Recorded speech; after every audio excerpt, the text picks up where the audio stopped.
Pass the gravy, please. Rick and Bubba. Ooh, it brings me to my knees. Rick and Bubba.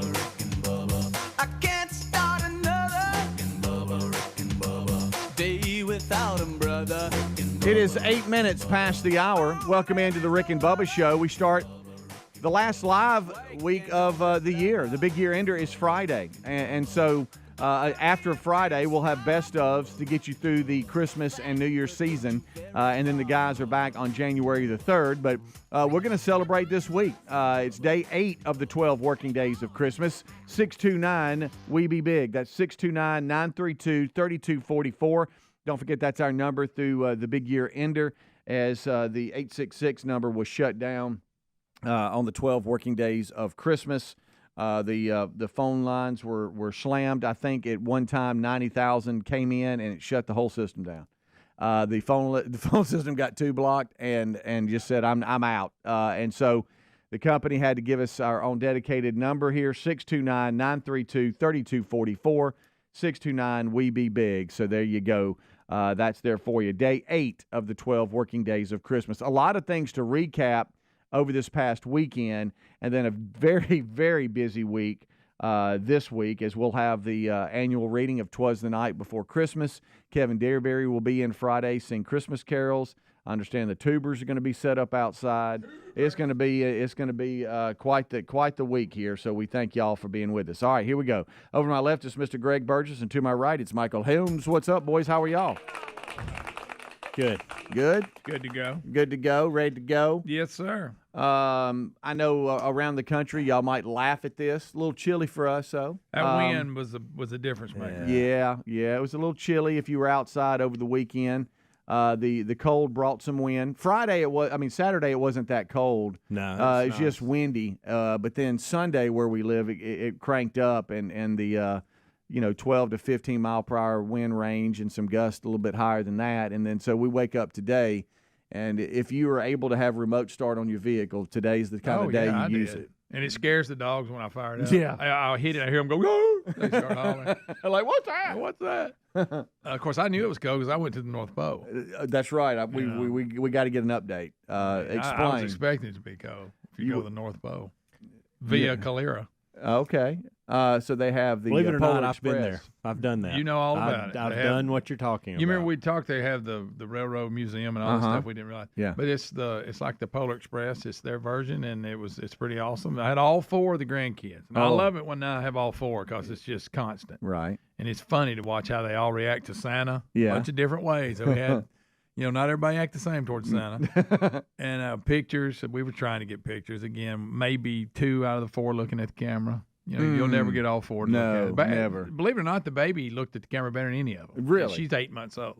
But so we had a great time. It was cold, but you ride the train and the elves and Santa. He comes through there. Okay. And it was fun. We had a ball. It was a true North Pole experience. It really was. And the way it felt, felt like you were at the North Pole. It did. Yeah. We were waiting. Once you got on the train, obviously you were good, but we were waiting, and buddy, that wind. Is it the North Pole Express? Is that what it's called? I think this one is called the North Pole Express. Because the playoff Polar Express. Yeah, and I may be wrong. I was there, Greg. You ought to know. Yeah, well, yeah, you were just last night.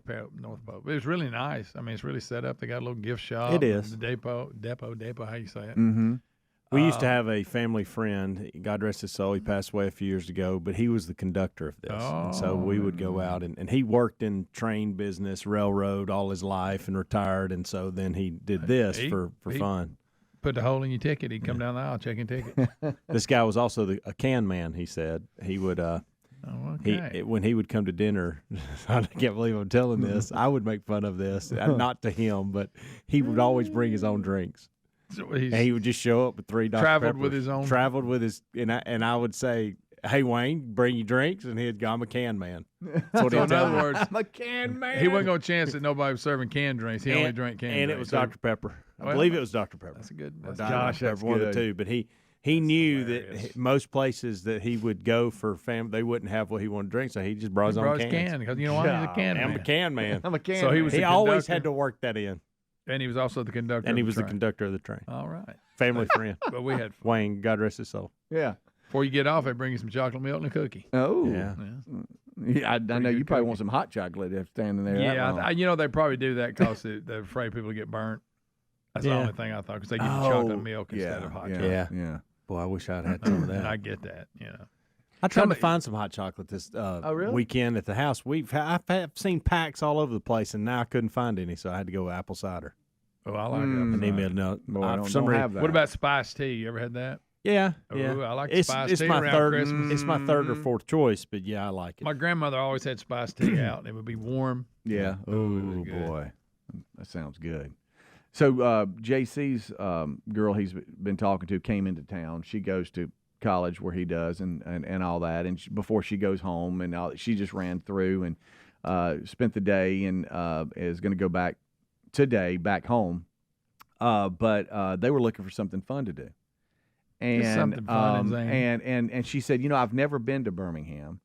And the weather, I'm not saying we're a bunch of softies, but the weather played a lot into what they were going to do because spending hours outside, it just wasn't that pleasant with as cold and windy as it was. So they were trying to come up with ideas, and he did. He came up with some things to do. But one thing they wanted to do, he said, what's more Birmingham than Vulcan? Oh, yeah. And, You know about the God of the Forest? yeah. So, they have Vulcan Park where you can actually pay to go in. They got a gift shop, a museum, and then they've got an Go up in the observatory tower, yeah. tower area where you can go up and see downtown Birmingham and all that. And they're doing this thing called Magical Nights with Under the Lights or something like this where they've got food trucks and vendors I love and a good food truck. laser show and all this kind of stuff. So he was he was doing some things, and he said, Dad, would you do me a solid? Would you call and just see what the deal is? I'm like, yeah, I'll call. So I call, and this guy answers, and I start talking to him. He goes, hey, wait a minute. You're Speedy. Oh, no. And I said, yes, sir. He goes, That can be good or hey, bad. I'm Stalky Charlie or something like that, or What? Charles the Stalker. Y'all gave me a name because I always came outside the window at the breeze really? at the new studio, and he said y'all even gave me a nickname, and I was like, really? He goes, oh man, I love the show. I've been listening forever. Bunch of jerks. And so, but he was working in the gift shop, and he was explaining, oh man, this is what we got going on and stuff. I was just getting information, and then I gave that to JC. But I wanted to say hey to him because he took care of you. continues to love the show, and he says, the Breezeway, call him I hate Stalky. that's gone. Because here we can't really You can't see stalk in. here. It's tough to stalk because if you come here, you're really just out in the parking lot and It's you not you set don't up. have the experience because you can't see through the window or anything. That's why I don't understand the tubers. Like, They got their own little thing. I going know, on. but you'd think they'd pick something like where they could actually see something. yeah. Like, I go know. get a nice lake view or something and listen and watch a show on YouTube. Well, You know what I mean? know what? Like, I feel bad for them. They're out Well, there. you know what and they need to do? It's a very good point that you make. They need to set it up like tailgating. Put a tent up, and you know how when you go in, there's somebody has a TV on and there's like a football Yeah. game on. They actually need to set it up where somebody can have a TV Oh, and it's the show on YouTube. I just feel like there's better views out there than our window. yeah, yeah, I and the know. bushes. right. We'll be right back. Rick and Bubba. All right, guys, we got to talk about Christmas. Yeah, it's that time of the year again. It's time to get your special someone something really nice, and our friends at Pajamagrams have you covered. You need to get her Pajamagram's famous Naturally Smooth pajamas. These pajamas are so good, they sell out every year because they're known for their ultimate comfort, silkiness, and smoothness and style. They're soft, silky, and luxurious. When you order the Naturally Smooth pajamas today, you'll get a free Silky Smooth nightie too. That's a $75 saving on a deluxe 2-for-1 complete gift. You can't beat that, folks. And that's not all. With Pajamagram, you even get to add gift packaging. And if you ask, well, there's one easy holiday gift that's sure to make her happy this year because they sell out every year. You gotta act fast. Hurry before they're gone. Head to Pajamagram.com for these Naturally Smooth pajamas. Pajamagram.com. Pajamagram.com. and tell them Rick and Bubba sent you. Say hello to a stress-free holiday season with the help of HelloFresh. Get back to really enjoying the holidays and dinner time with tasty, hassle-free meals designed to cut down on time in the kitchen and savor time spent around the table. Join HelloFresh today and get free breakfast for life with the code Bubba at HelloFresh.com/Bubba. That's one breakfast item per box while subscription is active. Use the code Bubba at HelloFresh.com/Bubba. HelloFresh.com/Bubba. This holiday season, visit Boot Barn for top quality gifts that pay tribute to the lasting heritage of the West. From handcrafted cowboy boots and American-made felt hats to hand-stitched leather jackets, our in-store experts will help guide you as you shop, assisting with boot fitting and providing complimentary hat shaping. This holiday, share a piece of the American spirit. Boot Barn. Unwrap the West. Folks, Field of Greens just may be the healthiest thing I do for myself each day. My family loves it too. It's nutrition the way nature intended. It helps with digestion. I have more energy. I feel better and healthier overall. It's working for me, and if you haven't tried it, I encourage you to give it a try. I promise you're going to love this product. But if for any reason you don't, they'll give you a 100% money-back guarantee. Get 15% off your first order with free rush shipping at fieldofgreens.com. Use the code Bubba, or go to rickandbubba.com under the sponsors. Jim Gaffigan here with some more Straight Talk. Now you can get a Walmart Plus membership, plus not pay for it, because it's included with Straight Talk wireless plans. You get free delivery with Walmart plus a Paramount Plus subscription included. Plus, you pay less for gas. That's a lot of pluses. Only Straight Talk gives you unlimited 5G data and Walmart Plus included on select plans for free. Straight Talk wireless, available at Walmart. Requires service on Gold or Platinum Unlimited. One offer per eligible account. Paramount Plus Essential Plan only. Separate registration required. Additional terms apply. Just be natural. Try to roll around in it gracefully and not like a puppy. Maria's photography studio is zooming into a flurry of projects. Where did I put that memory card? She needs an assistant to keep business in focus. Hang on while I change the external flash. Oh, Indeed can help her hire great people fast. I need Indeed. Indeed you do. You can schedule and conduct virtual interviews all from your employer dashboard. Visit Indeed.com/credit and get $75 towards your first sponsored job. Terms and conditions apply. Did you know that according to FBI data, break-ins and property theft spike this time of year? Burglars love taking advantage of people traveling for the holidays. That's why Simply Safe Home Security is offering up to 50% off on any new system this holiday season. Protect your home with Simply Safe for a limited time. You can save up to 50% on any new system with a Fast Protect plan. Visit simplysafebubba.com or look under rickandbubba.com for a link under sponsors. There's no safe like Simply Safe. Our friends at TheraBreath have some good news if you have bad breath. Try TheraBreath Fresh Breath Oral Rinse. TheraBreath is dentist formulated by Dr. Katz himself. TheraBreath doesn't mask bad breath like those burning alcohol mouthwashes that can actually irritate sensitive mouths. It's alcohol-free and free of gluten with no added dyes or colors. Find TheraBreath in all your favorite retail and drug stores. Look for the bright orange cap or online at TheraBreath.com. You can find a direct link at rickandbubba.com under the sponsors. TheraBreath, confidence in every capful. You know how you go into stores and the towels can feel super soft, but then when you get home, they don't dry you? Not my towels from MyPillow. They're really soft, but they really work too. What a concept. They're made with a special ring-spun cotton, making them softer and more absorbent than other towels that are out there. Get a 6-piece set for an introductory sale price of $29.98, and you get the designer premium line for just $20 more. Either way, you save 50% right now on all my towels. So head to mypillow.com/Bubba or find the link at rickandbubba.com.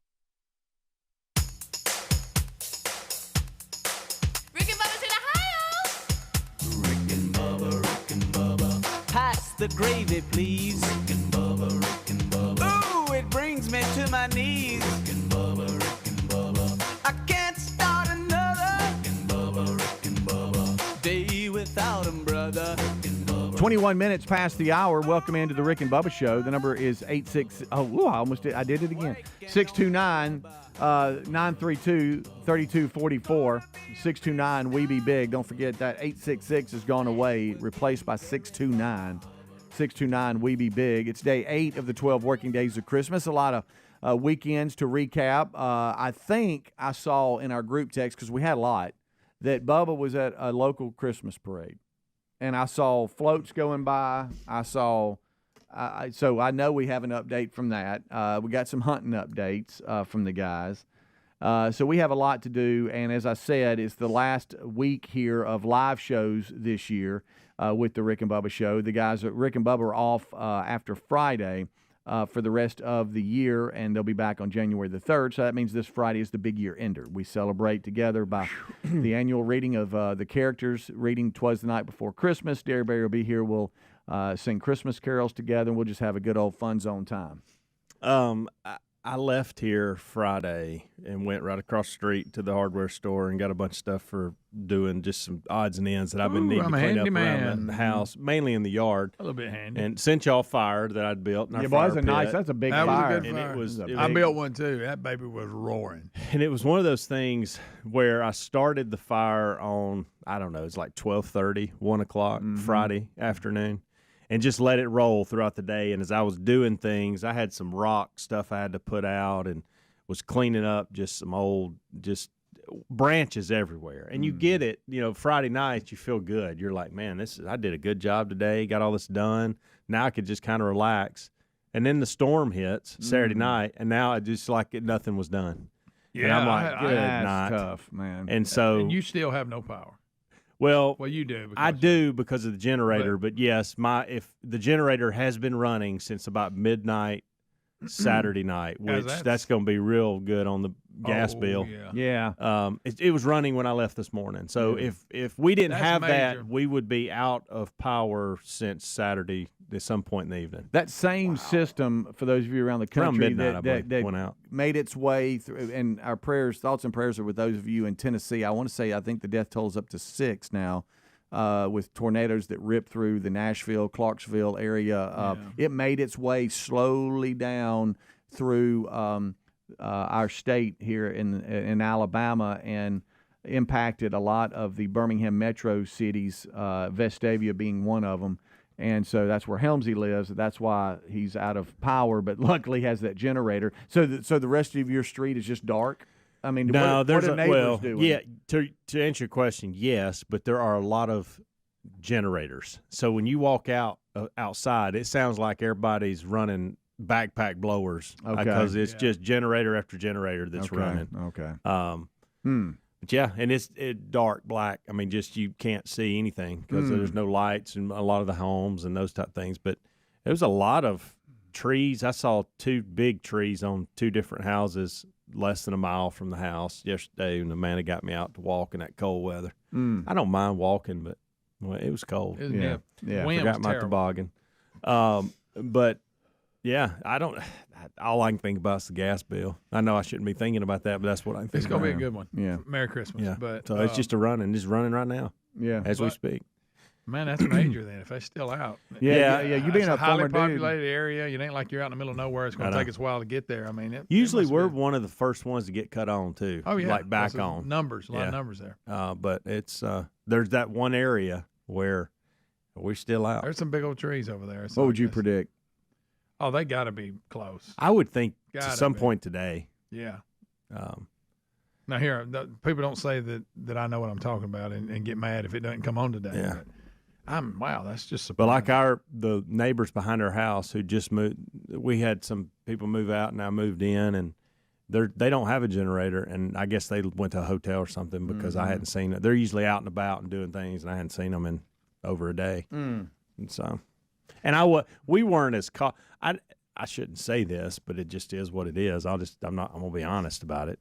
When we went to bed Saturday night, we didn't give this storm system enough. Like I'm with you on that. Amanda's usually like the one that's on me about it and get helmets and let's sleep downstairs and all this, and we didn't give it anything. We just woke up to no power and saw all these reports about trees down and tornado damage and what in the world? Yeah, look at that. Yeah, that's tough because we were seeing as it was coming through,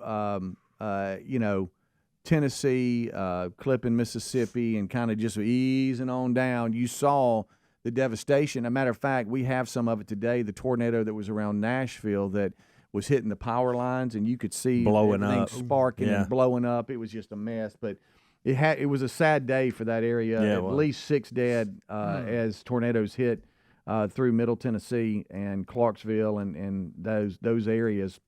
Saturday afternoon and evening. So, Helmsy, to your point, we should have taken it a little bit more we serious. should have. I mean, because we saw that, absolutely, and that was coming. I know. And, you wake up, and then you have people like you affected. And we're here, it was more of just, hey, we've taken the tops of trees down. They've fallen over onto a house, into the, now the roof's messed up and all this kind of stuff, or some shingles are gone, or some siding is ripped off. And luckily it's a lot of that, and nothing more serious. But I know if you're affected, it's serious because you're in a handle. But luckily you do have that generator. I guess you'd take that over I'm in the dark and in a hotel. 100%. And Amanda brought it up. She said, at one point, she was like, should we go out there and just cut it off? And I'm like, so you're going to interrupt everything that everybody's doing in the house if we do that. If that's what you want to do, that's fine. I said, but here's another thing you got to think about. You got to work tomorrow from home.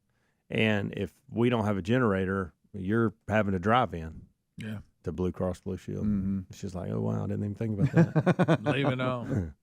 By the way, we got into a new show this week that's coming for y'all. If y'all hadn't started it already, just get ready. It's it's one of those family friendly Virgin River type shows. Get ready. What's it called? My Life with the Walter Boys. I saw that. I didn't know what it was. It's good. Okay. Yeah. Listen, don't watch. The Julia Roberts movie. Is that any good? No. I keep hearing a bunch of people. I hear it's a big woke fest. Well, but it's just the ending's stupid. The whole no. So this is where you watch the whole thing. Oh, it's 2 hours. This is where it looks like from the trailer, the grid has gone down, and it's been some type of cyber attack. But yet, what's really causing it? Nothing is ever. I'm just telling you. I want you to watch it. No, don't do that. I'm just going to watch it because there's several actors I like. I want you to tell me what you think. Okay. You're squinting like you're looking into the sun. Why would I watch it now? No, I want because maybe I'm just a jerk and I think it, but I thought I've heard this from several people. I thought it was terrible. Really? Okay. Y'all like My Life with the Walter Boys? I saw that. Ready for that? It's coming for both of you. Is it like a reality show or is it? No, it's a series. It's just a series. Okay. Get ready. Rick and Bubba.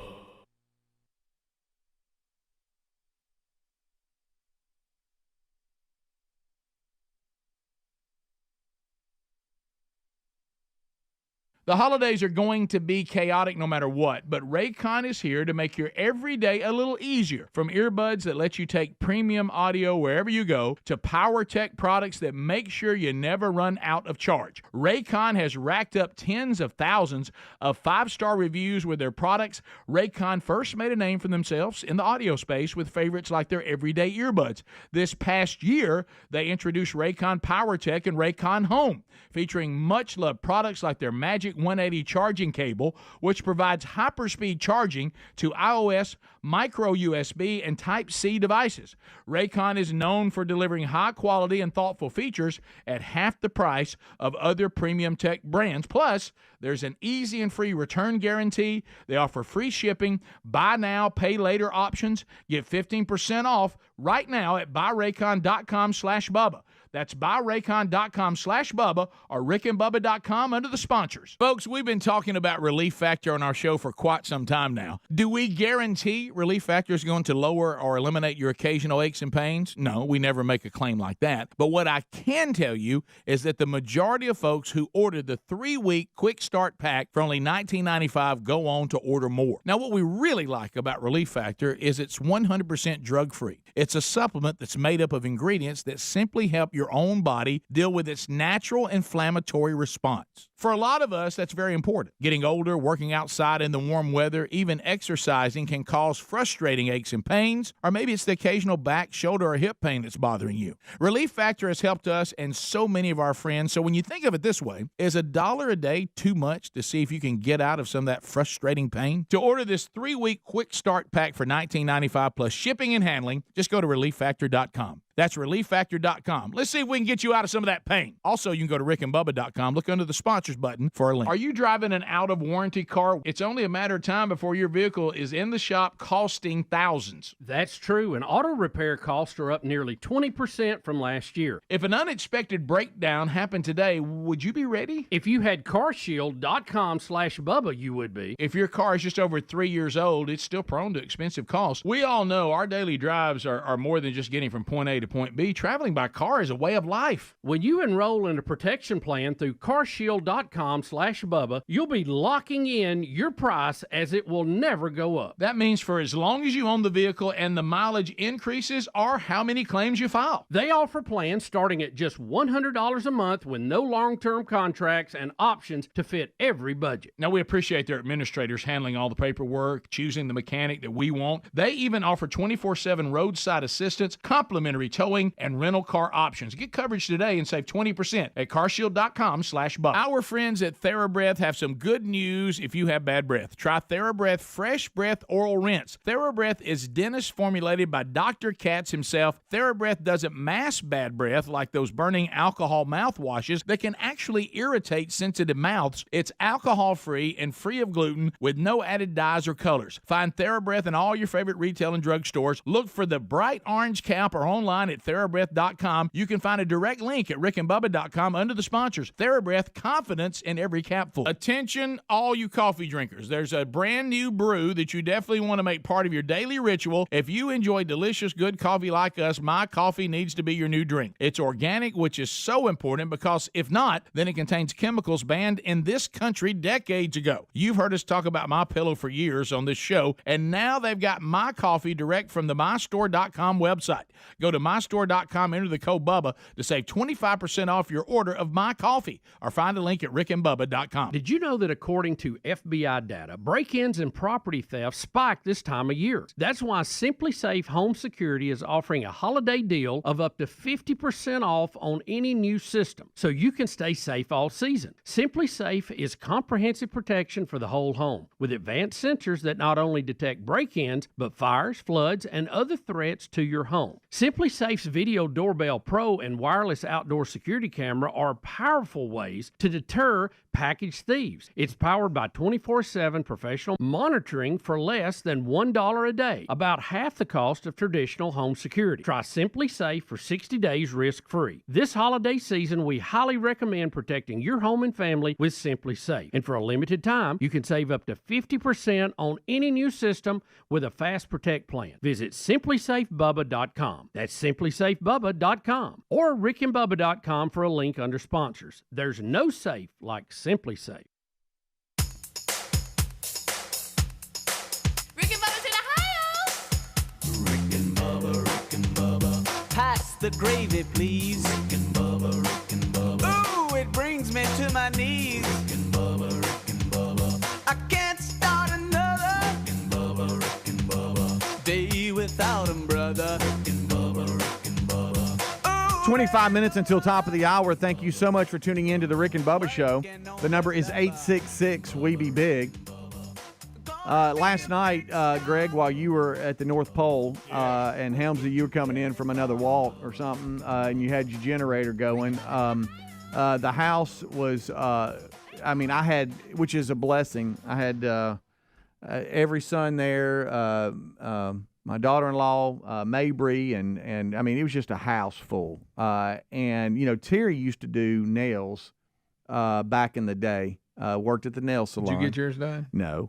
But Mabry wanted hers done. And so we're over there. We got... I was wondering what was going on when you sent me that Snapchat. We got nails being done. We got, JC and his girlfriend over. We got Tyler. And all of a sudden...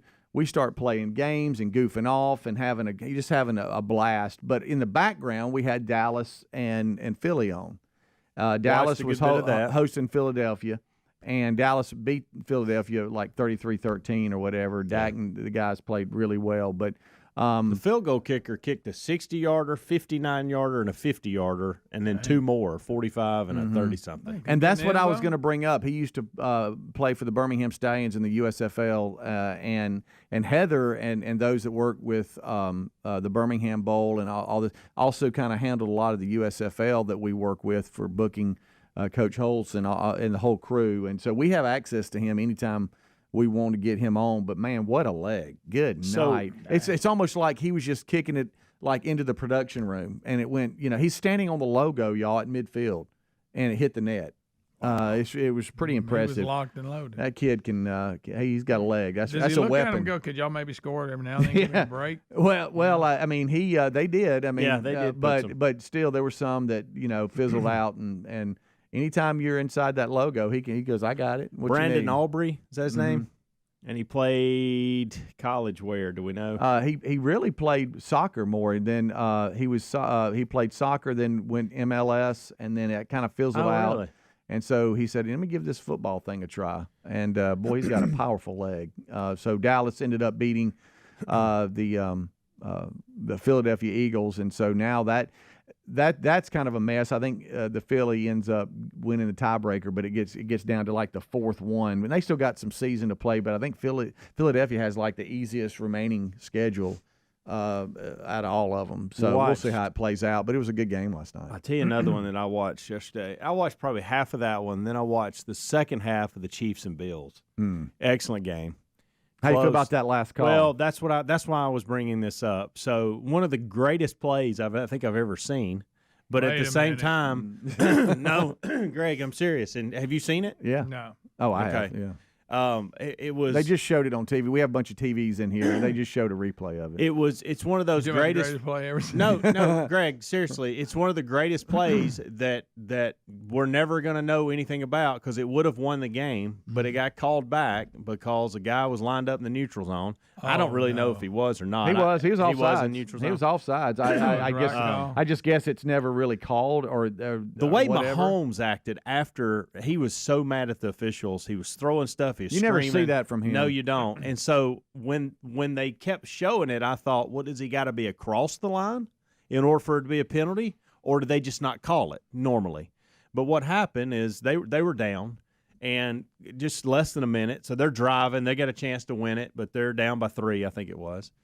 Mahomes hits Kelsey, and Kelsey's just off and running, and you think, okay, they're moving down the field. All of a sudden, Kelsey reverses and throws a lateral to a guy behind him, catches it, runs it into the end zone, and they call it back because the guy was lined up on the neutral zone. Oh my goodness! Yeah, and so it would have been the game. It would have been phenomenal. Like everybody would have been talking about this. But I'm today. sure the minute it snapped, he had to. Yeah, He did. They did. The flag was immediate. So people that go cheating. And when we were sitting there watching it, Tyler, who played a little receiver in high school, he said, "Dad, if you'll look, the receiver he never looked down the line to check because normally you look down the line and go, I'm on or I'm off, and they give you thumbs up like, hey, you're good." Yeah. He said he never even looked to the sideline. He said, and he was clearly half a shoe offsides. Yeah. So I mean, he really was, but I think Mahomes and them were like, that's never been called. That's kind of a technicality or whatever. But if you're offsides, you're offsides, I guess. I don't know. Well, I couldn't figure out what Mahomes was so upset about because the receiver that was up on the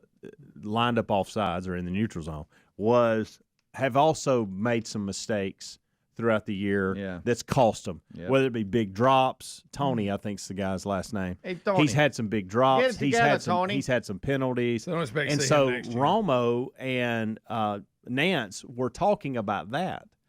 But then as everything unfolded after the game and then the press conference with Mahomes, you realized he wasn't mad at his teammate. He was mad at the refs. Oh, yeah.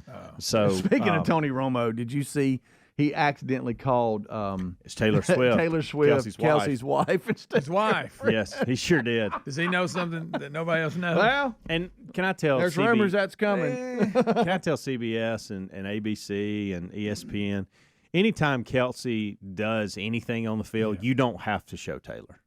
We all know she's there. Okay, if you want to show her once a quarter, fine. But we shouldn't show her every time Kelsey touches the ball. Part of the guy when they're in the production meeting. He goes, "Look, now every time he makes a play, we need to flash up there and see what she's doing." Golly, for real, Greg. I'd like you to see at some point today the greatest play that never happened. I'd like to see it. The greatest play that was the most amazing play ever. It was a great play. Like I was sitting there going, I can't believe I have witnessed this ending to this football game, and then all of a sudden there's yellow draped on the field, and stripes has ruined it for everybody. Of course. But Speedy, which reminds me when he's talking about a lateral, Frank Wycheck. Yeah. Did you see that? What?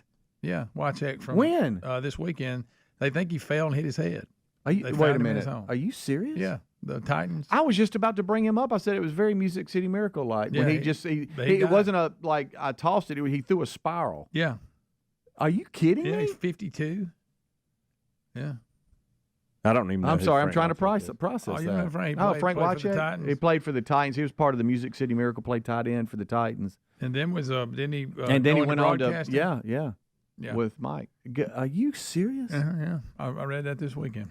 So they found him at home, and they think he fell and hit his head. Oh my goodness. So I'm sorry. I'm sitting here trying to process that right now. I thought you'd know that, since you used to work for the Titans. Oh my I'm goodness. sorry he's throwing that on you like right now, live on the air. Yeah, he did. After he played, he got with Mike Keith. Yeah, I remember him with the Titans, the voice of the Titans, and he was the color guy for Titans radio. Yeah. Wow, I did not know that. That's tough. Yeah, there it is right here. Uh-oh. What does it say? It says shocking cause of death. Let's see what that is. And you just gonna drop that live on me? Well, I mean, I thought you would have known that. It's at this time, it looks like he fell and hit his head. I just fell and I slipped. What'd I do? Yeah, I mean, know. Said at this time it appears he fell inside his Chattanooga, Tennessee home and hit his head on Saturday morning. good. He was found unresponsive that afternoon. Oh, that's horrible. Man, he was They always said he he was did always really have good to us. Lingering head issues sustained in his football career. So What does that have to do with him falling? I mean, well, it might. I don't know. He was always very kind to us. Always. Mm-hmm. Man, I hate Yeah, he that. was the one that threw the lateral. yeah. And the Music City Miracle. Yep, he's the one that threw it down the line. Everybody thought, oh, it's forward, but it wasn't. But it was not. No, it It's wasn't. close. It was. That is, to Helmsey, that is one of the greatest things I've ever seen. Like, Oh, there ain't no doubt. yeah. That was crazy. All right. Well, thanks, Greg, for that. Well, I didn't know we what. were talking about My goodness. laterals. He was Yeah. young too. But yeah, he was. Hate that. All right, we'll take a break. We'll come right back. One more segment left in the kickoff hour. And then it's day 8 of the 12 working days of Christmas. Adler celebrated his 38th birthday this past weekend with the family. I know we'll have a recap from that. The guys spent a lot of time out in the woods. We got recaps from that. And this is our first, well, I'll tell you in a second. I'll be right back. Rick and Bubba.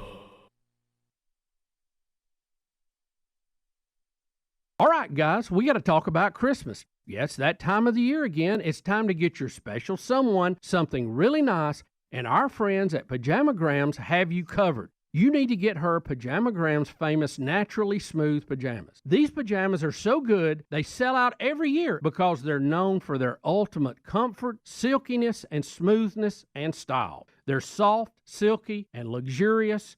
When you order the Naturally Smooth pajamas today, you'll get a free Silky Smooth nightie too. That's a $75 saving on a deluxe 2-for-1 complete gift. You can't beat that, folks. And that's not all. With Pajamagram, you even get to add gift packaging. And if you ask, well, there's one easy holiday gift that's sure to make her happy this year because they sell out every year. You gotta act fast. Hurry before they're gone. Head to Pajamagram.com for these Naturally Smooth pajamas. Pajamagram.com. Pajamagram.com. And tell them Rick and Bubba sent you. Hi, I can help whoever's next. Cooper's overnight shipping company has to deliver the goods. Ship these gifts to your grandkids. They need a logistics manager to keep the wheels turning. 126 packages going to Toronto, Tuscaloosa, Montreal, and Minneapolis. Oh boy. Indeed can help them hire great people fast. I need Indeed. Indeed you do. Instant Match instantly connects you with quality candidates whose resumes on Indeed match your sponsored job description. Visit Indeed.com/credit and get $75 towards your first sponsored job. Terms and conditions apply. This holiday season, visit Boot Barn for top quality gifts that pay tribute to the lasting heritage of the West. From handcrafted cowboy boots and American-made felt hats to hand-stitched leather jackets, our in-store experts will help guide you as you shop, assisting with boot fitting and providing complimentary hat shaping. This holiday, share a piece of the American spirit. Boot Barn. Unwrap the West. Some days I cover up because of my moderate to severe plaque psoriasis. Now I'm hitting the road with clearer skin thanks to Skyrizi, Risankizumab Riza, a prescription-only 150 milligram injection for adults who are candidates for systemic or phototherapy. With Skyrizi, 3 out of 4 people achieved 90% clearer skin at 4 months. And Sky Rizzy is just 4 doses a year after 2 starter doses. Don't use if allergic to Sky Rizzy. Serious allergic reactions and an increased risk of infections or a lower ability to fight them may occur. Before treatment, your doctor should check for infection and tuberculosis. Tell your doctor if you have an infection or symptoms such as fever, sweats, chills, muscle aches, or cough, or if you plan to or recently received a vaccine. Thanks to Sky Rizzy, there's nothing on my skin, and that means everything. Ask your doctor today about Sky Rizzy, the #1 dermatologist-prescribed biologic in psoriasis, and visit skyrizzy.com or call 1-866-SKY-RIZZY to learn more.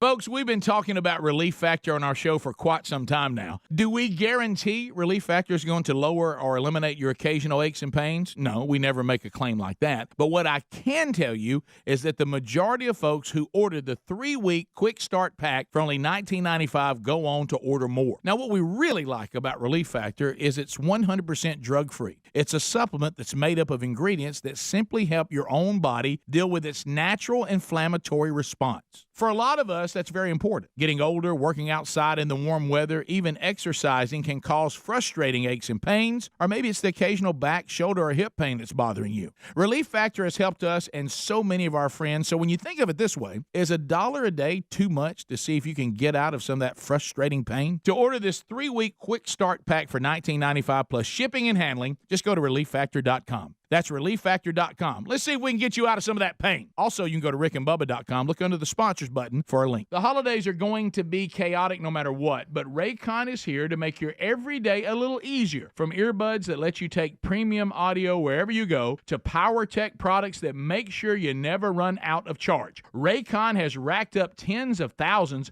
of 5-star reviews with their products. Raycon first made a name for themselves in the audio space with favorites like their everyday earbuds. This past year, they introduced Raycon PowerTech and Raycon Home, featuring much-loved products like their Magic 180 charging cable, which provides hyperspeed charging to iOS, micro USB, and Type-C devices. Raycon is known for delivering high-quality and thoughtful features at half the price of other premium tech brands. Plus, there's an easy and free return guarantee. They offer free shipping, buy now, pay later options. Get 15% off right now at buyraycon.com/Bubba.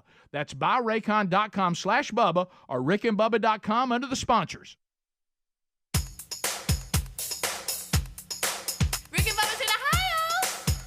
Rick and Bubba. Pass the gravy, please. Rick and Bubba. Ooh, it brings me to my knees. Rick and Bubba. I can't start another. Rick and Bubba. 10 minutes until top of the hour. Thank you for joining us on day 8 of the 12 working days of Christmas. 629 We Be Big. Our number 629-932-3244. The last part of that is the same. The only thing that's changed, it's not 866, it's now 629. 629 We Be Big. This portion of the Rick and Bubba Show, sponsored by MyPillow.com/Bubba. Mike Lindell, who was on the show not too long ago, and the MyPillow team have listened like they always do, and they've extended their free shipping through tomorrow, December the 12th. That's tomorrow, December the 12th, so you still have time. This means you can get all your holiday shopping done and save big with all the discounts plus free shipping at MyPillow.com/Bubba. I'm talking about this American company that has their products that are just not only reasonably priced and get to you, looks like here, till tomorrow with free shipping, but they stand behind their products. And, man, I could sit here and just run the list. You've got the My Coffee at the My Store. You got the 100% Arabica My Coffee is 50% off. Plus, you'll get free Go Anywhere My Pillows to fill all your stockings. You got men's and women's My Slippers are $90 off and just $49.98. The Giza Dream Sheets, they're $24.98. So if you need some new bed sheets for maybe the guest bedrooms, if you got company coming in, check them out. Down comforters are 30% off, 33% off, I should say. So I could go on, but just go to MyPillow.com/Bubba. And through tomorrow, you still have that free shipping, December the 12th. So go there for that free shipping now and go ahead and get that ordered. Or you can find a link at rickandbubba.com under the sponsors button. All right, so as we roll on back, what? No, just You speaking got of that face. NFL, I just think about Bubba. Did you see the Vikings score? They won 3-0. Yeah, I did. What if you'd had to watch that game? I know. I did. I saw that, and I saw they won. 3-0. NFL, 3-0. Yeah. It's quite the score, wasn't it? I bet that was a heck of a game to watch. Yeah. It was kind of weird. Nick Mullins ended up coming in. Dobbs got benched, and Mullins has been hurt, and then he came. I guess he'd been waiting, but he came back. At the time, it was 0-0, and so they took him down for that whopping 3. Yeah, and they ended up winning, so that was cool to see. If you're an offensive coach for either one of these teams, and you go in your meeting today, I mean, and you're splitting up the groups, so I'm in there with the wide receivers, or I'm in there with the quarterbacks, or I'm in there with the running backs. I mean, do you just start over? Do you go, let's take everything we were talking about last week and let's just throw it out? I mean, what a mess. That was not the game, for sure. It's 3-0. You were going to tell us something. When you went to break, you were like, I'll just tell you when you get back. Do you want to get into that? Or no, I was speaking of family coming in and stuff and things. If you're hosting, there's just punch lists of things that have to get done just because you're not used to guests being in every room or whatever. And a lot of times we have a few box fans sitting around the house. It's not because the air conditioner's not working or the heat. Sometimes it's just a noisemaker. And we run them all the time. Yeah, for noise. Yeah, sleeping. And you're about the old box man. And sometimes they can run their course, especially if they stay on a long time each day. And so there was 2 that had, and so we're just kind of trying to get some new ones and replace them and all that. And then they get all the dust and stuff in them. They just look terrible. So I looked up, and there was a home improvement store close by, and I saw where they had a number of them in stock. And so I told Terry yesterday afternoon, I said, hey, I'm going to run and go grab those box fans. She said, yeah, please do that. That way that's done. I'm like, okay. So I go in, I look up on their app, because they all got apps now. Hey, this is on aisle, whatever. And there it is. So I'm like, I walk in like I'm the man. I'm going to grab 2 box fans, get right back home. I told Terry, which I shouldn't have, I'll be right back. Yeah. And so I go, and I'm looking up and down the aisle, and I'm like, well, they're just nowhere to be found. Where's the box fans? And so I look, and I'm like, okay, at what point do you ask for directions? So I finally find somebody that's wearing an apron that can, I think, halfway care about me. And I said, I just went ahead and showed the phone. I said, hey, man, I'm looking for this. I apologize for stopping you if you're on going. Well, can you help me? Yeah, it says y'all have them. It says in stock. Pick up now. And he goes, no, you're right. Let me look. And to his credit, he went way above and beyond because I don't know where he was headed. Cared. But he did, which was very reassuring for me. Hard to find sometimes. And I quickly realized I'm not going to be right back, honey. I'm going to be a minute. Because he came back to me, he goes, you know what, I think this happened? They're here, but I think they put it on a pallet, and put the wrap around it, and it's all the way up top one of these aisles because I guess they think it's maybe out of season to get a fan or something during the winter. I don't know. Well, there were other fans that were available, but not box fans. Well, that doesn't make sense. It doesn't. He goes, I got to go find a buddy. When I said, you got to find a buddy. He goes, yeah, I got to find one of the employees that can drive a forklift. We're forklifting. And I haven't certified. I haven't said, hey, don't go through all that. I can go somewhere. No, you're here. Let me get it. I'm like, okay, that's cool. So he goes and gets the guy, and he gets his little flags like he's, Oh, yeah, got marked area. I'll say, doop, doop, doop, excuse me, and here we go. Light we're going flashing, down. and I'm kind of staying close by, but I don't want to sound like I look like I'm hovering too much. But they're getting it from me, so I'm kind of hanging out. Construction zone. I know. So then they get those little slinky dividers that they're on wheels, and they have to shut down aisles and all this. And bless his little heart. If I wasn't getting frustrated, I started laughing a little bit because it took forever because of the safety requirements that these employees have to make and take. And I understand it because everybody's so sue happy now. Sure. Where not only does the aisle that you're getting something all have to be clear, but the aisle on the other side has to be clear as well. Well, there's people running all over the place. There's people punching out, little punch list items and getting stuff and all this, and they just run through the slinky dividers. So wait a minute, they'll actually push them back and walk in. See, What is wrong with people? And every How do time, you not know that that's there for a reason? every time the employee would clear the aisle they were on, he'd say, "Okay, hang on." And he'd have to go to the other aisle, and there'd be somebody on it. Well, then he'd clear it. Then he'd clear it and walk back to the aisle that he was on, and somebody'd push it and go through. And he was getting so frustrated. And finally, he said, "I haven't told him." I said, I think I'm out. I really appreciate it. Y'all have gone through so much, but I think I'm done." And he said, "Look, please, we're getting you 2 box fans. It's going to happen. I'm so close." And so he went, and he came back, and he had like 2 or 3 dividers that he was pulling with him. And he started blocking off.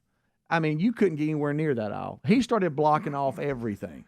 Well, that took longer than getting it about the time he gets the guy on the forklift, and he's about halfway up. "Hey, stop. Hold on, wait." Somebody just blew through another one. They literally pull back the little divider, and they looking for something in the plumbing area. And then they want to act like, "Oh, is this aisle closed?" Well, yeah. The sign said it was. And you just opened the gate. I almost said, "Can I have an apron? Because I'm going to start working here." Yeah, I'm shutting down this aisle. But they finally got it done, and I got my 2 box fans and walked out.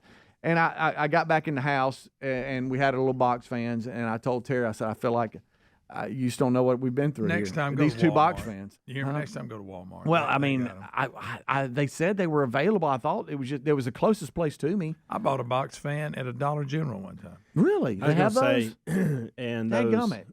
hardware stores, the mom and pop hardware stores, the one that's right by your house, I think they have them too. I asked Reese about did that. you? They He don't. didn't? No. But I'm like you. I've gone to Walmart before and they gotten got them. tons of them. But sometimes, but this one was just close by the house. I thought, well, this says it's on aisle 45. My gosh, I may run through there and grab I it. had to go get a couple for the puppies when it was really hot when they were in the garage. Yeah. I got them at Dollar General. Kind of. Okay, this was just a stationary. they I'm had sitting them on the those, too. floor kind of thing. How about I have? Gosh, that was funny though. I was getting frustrated though. I got to be honest with you. Well, yeah. I would have been too. I have started playing a game. I know we got to go to break, but I've started playing a game with Rocky Ridge Hardware right by my house. Yeah. I mean, it's right by my house. Mhm. So anytime, I have been in Vestavia now for, 7 years? I have never walked in there and they not have what I needed. Not one time. So now it's gotten personal with me where I'm trying to anytime I need something, I go there first to see if I can go, ha! And I've yet to be able to do it. They had my shop vac filter in the other day. That's a good problem. How about that? I was like, dang. Bubba, Rick and Bubba.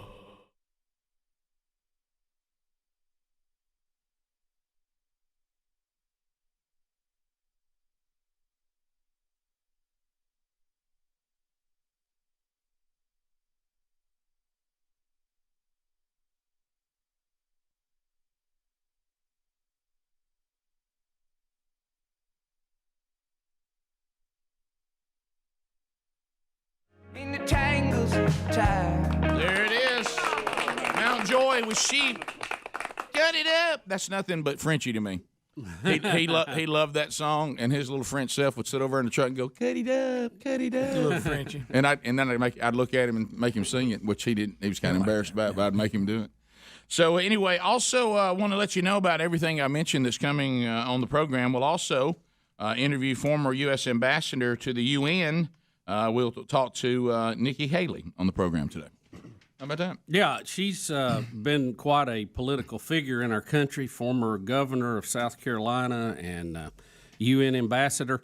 And really, one of the people, not everybody leaves the Trump administration on a high note. No. She was one of them. No. I don't remember a negative tweet coming after. No, and she's going to be on today. So I'm looking forward to talking to her. I want to talk about Iran and some of that's going on in the world because she's had access to it, and I'm sure she'll share what she can. She'll cut it up. She'll cut it up. It's still the red, white, and the blue. So we'll talk with her. She's got a new book coming out in November too. We may not get much into that today because we have some limited time, but know that because she's going to be on tour with that too. Maybe we can have her back because that goes on sale in November. So we'll see. Rick and Bubba University. The podcast will be published this weekend. Wherever you get podcasts, you can get it there. A lot of you have already done that. You're ready to go. And it should publish at 6 o'clock Eastern, 5 o'clock Central tomorrow. And, Rick, we probably, and I know in some ways it looks like we're beating a dead horse with this, but I'm still getting email, still getting questions. The show that is in a podcast, you still going to have. It's still there. It's not changing. Oh, all the archives yet? No, yes. That's not, and nothing changes there. Rick and Bubba University is also a podcast. So there's actually two different things. So you need to subscribe to both of them. But, if we're going to do this, we want to run the Rick and Bubba University podcast right to the top. Yep. And it's a very, they put out a top listing, kind of like, they do for football teams, but nobody really knows how they calculate this. Right. Nobody can tell you. Nobody knows what the formula is. So, we need people to subscribe. We need people to listen. We need people to give it the thumbs up and, push this thing to the top. If we're going to do it, we're going to do it right. We'll do it big then. If you're going to do it, do it big then. Do it big then. So that's what I say. We'll do that. Our first episode is going to sound a lot like things that Greg listens to. It's got a little coast-to-coast feel to it. I've got an email about eeriness about some ideas for the podcast I wanted to share with you I got a bunch here in of just a second. Yeah, and, we got a bunch of them. And I think that will spin into us giving a little preview about what to expect. Yeah, so we'll do that. We'll give you a preview coming up on the show today. We'll talk about some of the ideas you're throwing around. We already know what we're going to do next week, and I'm kind of excited about that because I think that is one of the things we can certainly do with this new technology is to at least bring a little critical thinking to some of the things that our young people are being taught are just fact. You have these. That's why Rick and Bubba University had to be creative because you don't want to send your kid to some of these other universities. No. You have these people who are saying they're not going to have kids because planet is not going to support them. Thank you. And they say, well, that's what the scientists say. Well, they say that's what this say. Well, we're going to talk to a scientist, too. We're going to talk to a climatologist who deals with this, Dr. Roy Spencer at UAH, and talk about some of these misgivings and what they are and ask him. I mean, is the climate warming up? Now, I don't think it's, me personally, I don't think it's because of cars and cows. But we'll find out. Let's get the very latest update from someone who works in this, who is an expert. And so on next week's, not this one, but on next week, see, this is the kind of stuff, and we'll tell you a lot about it next week. I would honestly, as a parent, because I know how it is, the world we send them out into, I would take Rick and Bubba University, just like you probably have used the show in the past, but at least this will be over there for you to get on your time and sit down. It's not going to be very long. And I would sit down with my kids that are hearing this garbage and terrified. Guys, I'm going to tell you, Frenchie was in our house. He and his mother and his family are terrified that the world is going to end in a short period of time. I mean, terrified about it, gripped in fear. And so I want you to, at least hear more than just one side that is propaganda. And you'll sit down with your children and go, kids, today we're going to listen to Rick and Bubba University. And they're going to talk to a climatologist, and you're going to hear at least some critical thoughts, and you're going to hear him say some things that are true, that are concerning, but you're going to hear him talk about the reality of it all. Too, and I know it's break time, but it's amazing to me as I've aged and got older, and you get to watch human behavior, and you have more experience now than you've had before. There's two things I've noticed that is just critical in our makeup. It's in our DNA. We want to be scared of something, and we want to love something. Okay, there's two holes there that we need to fill, and I think you see there's a way that you can fill those in a healthy way, or you can fill them in unhealthy ways. So true. And it's even like these idiots that we hear that are hugging the trees and chanting and all that. They want to love something. Yeah. They want a cause. And I think that's in our DNA, but they're just misguided. We're designed, and they're scared. Yeah. You should have a healthy fear of the right things in this universe. Yeah. And some people misplace that too. Yeah.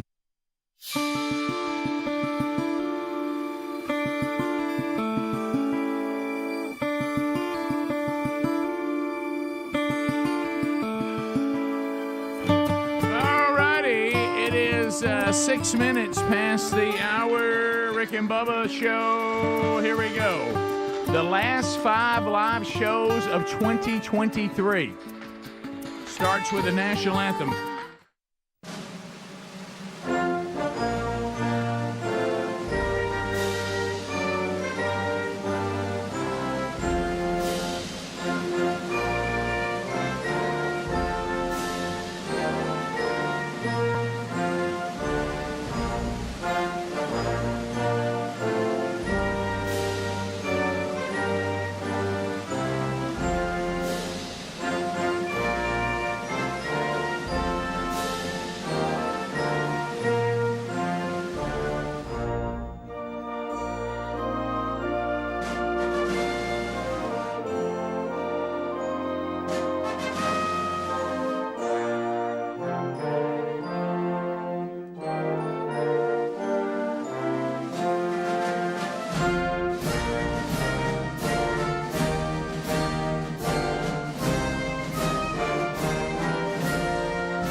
Here we go. 7.5 minutes now past the hour. The number 629. We be big.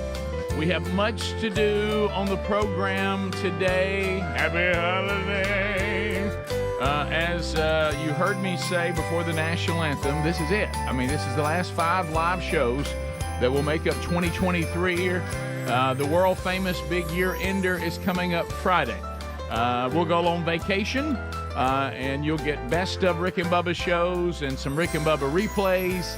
And then, Lord willing, we'll be back on January the 3rd and celebrate our 30th anniversaries. We will have wrapped up 30 years of Rick and Bubba and start working on year 31. So we look forward to that. A lot to update you on this week. Just to give you a heads up, coming up this week, really, it's a bunch of deadlines. We're going to have fun, but a bunch of deadlines. If you're wanting to order something out of the Rick and Bubba store for the Rick and Bubba fan on your Christmas list, get the order in by the weekend because after that, a little shaky on whether we can get it shipped to the person that you desire or to you so you can have it in your hands and give it to them. So, and I believe our collectible tea glass set, the Christmas one, I believe, is sold out. But you still got Rough Patch, the new CD, if you want hard copies of that as far as new items go.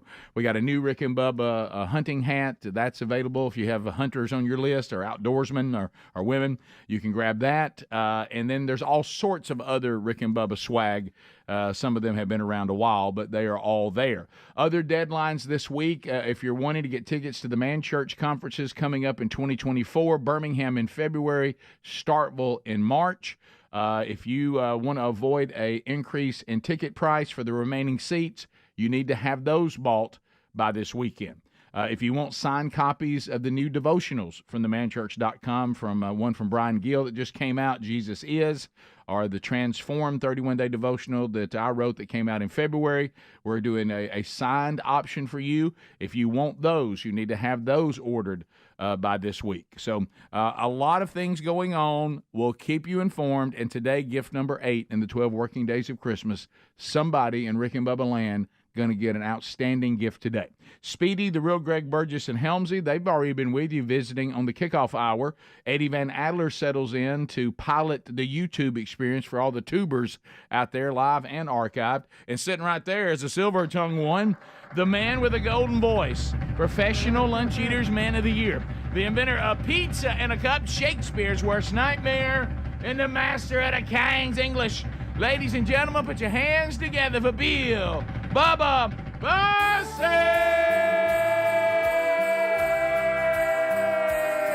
Howdy, Bubba.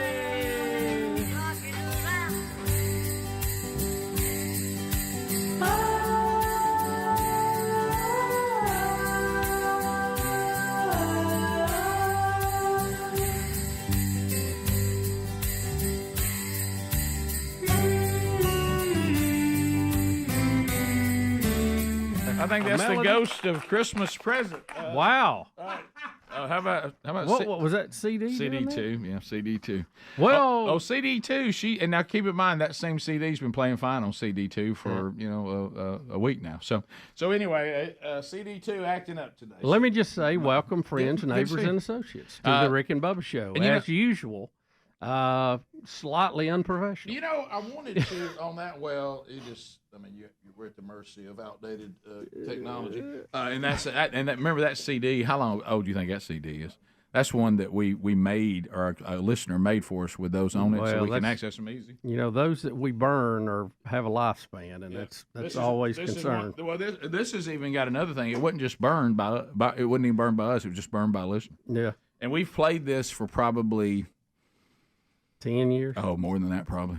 It's been around a long time. So I don't know. She may be dead, but her and CD2 don't work well together. And I kind of hate that because my oldest son, Boomer, just texted me, and he is driving to be he's doing Jersey Boys again somewhere in Florida. And he is literally driving from New York to Florida right now and said, hey, I'm listening to the show. And I think he would have loved Hey, Boomer. I think he would have loved Porky Pig. So anyway, you know, it may have biscuit grease on it. Maybe we can just wipe it down. Who knows? But did you see how it just kept skipping from track to track? Who knows why? I'm still waiting on Brody to text me back from when I told him good luck with your wedding coming up this week. Oh, let me tell you something. If you want to get a text back from young Broderick, let me see what I got. He's about to go to Africa, and let's see. I text him. Is he going to see the rains down in Africa? He's going to Kenya to do some film work. Going to be going there with Compassion International. Really? They've hired him out to go shoot in Kenya. So anyway, he. Happy holiday. Yeah, but I will tell you that you really have a much better chance to get a text back from Boomer, the oldest, and of course always big love because he's ready to respond at a moment's notice. But young Broderick, he is like seeing Bigfoot. I mean, when people get texts back from young Broderick, the youngest one, will show it to each other like a prize. Look, I got a text back from Brody. So it's hard to pull one out of him. But so anyway, Boomer, have a good trip, buddy, and hopefully you check the engine this time for no rats in it. Yeah, before quite a drive. They'll shut you right down. That's a long one. Yeah. Boomer, we will try to provide you with cutting-edge entertainment. Yes, today we will. because you got a haul. Buddy. Yeah, and you've got enough ways to get the show. You'll get all 5 today, my son. Yep. So have fun. Proud of you, and enjoy the trip. And hopefully it'll be without drama. But I told him they have airplanes, but he said, well, I like if you're going to be on a gig that's going to last for, I guess it'll last a couple of months. He said you like having a car there where you can get around. Nice. Yeah. So there you go, Bubba. We have a lot to do today. Gift number 8, if you can believe it, in the last 5 shows of the year, and we've got a wild weekend to update everybody on, and get some phone calls in. Of course, when we're giving away the gifts, phone calls are hard to get because everybody's just calling trying to win the gifts. Right, but we'll see if we can get some phone calls in that they're not people calling saying I'm just testing the line. Yeah, we've got all types. Yeah. And it was a crazy weekend. We got a couple of stories from the weekend and a lot going on. Well, I know you had a busy weekend. Yeah, well, it was. I was going to tell you. I mean, nothing compared to yours. I look forward to talking about that. But your ham buddy Robbie Gallaty, who pastors Long Hollow there in Hendersonville, doing. Not only am I going to be part of the conference that he's having in January, he's coming to the Man Church conference in Birmingham too. So he sent me footage of him in the middle of his Christmas service when the tornadoes hit. And he said he's up there, and all of a sudden everything goes completely black. Wow. And he's standing there, and the guy walks out and starts whispering in the ear, and he goes, well, looks like we'll be sheltering in place. Yeah. And I had no idea how bad that was. We had 6 deaths in Tennessee. In Tennessee, of course, his church and all the churches there will do a great job being the hands and feet of Jesus. But I didn't know it was that bad till I was literally looking at his pictures he put out of the damage there and telling them, the church would be having services today, but we'll be taking care of people here in our community. And then I think, I saw that it was north of us. And then I start hearing, that Scott Dawson's new building got hit and had damage, and Helmsey doesn't have power, and I'm like, oh wow, so Birmingham got involved with the straight line winds part of it anyway, if not the tornado part of it.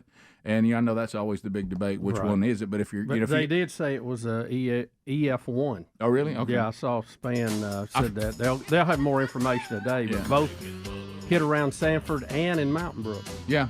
We and apparently Wildwood really got hit. Yeah, we had our Sunday school party last night, and the couple lived in Mountain Brook, and they had their generator going. Yes, the only way we could have the party. Yeah, Helmsey's still on generator since Saturday. So we'll be back. So it was a little, I was a little dicey. Yeah, and we'll be right back. Rick and Bubba. Say. Yeah, I think if you get those two plugged in, man, everything, all the meters come online, everything starts working, Yep, no doubt.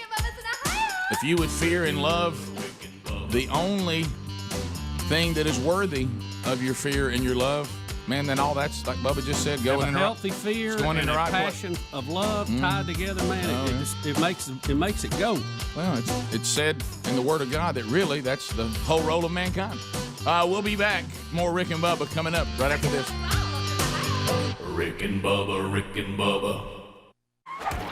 Well, I see that Speedy and Adler seem to be kind of excited because the new Rambo movie is coming out this weekend. How can he even get around to be Rambo? I don't know. This is Last Blood. My Greg. God. Greg, this is the last Yeah, blood. I bet. What is he, 80? They call this one Rambo the colonoscopy. You know, I was trying to.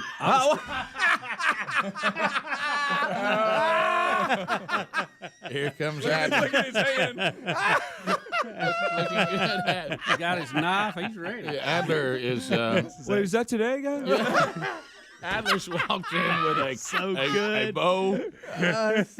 He's got a knife. Look at that blade. He's got his bandana. Didn't realize that was happening today. Yeah. Hello, Rambo, this weekend. Pumped, guys. Amped. Yeah, you are jacked. You are ready to go, aren't you? Last blood. Yeah. Yeah. Yeah. If you get the tip of those arrows in your bandana, it's going to be last blood. How about the? What in the world? They're in a quiver. Night. Hey. So it's gonna be tight, guys. Yeah. We had First Blood. We had First Blood Part 2. We had Rambo 3. We had John Rambo. Now this is Rambo Last Blood. So. What is? Are you going to address that? He's in trouble though. He's fighting the Mexicans. Yeah. He's in trouble. What is the plot? Speedy, that's not Cartels. necessary. Don't say that. No, I'm just saying. That's let what me they're show- saying. He's in trouble. Let me give you the plot, Bub, and I know nothing about it. There's a cartel, and somehow they kidnap somebody that he loves. No spoilers. No spoilers. It's got to be. I mean, that's every one of them. Yeah. So that's every is it one a of them. granddaughter? Maybe. It's got to be something like that because he's old. So is this Taken meets Rambo? Like, you know, Taken? just guessing. Liam Oh, Neeson? yeah. Okay. Yeah. There you go. I'm good with that. Yeah. No qualms. Are you going to, like when people dress up for Star Wars movies, are you going like that? Yeah, I'm going to bring my bow and knife into the theater. Should be good with it. Yeah. Come on in. Adrian. No, different Wrong movie. Hey, yo, Adrian, thanks for First Blood. No, not for a different movie. Cut me. Cut me, Mick. Different movie. Adrian, First Blood, I am the law. A lot Wait, of that's those, Judge a lot of Dredd. those- That's Judge Dredd. I never saw that. Yeah, was Judge Dredd any of that? I I never never watched watched it. anything. That's one of the bad movies that people like to watch because it's so bad. And then What there's about Tango and Cash? Ooh, forgot about that one. So I thought that was a pretty good. Seeing that. and then there's some. What was that? There's another one Probably where not. he's in a group of men that kill a bunch of people. Oh, yeah. Expendables. Yeah, the Expendables. Yeah, that's right. For some of those movies, You know what I mean? Rambo, some of those movies, The Predator, which he wasn't even in, all of that kind of run together sometimes. They do. I'm like, now wait, who was in the mud? And Right. Oh yeah. it's not- No, you're you know, right. You know why? Because Rambo was in mud, but so was Schwarzenegger in That's Predator, true. right? That's So right. we couldn't see it. what you're saying is various people with guns blazing, with just weaponry and rain and mud and violence. Those movies all kind of run together. They do. I love every single one of them. They are Yeah, good. yeah, right. So Rambo, he hid in the mud on purpose, kept his eyes closed. Somehow he knew when the Russian was in front of him, kept his eyes closed, opened his eyes, and then comes out of the mud. Oh, yeah. Schwarzenegger, that was on accident. He fell into the mud, then realizes because the see me. mud, he's like, that ugly can't see me, whatever. Yeah, I don't know When if the you said jungle came alive. Yes, right.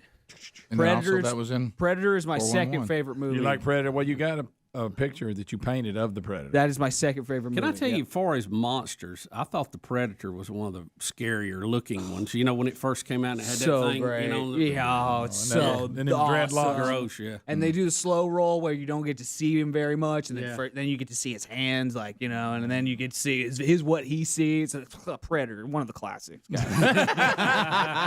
Can't beat it. Can't even. So I tell you, does Aaron know y'all going to see Rambo tonight? So I've been rewatching all these movies as it's been leading up to it, and Aaron.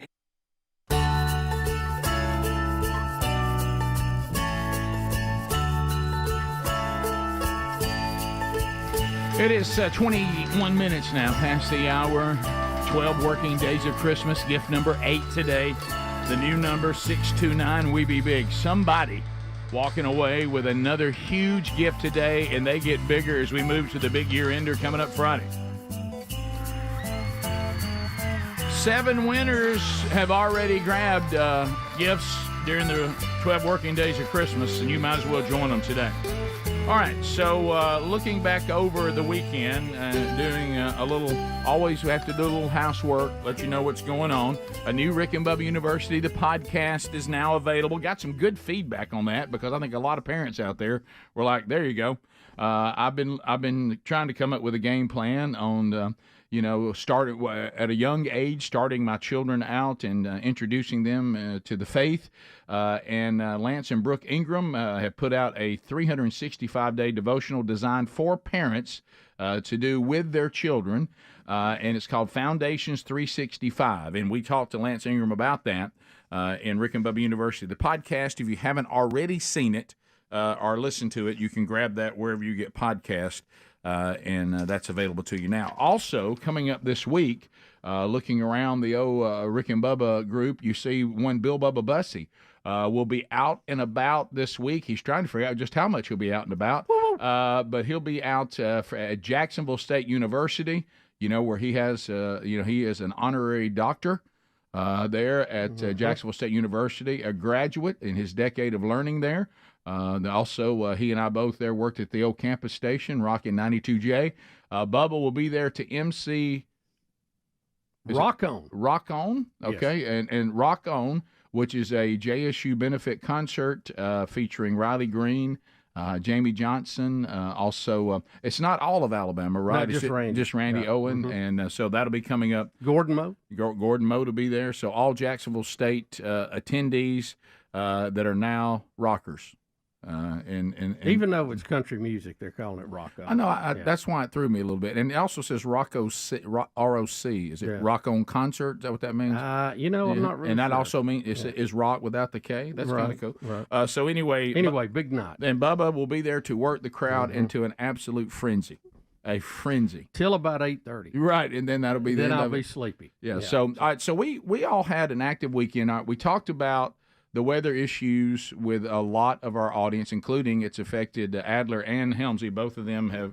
Helmsey's still on the generator. If you listen to the kickoff hour, Adler said they were on the generator for 24 hours, so he's back. I was just going to say this. I think the Rock is Randy Owen Center. Okay. Because they're building. Is that what this is the for? Performing Arts Center. And they that. call it Rock so On. I think that's the Rock. ROC.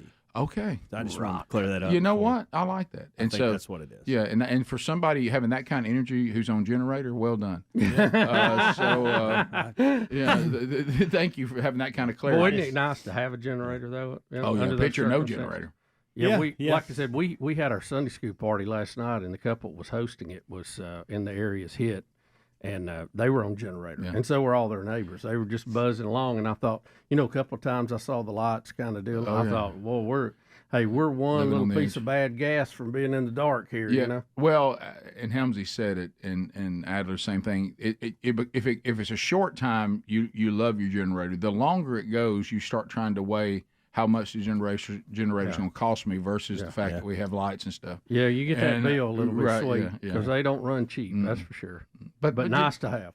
But worth every dime now. Here's what I told Amanda. Yeah. I said at this point we'd be at a hotel and they're not cheap either. There you go. So I don't really know what else to tell y'all. I'm not cutting it off because Cowboys are on. That's right. And kids are all over the internet, and without this power, we're just going to be sitting in the dark. So what are the limitations? Because I know generators don't put everything back on. Yeah, they do. Do they really? It runs everything. Wow. Depending on what you got. It runs every single thing. You have to have a show enough good one. It'll run everything. And how big a one you got? It's a big one. It's a sure kilowatt good one. It's your big boy. Bubba, I don't know any of those. It's one of them big boys. I mean, Adler has the same thing. He's been on the same thing. Mine kicks on automatically too, so it just goes dark. And then it just turns back on, and it's like, wow, this is amazing. Yeah, that's what most of them do. Yeah, it's a whole house generator. It's mine amazing. Actually, yours probably does this, but mine, I think it's every Tuesday at like 11 a.m. It runs for a few minutes. Exercises. How about that? Just a little test run. My wife declared last night that I had to unplug our Christmas lights, our exterior lights,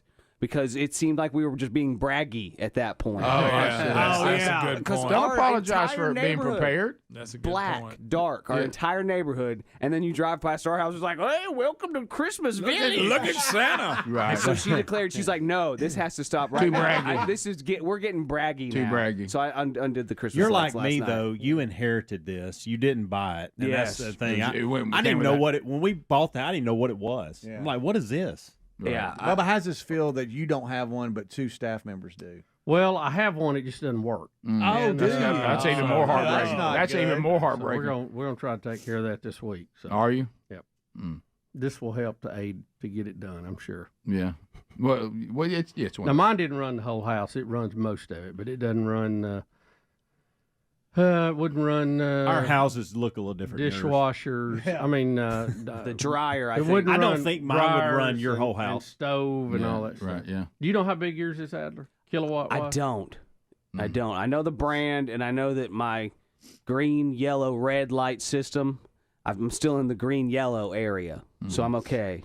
But man, the longer it's running, I'm like, oh, I hope that fluid levels are good. Yep. Yeah. Hope you change the oil. Yeah. So you're 'Cause most of them will cut off if the oil gets low. But Yeah, you they'll have burn you up. have your battery. You have your power back, right? Yes, Adler? yeah, came Helmsey, back you on still like don't. Mine is running. My generator is running right now as we speak. Yeah, Wow. as we speak. We did get an update from Alabama Power probably about an hour ago, saying that estimated time was 11 Okay. a.m. this morning. Well, I know none of you will be surprised by this at all. I went to bed, got up to go to church, had no idea what had happened. I was the same way. Yeah, I woke up. I was the same. Yeah, I mean, I felt a little irresponsible when I woke up and started seeing all this. I'm like, what in the world? Well, Of course, Lisa was up monitoring it. Yeah. I was sound asleep. See, well, everything I kept seeing, I mean, I didn't, I know it wasn't good for people north of us, and it turned out to be right. I where I was below what was really happening, and it was, but the line was closer to me than I thought. So I heard some thunder, and like rolled over and went back to sleep. And of course, we didn't have the wind. Never really came because I used to can hear the wind. We never had the wind like the straight line stuff or any of that over there where we were. I heard a lot of lightning. It woke me up. Thunder. Yeah, woke me up. that's all I heard was but thunder. I was Lots of pretty trees much out down. of it. Until I got up and saw the images, Yeah. what happened in Tennessee, I had no idea. And then, of course, I get the text from Scott Dawson. Yeah, I saw that. Oh, That was- yeah. Mm-hmm. I mean, just got that new building. Yep. And now hit. Yep. Wow. I'd like to hear the details of that. Bottom of the hour, we probably get to. More Rick and Bubba coming up right after this. Rick and Bubba, Rick and Bubba. It's me right now. Tonight, Rambo 3. Well, so I now, tried to show, and the reason it's funny you brought that up because I was trying to show Betty and Caitlin came in last night. I was trying to show them some previews to the old Rambo movies, trying to fire them up for this. Oh, yeah.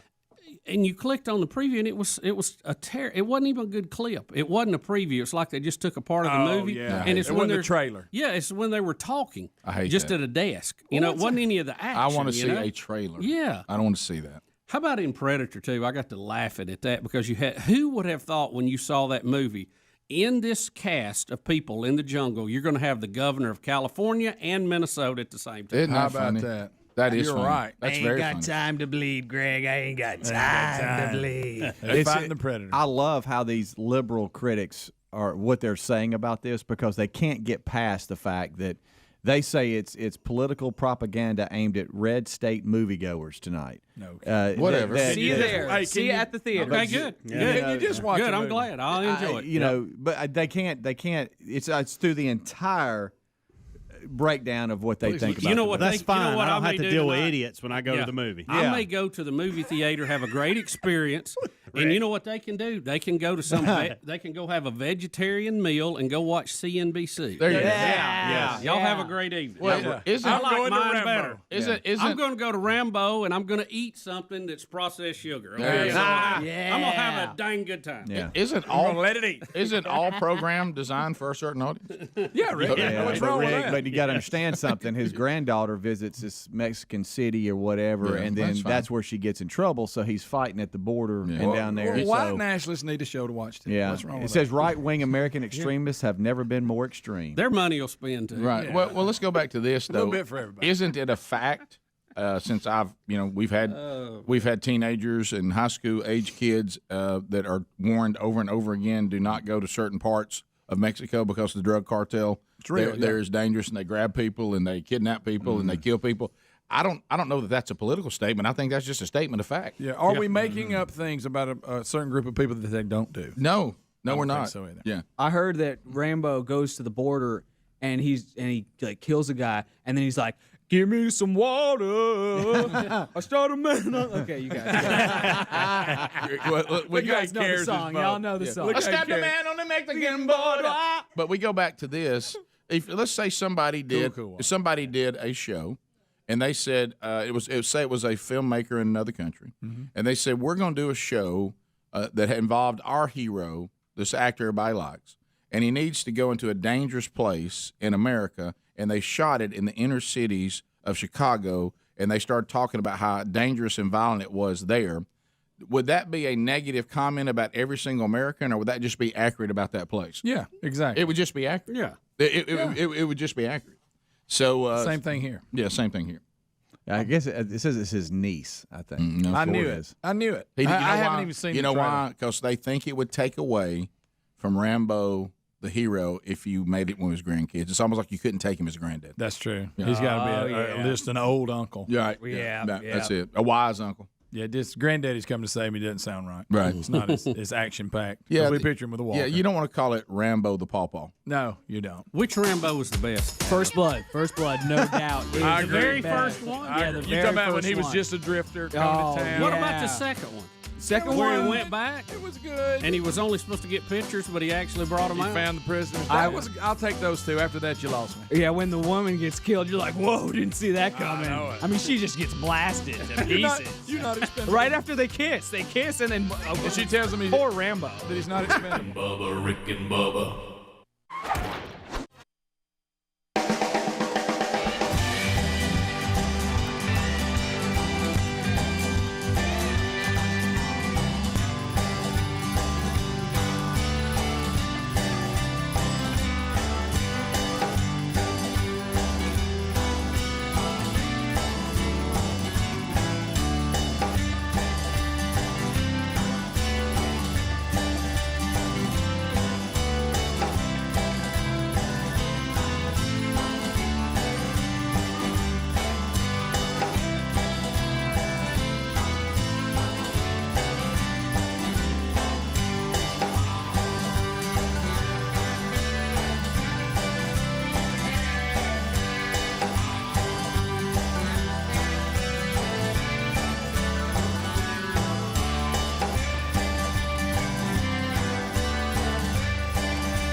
35 minutes past the hour, the Rick and Bubba Show.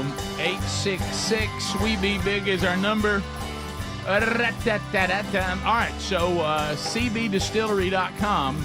Here's a new promo code for you today. If you are looking for these items to help you sleep, people that are using them say, look, this has made a substantial difference. It's a great gift idea as well, and they've got a new code this week. The new code is VIP. VIP. So right now you can get 30% off everything at cbdistillery.com. 100% clean ingredients, no artificial colors, flavors, preservatives, sweeteners, nothing like that. Solutions for relaxation, stress, sleep, pain, after physical activity.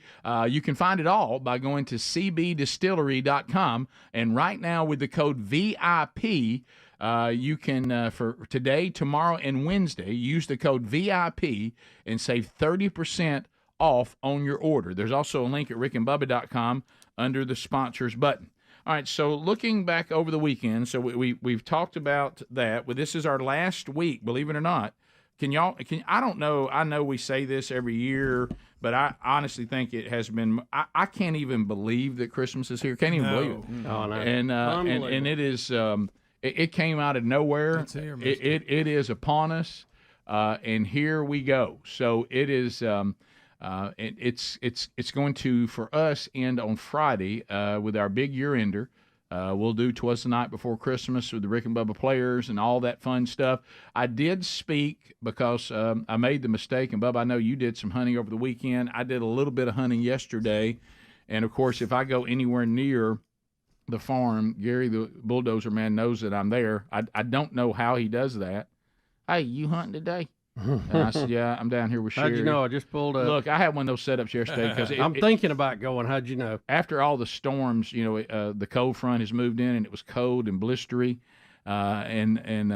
blustery, or because if it's blistery, it means I've been burned probably by something. Getting a tan. And it was just a really nice wintry day, and so we had you remember the wedding I told you about when I had the grape juice overflow and I did all that. Well, that sweet couple had actually came to church on Sunday, and they brought us a big old thing of chili and cornbread. Come on, everybody! In a cooler. And so what we did is we said, hey, let's eat lunch, and then let's head to the farm. I need to take a doe today. Sherry, we're out of meat, and we need to get our doe numbers down. And so I'm like, let's go down to the farm, and then I'll ease out there and see if I can't find a doe, and we'll go ahead and get some good fresh meat for the year and all this. And then you go out and you hunt, and then you come in, and it's cold, and the chili's ready and cornbread. Yeah. And it was great. But anyway, so Gary, and see what y'all think about this. So Gary said, hey, y'all still want me to come up there for the year ender? Mm-hmm. And I said, well, you're not going to come empty-handed, are you? I mean, we're always glad to see you. No, I mean, if you want me to, I can bring some of my fried pies. Oh, yeah. And I said, well, that's a big yes on the big year ender. Come on. That's a big yes. That's a big yay. Yeah. So, and if y'all want to, just like last year, it's up to y'all. Mm-hmm. If you want to, like we did last year, and I was thinking maybe something a little bit different. If you want to, see whoever can come down here and hunt, after the big year ender, I'll make us maybe some ribeyes and maybe some taters and maybe a little bit of a salad. And I said, well, I'll throw it out there and see who can. And so anyway, and you could tell he didn't want to say salad. Yeah. Because he hates when I make fun of him about it. Yeah. So what do you think? What do you think about some ribeyes and some taters? And I said, yeah, it sounds good. I said, is that all we're gonna have? And he just looked at me. No, we could have salad. And I was like, no, I don't care about a salad. Well, I like a little salad with mine. I said, well, I don't care about salad. And I do that to him because he really wants to make a salad. Because he really wants to make a salad. Just a little salad. And what I could do, since y'all had them fried pies, I could do maybe a peach cobbler or something. And I said, well, we'll see. I don't know. But anyway, so anyway, it looks like Gary is going to try to come Friday. Oh, yeah, and he's ready. Bring some fried pies. Might send him some lines. Get ready. Bubba, come on. Were you taken back? I know they mentioned it in the kickoff hour, but it's like I can't get past it. I have to speak of it so I can get it behind me. So Frank Wycheck died at 52? I heard that, and Frank Wycheck, who's very famous in Tennessee Titan history, he was part of the Music City Miracle. Oh, yeah. Who threw the ball back across the field. Which we'll talk about that. That happened again, didn't it? I saw this story, and I just can't believe it. It said he fell? Mm-hmm. In Chattanooga? So and hit his head at his home. Can I ask you this? Was this in the bathroom? Do we know where he fell? What happened? Did he fall down steps? We wish the story said more. It just said he fell and then was unresponsive when they found him. Mm-hmm. And they think he hit his head. Y'all, that's crazy to play in the NFL as long as he did, and the hits and all that, and then you fall at home and it kills you. Do you realize how young 52 is? Yes, Rick, I do now. Yeah, at the end of the article that I read, it said he was having some problems with his head. Oh, really? Yeah. Really? So you think that may have been they just mentioned that at the end of the We really don't know, do we? Yeah. Well, I think his family is letting them check for CTE. He was very nice to us when we were associating with the Titans a lot because we were on their flagship station, and then he went on to be the color man for a while. Yeah. On the broadcast. Yeah. But a legend because of that play, if nothing else. Played 11 years, 8 of them with the Titans and the Oilers when they were the Oilers. And then he's in the Tennessee Sports Hall of Fame, no surprise there.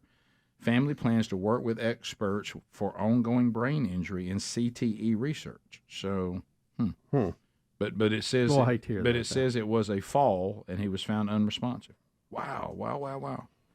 So he was always. I've got a liner from him right over here. I know. Yeah, I know. Did you play it? I haven't. Should we? I don't know. Yes. Does that feel a little? Yes, that's it's like honoring. I don't we play honor him by doing that. I don't play Steve McNair's either. Why? I mean, they're both different kind of death. They're legends. No, it is. I'm Different just saying. kind of death. I'm I just think saying. you honor both those men when you play those liners. Yeah, they're legends. They're legends. Hey, this is Frank Wycheck, tight end with the Tennessee Titans, and you're listening to two fat boys, Rick and Bubba. Wow, Frank. How'd that feel? Because you called for it. Helms. No, How I did think it feel? honors that Did man. it make you a little bit sad? I wish he wouldn't have said fat boys and would have got it right. But yeah, Right. Did it feel a little bit? no, I didn't even know who this gentleman was until okay, earlier right. today. But We were immersed in watching. But I for a think while. I think anytime you play someone that's passed, you're honoring them by doing that. he was the Kelsey of Well, the Tom Titans Landry. during that Yeah, time. and he was kind of Greg, ahead of the don't- curve on don't being roll. one of these dominant tight ends. I Yeah, mean, they he went was. to him a lot A when lot. they needed yards. Yeah. When they were real good. Look, you don't want to honor Yeah. the man, don't play it. No. I do want to honor him. I just didn't know, is that an honor? And I you think clarified it. why We're would gonna that do that. not We're be gonna an have to play the honor? miracle call. And we're going to We're play gonna Tom do that. Landry. Greg, see, why do you now that's always- not. Because he Greg, died and we need Greg, to honor him. Why does it always Where did go to that Tom come Landry? from? Why does it always go to Tom A, Landry? it's a really good liner. Yeah, right. B, he was a legend. Okay. Christie kicks it high and short. Going to be fielded by Lorenzo We didn't Neal at know the then. 25. give it Pitches it back to Wycheck. He throws it across the field to Dyson. He's got something. 30, He's got 40, something. 50, He's got it. 40, He's got it. 20, 10. He's got it. 5, end zone. Touchdown Titans. There are no flags on the field. It's a miracle. Tennessee has pulled a miracle. A miracle for the Titans. We were there, Bubba. Oh, no. Ran right by us. I mean, I could have reached out and touched Right. Derek Mason. It was Derek, wasn't it, that ran? Who did you say ran? Dyson. Dyson. Yeah. I was Derek watching it on Mason's TV the and coach. could see y'all. Oh yeah, It's funny. that was the early days. Now, because of social media and everything's documented, it was not a given for you to be at a historic thing and there be multiple people who captured it. Oh yeah. So yeah. you didn't know, and so we're trying to come back from Nashville after being there at the game, and we're just getting inundated. We saw y'all, Right. and I thought, well, people might have known we were there. Yeah. And then if you watch On every ESPN. time ESPN recaps this, you see plainly us jumping around out there with them, especially me. I got because I You went were right behind McNair. Well, I went to find McNair. I knew that he would be all over the camera. I mean, so we were going nuts. And what was funny, we had talked about leaving because it looked like the game was over. Oh, sure. No hope. And for some reason, we decided to stay, that we didn't think we could beat the traffic. So we just stayed. Yeah. And then saw one of the most iconic finishes in a pro football game ever. When Dyson ran past us, I thought, well, somehow there's no way this is going to count. Yeah, I mean, you're waiting on the whistle. Yeah, something weird. And we're all going nuts, jumping around, and the place is bonkers. Yeah. Right. And then they had to review it. And then I'm jumping up and down, Greg, and I look, and I've got Coach Fisher, and I'm out on the 30-yard line, he jumping probably up hugged and down. anybody who came across. And then I thought they're going to review this, so I went and stood right by the review camera, Right, yeah, in yeah. my blue coat. Yeah, right. And that was a game we caught punts at halftime too, and I was feared being booed by the crowd if you missed. Yeah, and we didn't. No, I don't we know made how that was. That another. They already had a Music City Miracle. That really, it was the way that wind was blowing. And they put that big old helmet with that big cage on you, Greg, and you got to go catch that punt. And the wind was blowing. That's that thing tough. was dancing around. Yeah. Oh man. So we come back. Do we want to do the Chiefs play since we just did that and talk and unpack that a little bit? All right. Incredible play that didn't happen, unlike the one you just played. All right. We'll come back. We'll do that. More Rick and Bubba coming up right after this. Rick and Bubba, Rick and Bubba.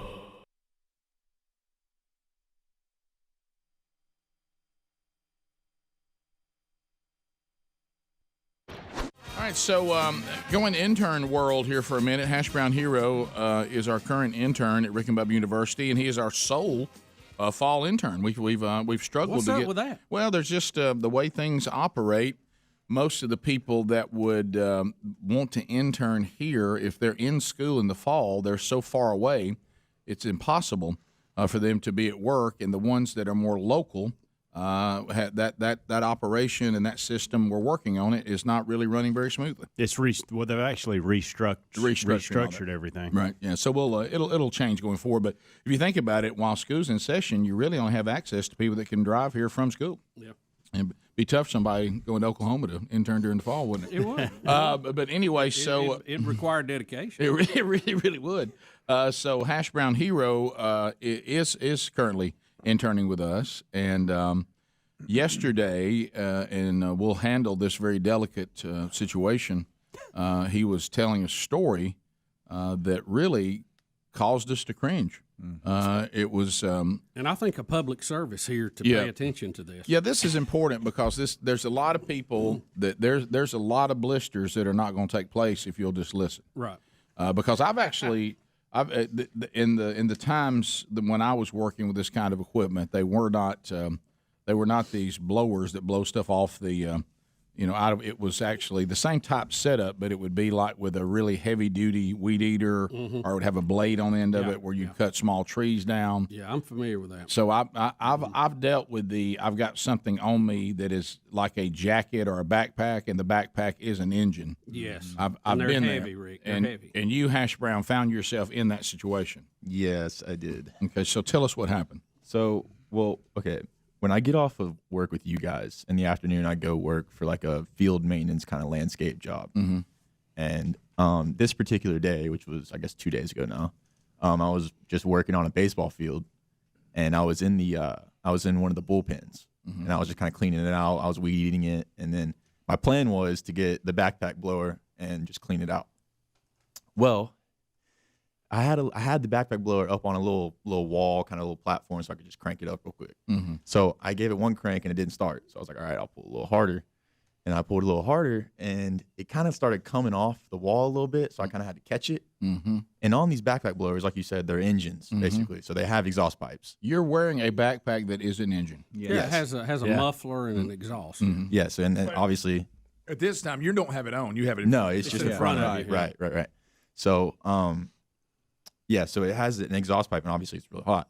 So I kind of pulled it off, and I had to kind of readjust my body and catch it a little bit. Oh, no. You see, when I caught it, that exhaust pipe, it didn't land in the most ideal place. It was in a very sensitive area. We'll put it that way. So now, it was still hot, I guess, from previous use. The thing is for this particular backpack blower, it's kind of got a little problem. So when you crank it up, it's full blast already. Right. Oh, is it? Yeah, it just starts going as hard as it can. So I was trying to kind of readjust it on the handle while this whole exhaust pipe was just leaning into burning. the sensitive area. Yes. Yeah. So anyways, I have my shorts here from that day. We have them. No. They're here. I have the evidence. And you can't really see it in the camera, but there's literally a hole. Oh, my. Kind of where it Wow, look where the hole is. It burned. Burned through the shorts. And it melted through the underwear. Oh, my goodness. I noticed you limping. To the skin. It melted the cloth around it, too. You said to the skin. To the skin. To your leg? No. Or to the sensitive area? The sensitive area. Oh, my gracious. Oh, my goodness. Well, that takes spiral dogs to a whole new area, doesn't it? I mean, and it was. I mean, this is not good. And it was a matter of like 2-3 seconds, obviously, because it's so hot. I was readjusting the handle, and all of a sudden I knew I'm getting burned, and it was real hot. And it takes a second, you know. Yeah, it took 2 or 3 seconds just to get through the shorts. And here's your and problem. the pant, or in the underwear. Ooh, that's hot. The material your shorts is made out of, because when I used to work in the power company, you had to wear cotton. Right. Because cotton will just burn out of the way. But what you had on, this is like the polyester. The material melts. Oh, and yeah. it burns. It does. And it just goes. Yeah. It's like Greg, I never knew that's why they made you wear the cotton. So it just burned out. If you feel the shorts right now, it's like it feels like it's been singed, like cauterized. Yeah. Well, when you weed eat, I've heard of putting your back into it, but I think this is a little ridiculous. Right. Yeah. So really, what happened was when this backpack engine that had been running, obviously, ooh, that hot. And so when it you don't take long, like you said, immediately it's putting out some hot exhaust. So when it fell off the wall, you almost caught it like you'd hug somebody. Right.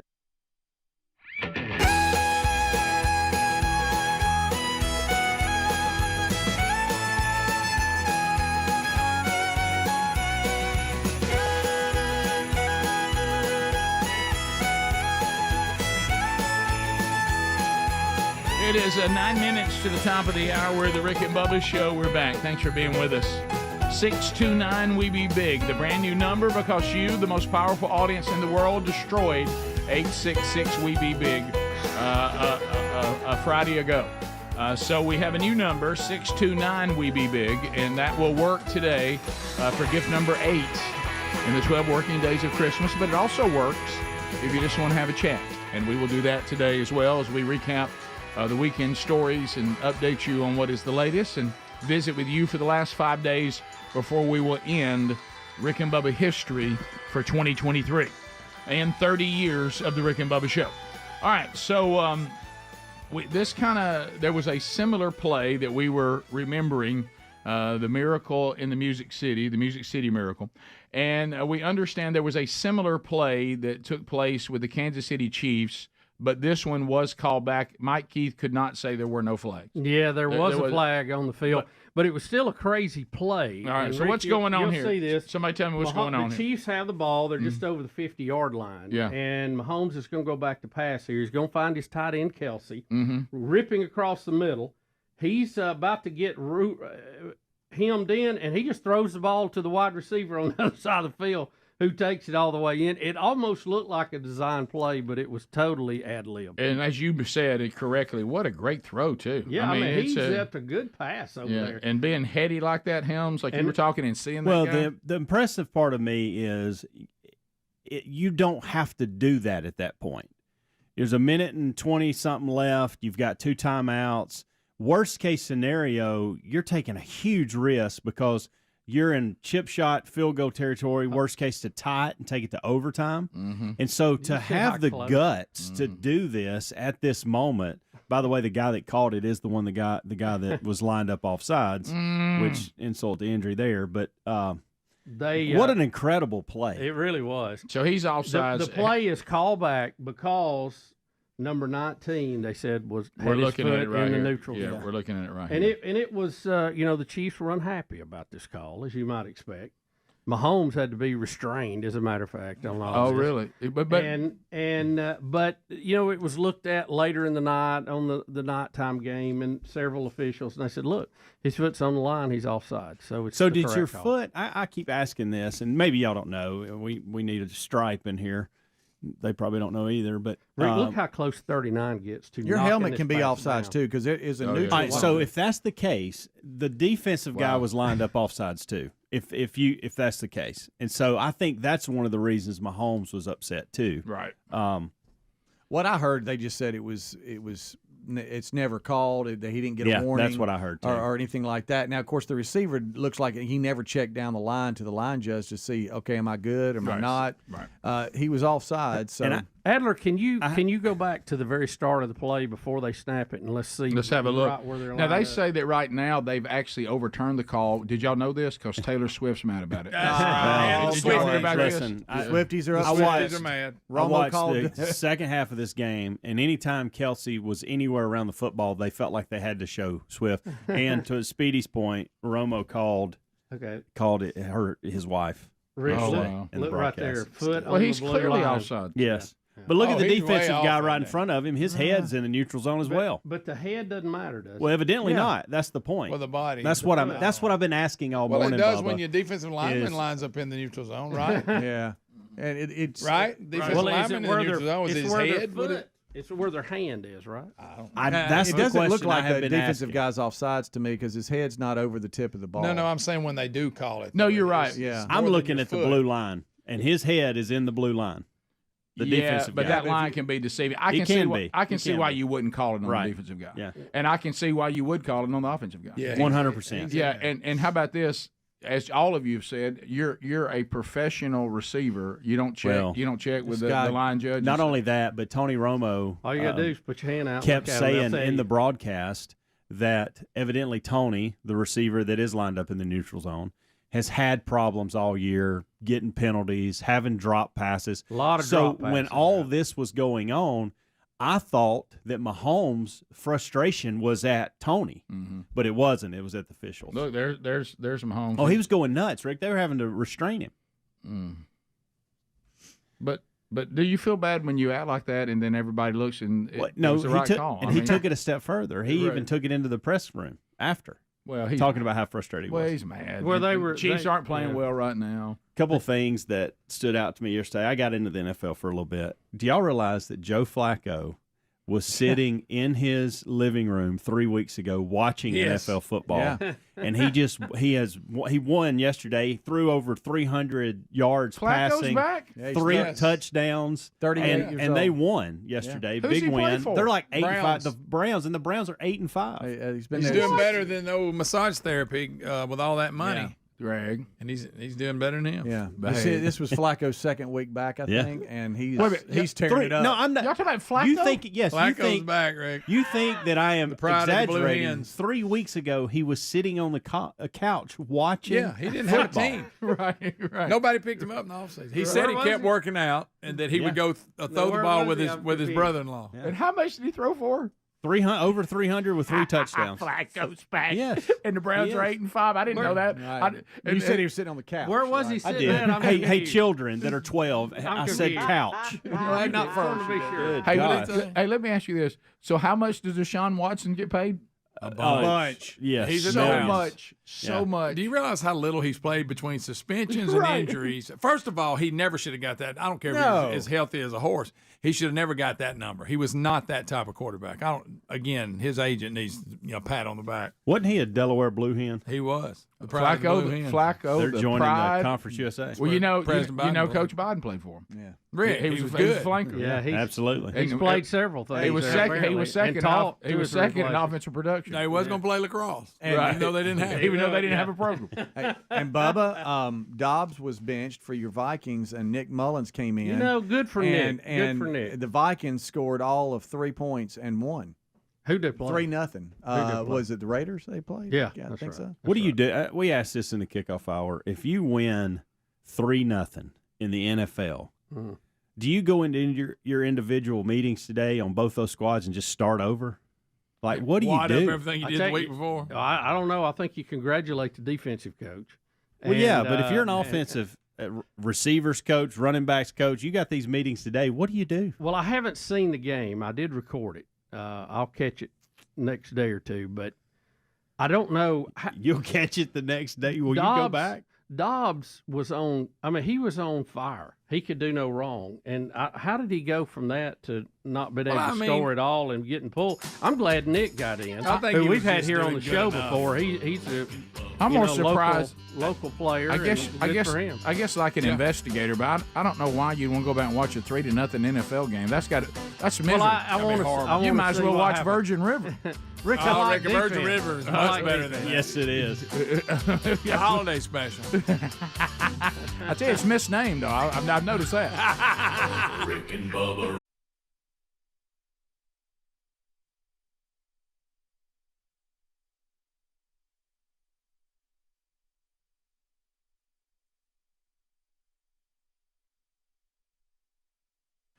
Well, Phil Robertson and his story is an incredible testimony. It's been captured in an outstanding movie called The Blind. If you haven't seen this, it is. How about this? It's just a good movie.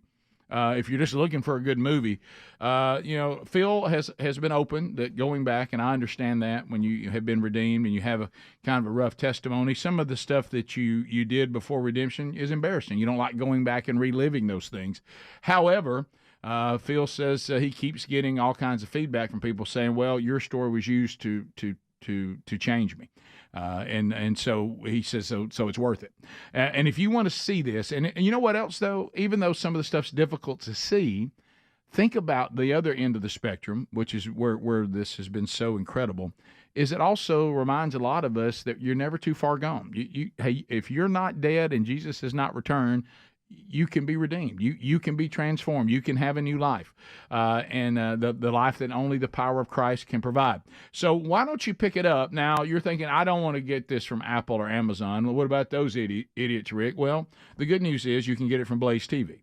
It's not a Blaze Media production, but they have the movie, and you can get it from them.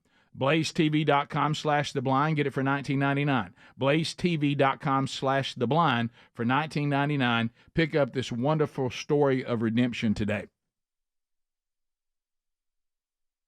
to kind of like and now catch you it, got it, and you're trying not to break the equipment, which I appreciate that if I was your employer. Oh, yeah. But now the muffler's saying hello to you. Yeah, now. Well, let me ask you this. I mean, Yes, it is. You going to be all right?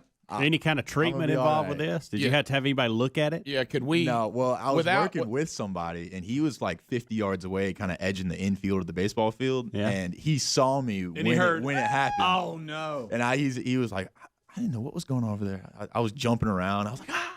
So you hugged Did the blower is what you did. I basically hugged the blower, and I was trying to readjust the handle. Meanwhile, it's burning through my shorts. And And you know, after a close call like that, and you're assessing the damage. Yeah. He's over. I tell you what, this is where you have no friends. Though. Hey, come here just a second. Now you're.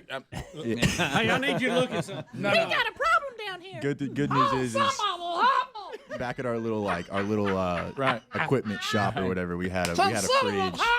We had a fridge and a freezer, and we had some frozen peas in there. So that helped. Oh, good. That was helpful. I bet that was one of the form fitting. So we'll just say. Now, wait, Chad, are you saying at the maintenance shop you keep frozen peas in the fridge? No. We just had a fridge that also obviously had a freezer.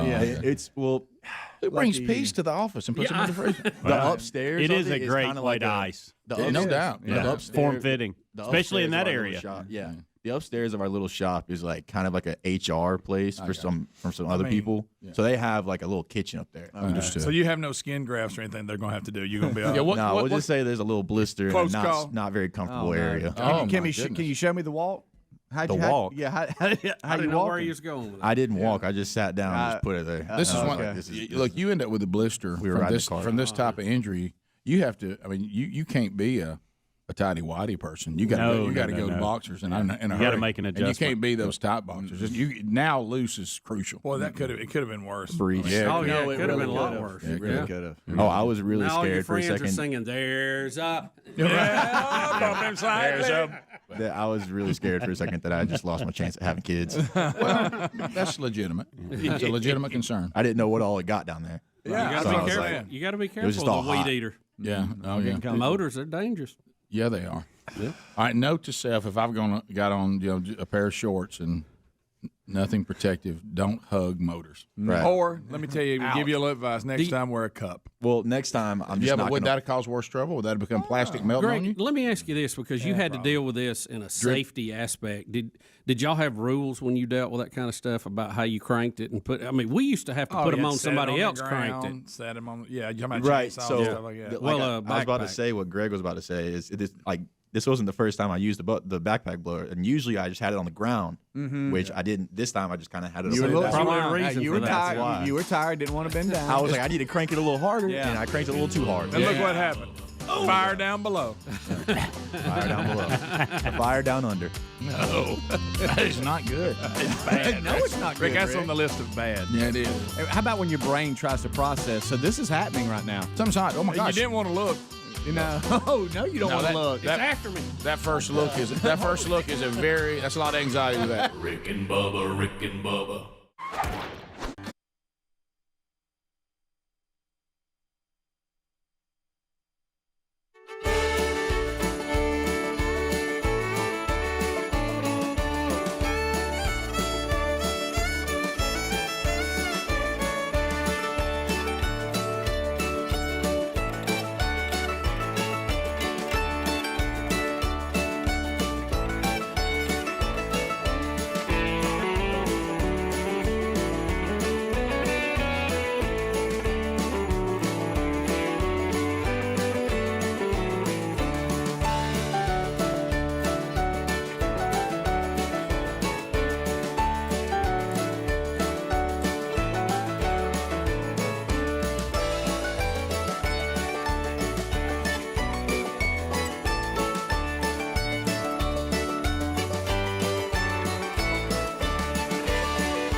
It is 7 minutes past the hour.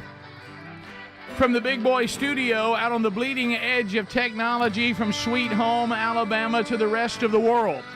Via various platforms, including but not limited to the Rick and Bubba Radio Network. The boldest radio stations in America saying, yes, I will carry this show. Another live option is our TuneIn app. You can gather us from TuneIn. It's a free download. Just search the Rick and Bubba Show. You get a 24/7 TuneIn channel streaming either the live show or archives of older shows, all for your listening pleasure. Other options, the YouTube channel. Eddie Van Adler produces that. You can watch us live on our YouTube channel. Subscribe today and join the over 100,000 subscribers all across the country and around the world. You can watch the show live on YouTube. You can also watch a daily archive on YouTube. So there's an archive option as well. You also get a best of hour if you're a Blaze TV subscriber. On the audio side, on the archive world, it's the Rick and Bubba podcast channel. Audio archives available for you every day. Helmsey puts those together for you, and there's a best of hour there as well. So there's no reason you should ever miss even a second of the Rick and Bubba Show, either live and or archived. Speedy, the real Greg Burgess, Helmsey, I've already mentioned Eddie Van Adler, and right there is Bill Bubba Bussey. Rick, glad to be here, and thank all of you for joining us. It is the little party we call Rick and Bubba. Gift number 8 still to come on the program today. Be paying attention for that. Gift number 7 went away on Friday. All the way back to gift number 1, Matt Driggers, Crestview, Florida. Gift number 2, Brian Graham, Eudora, Mississippi. Gift number 3, Brandon Harper, Lauderdale, Mississippi. Number 4, Shep Waits, Abbeville, Alabama. Number 5, Xavier Hughes, Big Clifty, Kentucky. Gift number 6 was Teresa Hughes in Pensacola. Gift number 7, Daryl Threadgill, Wetumpka, Alabama. So there they all are. They all have a gift. And today's gift will go to someone. Imagine hearing your name right there on that list. Right there on that list. Bubba, this is that time of year when we, the Rick and Bubba Show, we don our camo. We go out and we love to go in pursuit of the great American white-tailed deer. It's one of our favorite pastimes, a great hobby that we all enjoy many times together, a lot of times individually. And Bubba, let me tell you something, sir. Looking back over this weekend, when all of a sudden that team, Rick and Bubba text thread, had a text from one Bill Bubba Bussey, and the quote was, "I think I just shot a good one." Something along those lines. Something around that lingo. And then what that does is it puts all of us in a frenzy that we demand pictures. Of course, there's no way we can get them as quick as we want them, Right, because for one thing, you have to sit a minute. But we're all just begging for pictures, and then we just anticipate when you finally see the picture is out. I love it. I love that anticipation. But no, we got lucky. We went out Friday afternoon. It was a little warm. It's a good-looking deer, buddy. But only the second time I've ever sit on this field, and had several deer out, and this guy came out here and was clearing the way, and we ended up taking him, and he walked up fairly close to me, only about 50 yards. So, tell us all about it. Take us through it. Yes, Put us there. well, Let us go out in the woods with you. Okay, they were a couple of bucks on the field. Mm-hmm. They were 8 or 9 does. I mean, it was like a dance They were floor moving. out there. Mhm. And give me a time of day.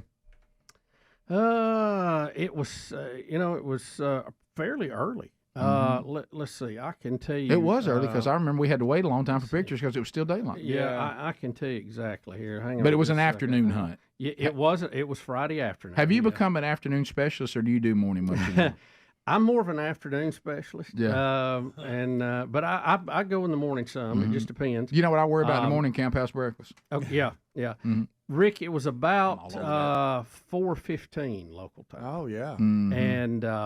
And out he comes, and I was watching it. It kind of caught me off guard, really. And I knew immediately when I saw him. I said, "Well, I got to get this one." And so there was no question. Yeah, I started getting the gun in the window and trying to get situated, and I realized I didn't have my bean bags in there like I like it to prop the gun on. Sure. Oh no! So Bubba, that's not like you. start 5 Ps. wrestling that down. 5 Ps. That's all. I got one now. Yeah. And he was intermixed with some of these other deer, and I had to wait for him to clear out, and he he kind of put his head down and made a little jump at one of them and kind of moving him off of him a little bit. Mm-hmm. Get off me, man. Gave me the window I needed and put him down. And luckily, I like getting the deer and we'll enjoy the meat, but I'm glad to know the gun's still on and that the holder of the gun can still shoot straight. That's always a relief, because I didn't shoot at all last year. I didn't even shoot a bullet. So it's been a couple of years since that gun fired, and that last time was over at Cuz's, matter of fact. Yeah. So it was exciting. We were glad to get it. Isn't that fun? Yeah, it ended up being a 170-pound 9-point. And the great Bobby Dooley was hunting with me, and I'm so glad Bobby was there, because we'd have never got this thing up and out if we had not. Where would the world be without Bobby Dooley? Oh, I know, I know.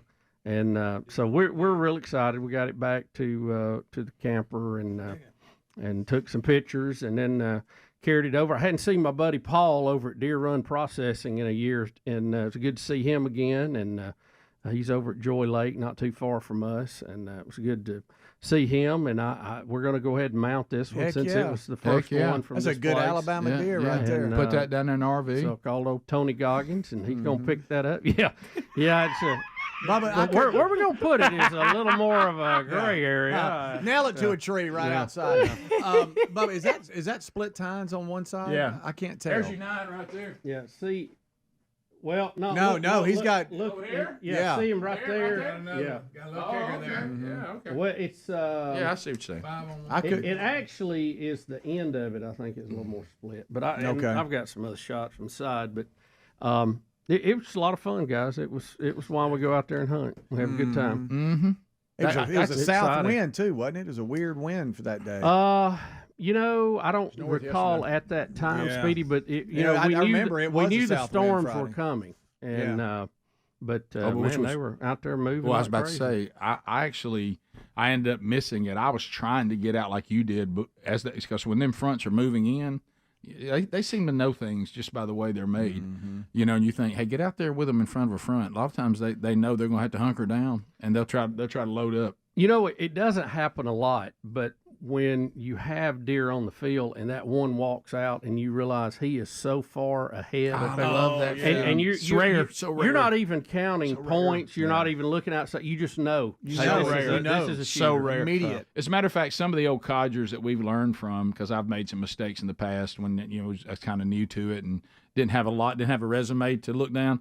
And they used to say all the time, once you got to where you had seen enough deer, if you're hesitating, you probably don't want to shoot that deer because there's going to be ground shrinkage. Yeah. The ones you need to shoot is when you have no doubt. You go, wow, when you just wow, go, there he is. If you're sitting there going, you're probably going to walk up and go, dang, I shouldn't have shot that deer. And one of the delays getting you guys pictures, and this is just something we do. I'm not saying it's the way everybody ought to do it, but I learned a lot from Bill Spradlin, who when we first started hunting again as grown-ups, we were hunting with him, and he was like the deer whisperer. Yes, he is. And he knew he had a breeding operation. He knew everything about deer.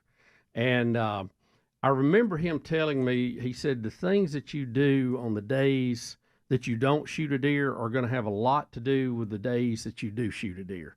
And he was big on pressure and not letting the deer see you and all that stuff. He didn't want you walking to the stand. He'd drive you right to the step, drop you off, drive you right to the step, pick you up. He also said deer are scared of cars, terrified of humans, but they don't make the connection that humans are in cars. So, in other words, a car can run them off the field, but they'll come back. They see a human, they're gone. They ain't coming back for a while. Of course, Gary goes further and claims that for some reason four-wheelers they were more afraid of than anything. I don't know where he got that. Well, let me tell you, they don't like you in four-wheelers. They don't see. I don't know if they see a lot of four-wheelers. They see a lot of cars, right? And they're used to. And I think sound that may be make. where Gary's coming from. I don't know. And a lot of people don't take them four-wheelers in there. Tell them boys, I'm telling you. A lot of people too will use the same truck to feed as they do to drop people off. That does work. The deer get used to that too, but. When we pick a deer up off the field, we go in there like special forces, and we try to get that. We don't take pictures. We don't talk about it. We don't get out there and walk around. We grab that deer, and we try to get out of there in 20 seconds if we can. And so that delays pictures, though, because you don't get pictures until you get back to where your headquarters is. Congratulations, Thank you, man. That's excited about it. We'll be right back. Rick and Bubba, Rick and Bubba.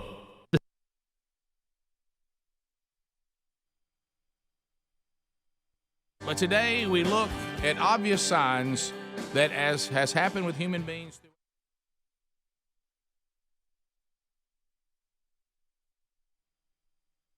Rick, today, I don't know if you're familiar with this, Rick, tens of thousands of high school students in cities across the country plan to skip class. Unbelievable. As a show of solidarity for the global climate strike. Oh, my gosh. We have to treat climate change what it is, an emergency. Says an 18-year-old young lady. Give me that age again. 18. I bet that's. I bet that's. She's one of the coordinators for the event. Bet she's sharp as a tack on the way the world really works. Yeah, they call it a groundswell. Just like I was at 18. They said it's going to be a really, really powerful day, the launch of a new era of the climate movement. Oh, my God. It's just the beginning for us. One young lady was quoted, 19 years old, as they all chanted, "No future, no children." Okay, so this is the thing that Canada was doing, but now this is the U.S.'s version of the same thing. Again, I have to tell you, I'm glad these people are voluntarily deciding not to reproduce. Let me tell you, if every Nimrod that is it's not a bad thing. If every Nimrod More power to you, sister. that is a modern day teenager, not just a modern day teenager, but a modern day teenager that lives in San Francisco and that area, if all of you want to skip school and scream to us, if we don't think we have a future, we won't have children, we are all in. Rick, how about this? We'll take that commitment, and you know what? It'll give us peace. Rick, as we move along, employees at Microsoft have published an open letter that calls on the company to stop working with oil companies. They say Microsoft makes millions of dollars in profit by helping fossil fuel companies extract more oil. In the letter, they reference a partnership the company has announced on Tuesday with Chevron, and they say that Microsoft workers do not want to be complicit in these crimes.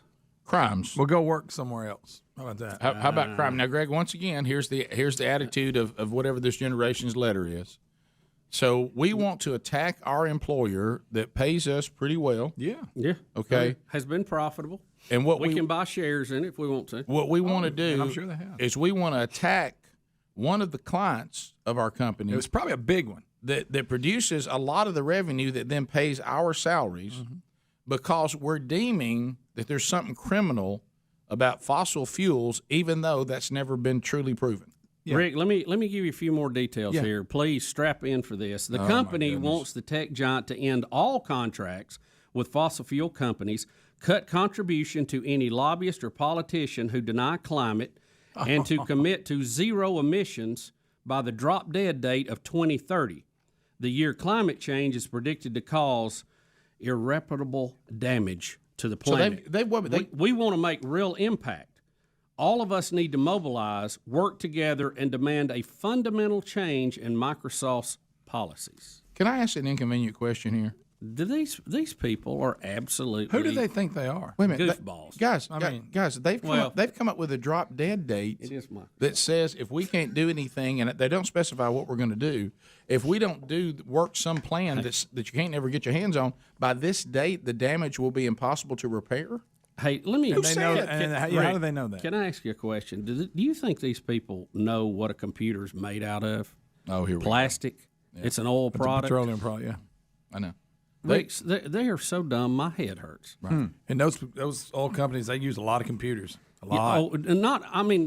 Sure, they're a big client. Okay, I give you that. No telling how many computers Chevron has Microsoft on it.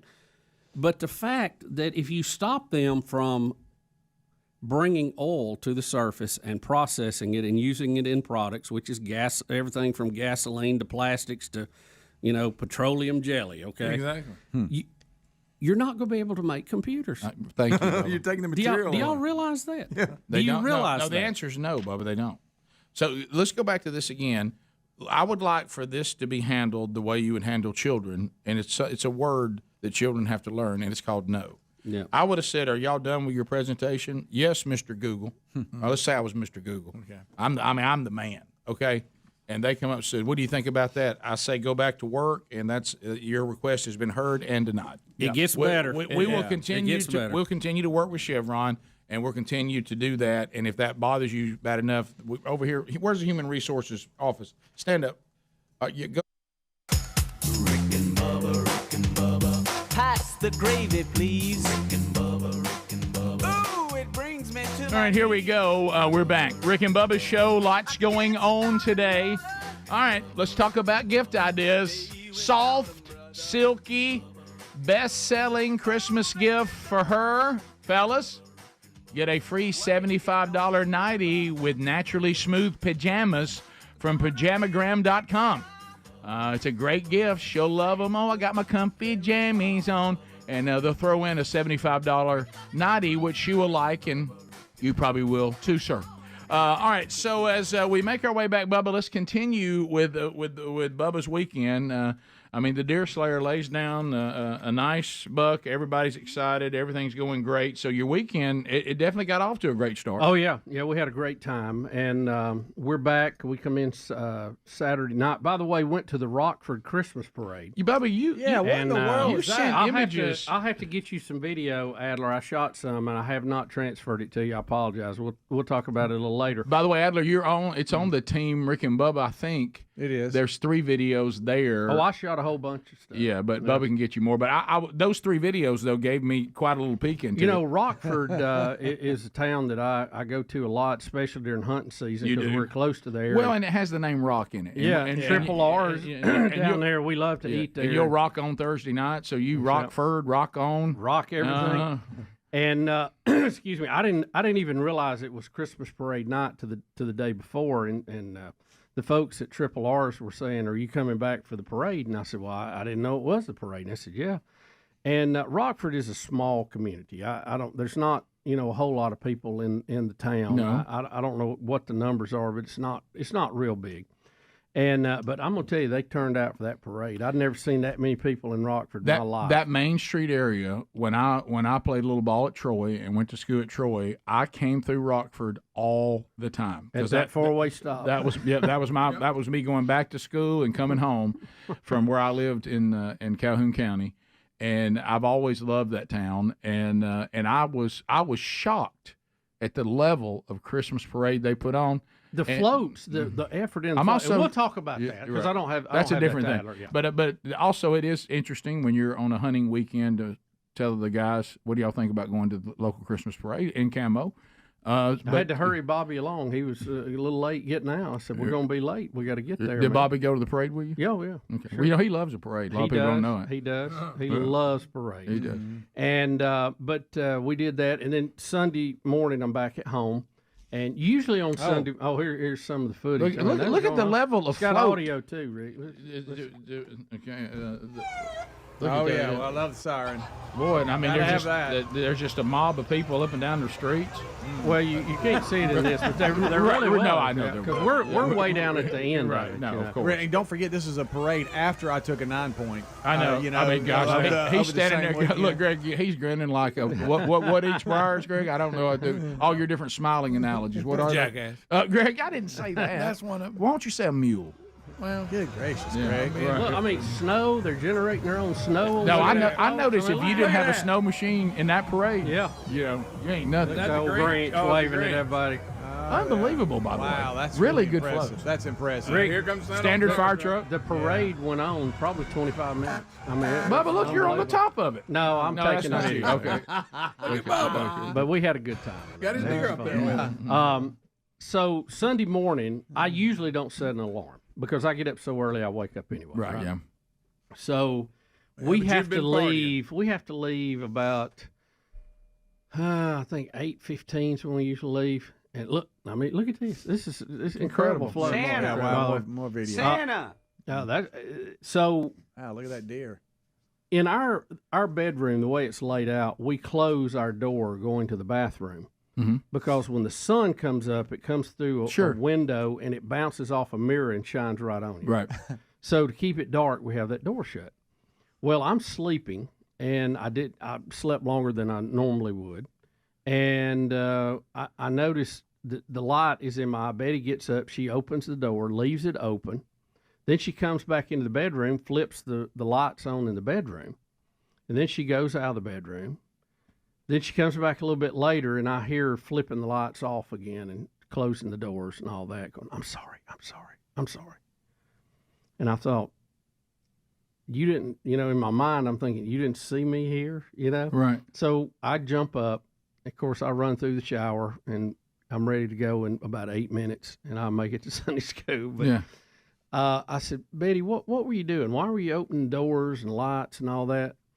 And we were talking about it later in the day, and she said, I didn't see you in the bed. I said, you didn't see me in the bed? Right. She Wait a said, minute. "No, I This didn't has see happened you." before. It has. This has happened before. She thought you were outside or something. Started hollering She said, I thought you were in the shower. And I said, but you went into the bathroom, and obviously I wasn't in the shower. Right.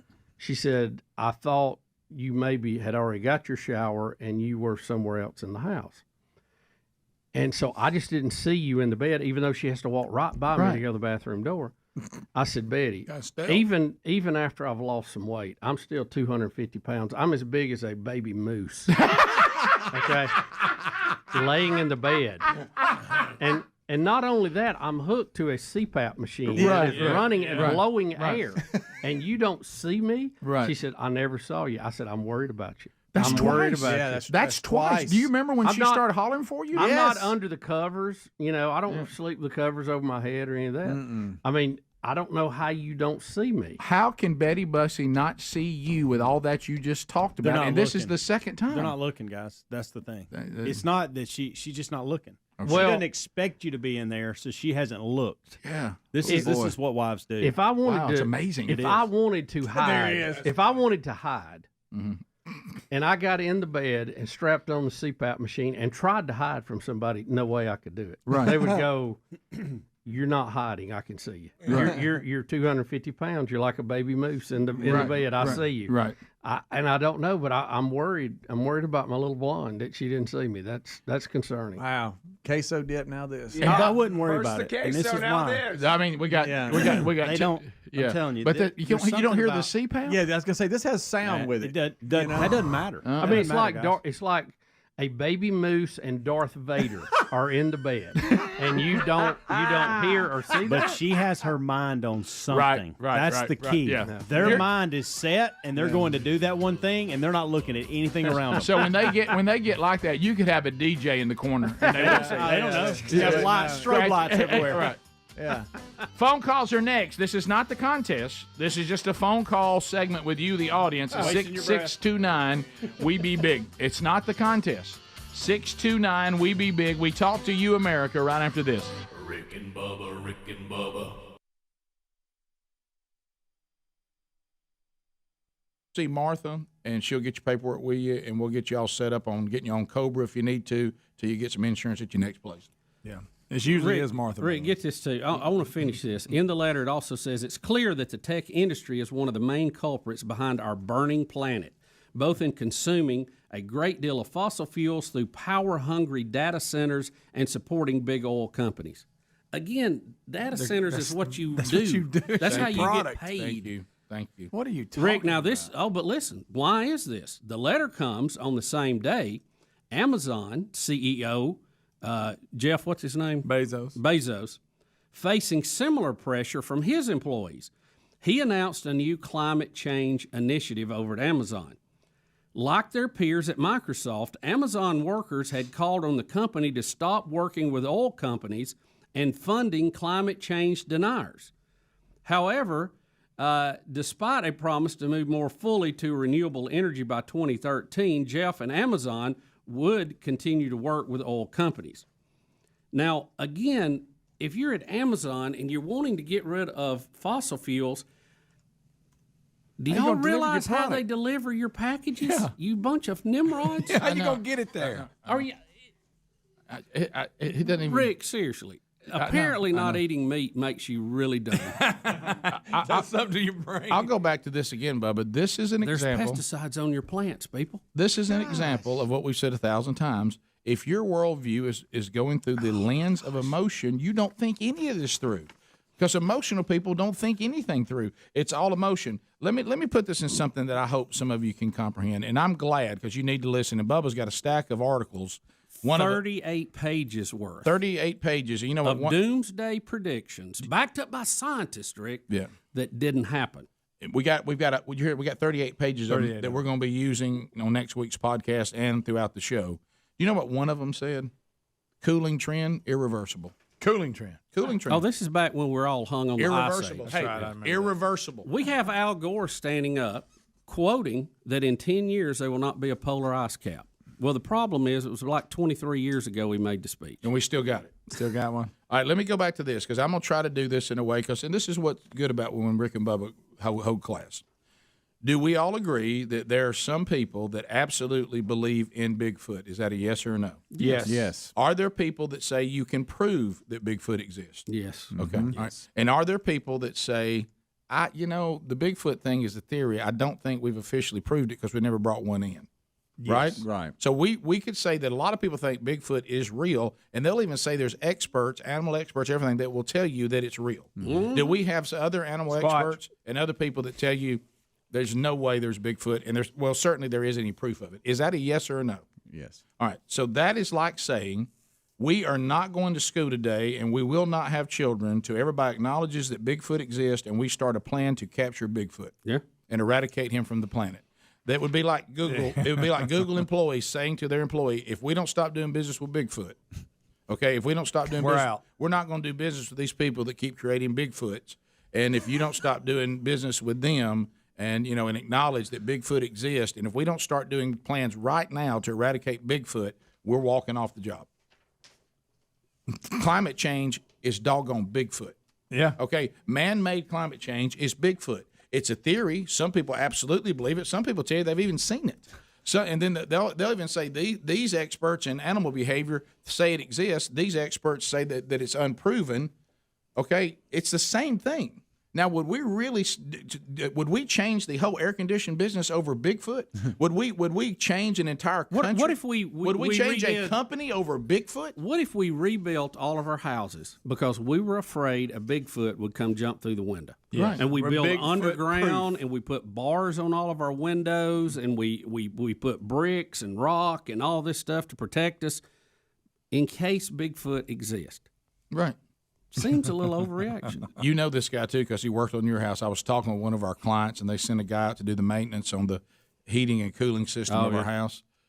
He got in tears. I don't know if he told you about this. Almost tears. You could see the water in his eyes because he said, guess what I saw the other day? I said, what? He goes, air conditioning unit from back in the good old days. He said, you know how long it had lasted without having to have one part replaced? 20 years. 37 years. Buddy, those are long gone. And he said the part it needs doesn't exist anymore. And y'all know, 30. Y'all know too, the new 37 That's years. crazy. You know the original Freon we had to do away with that, and they went to the new one. Well, they're doing away with it now because the new one causes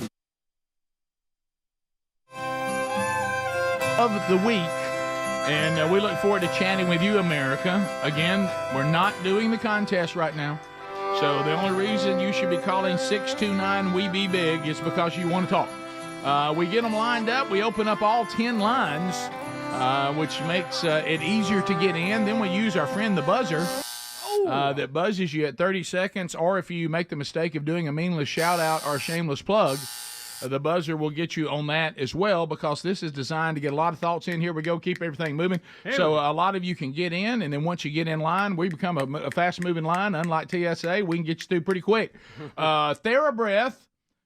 Don't forget, take the gift of fresh breath to all your family and friends this most wonderful time of year. TheraBreath, these products are the best of the best, and you can get them by going to retailers everywhere, but sometimes shelf space limited, can't get all the products in. So if you want to get all the products, you can find those at TheraBreath.com.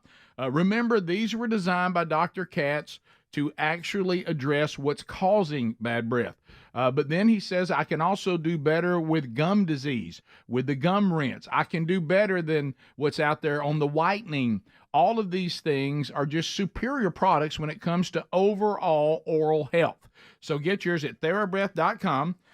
get those lozenges too. We carry those around with us because sometimes you can have fresh breath and you've used their mouthwash and their toothbrush, but then you eat breakfast, drink a little coffee, and you're like, I think I got stank breath. So have those lozenges in your pocket, put those to work. Also, if you struggle with dry mouth, you do a lot of presentations, they're very helpful for that too.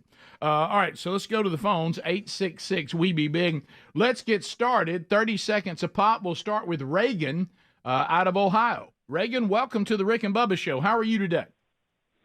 I'm good, Rick and Bubba. How y'all doing? Fired up and ready. That's all we know.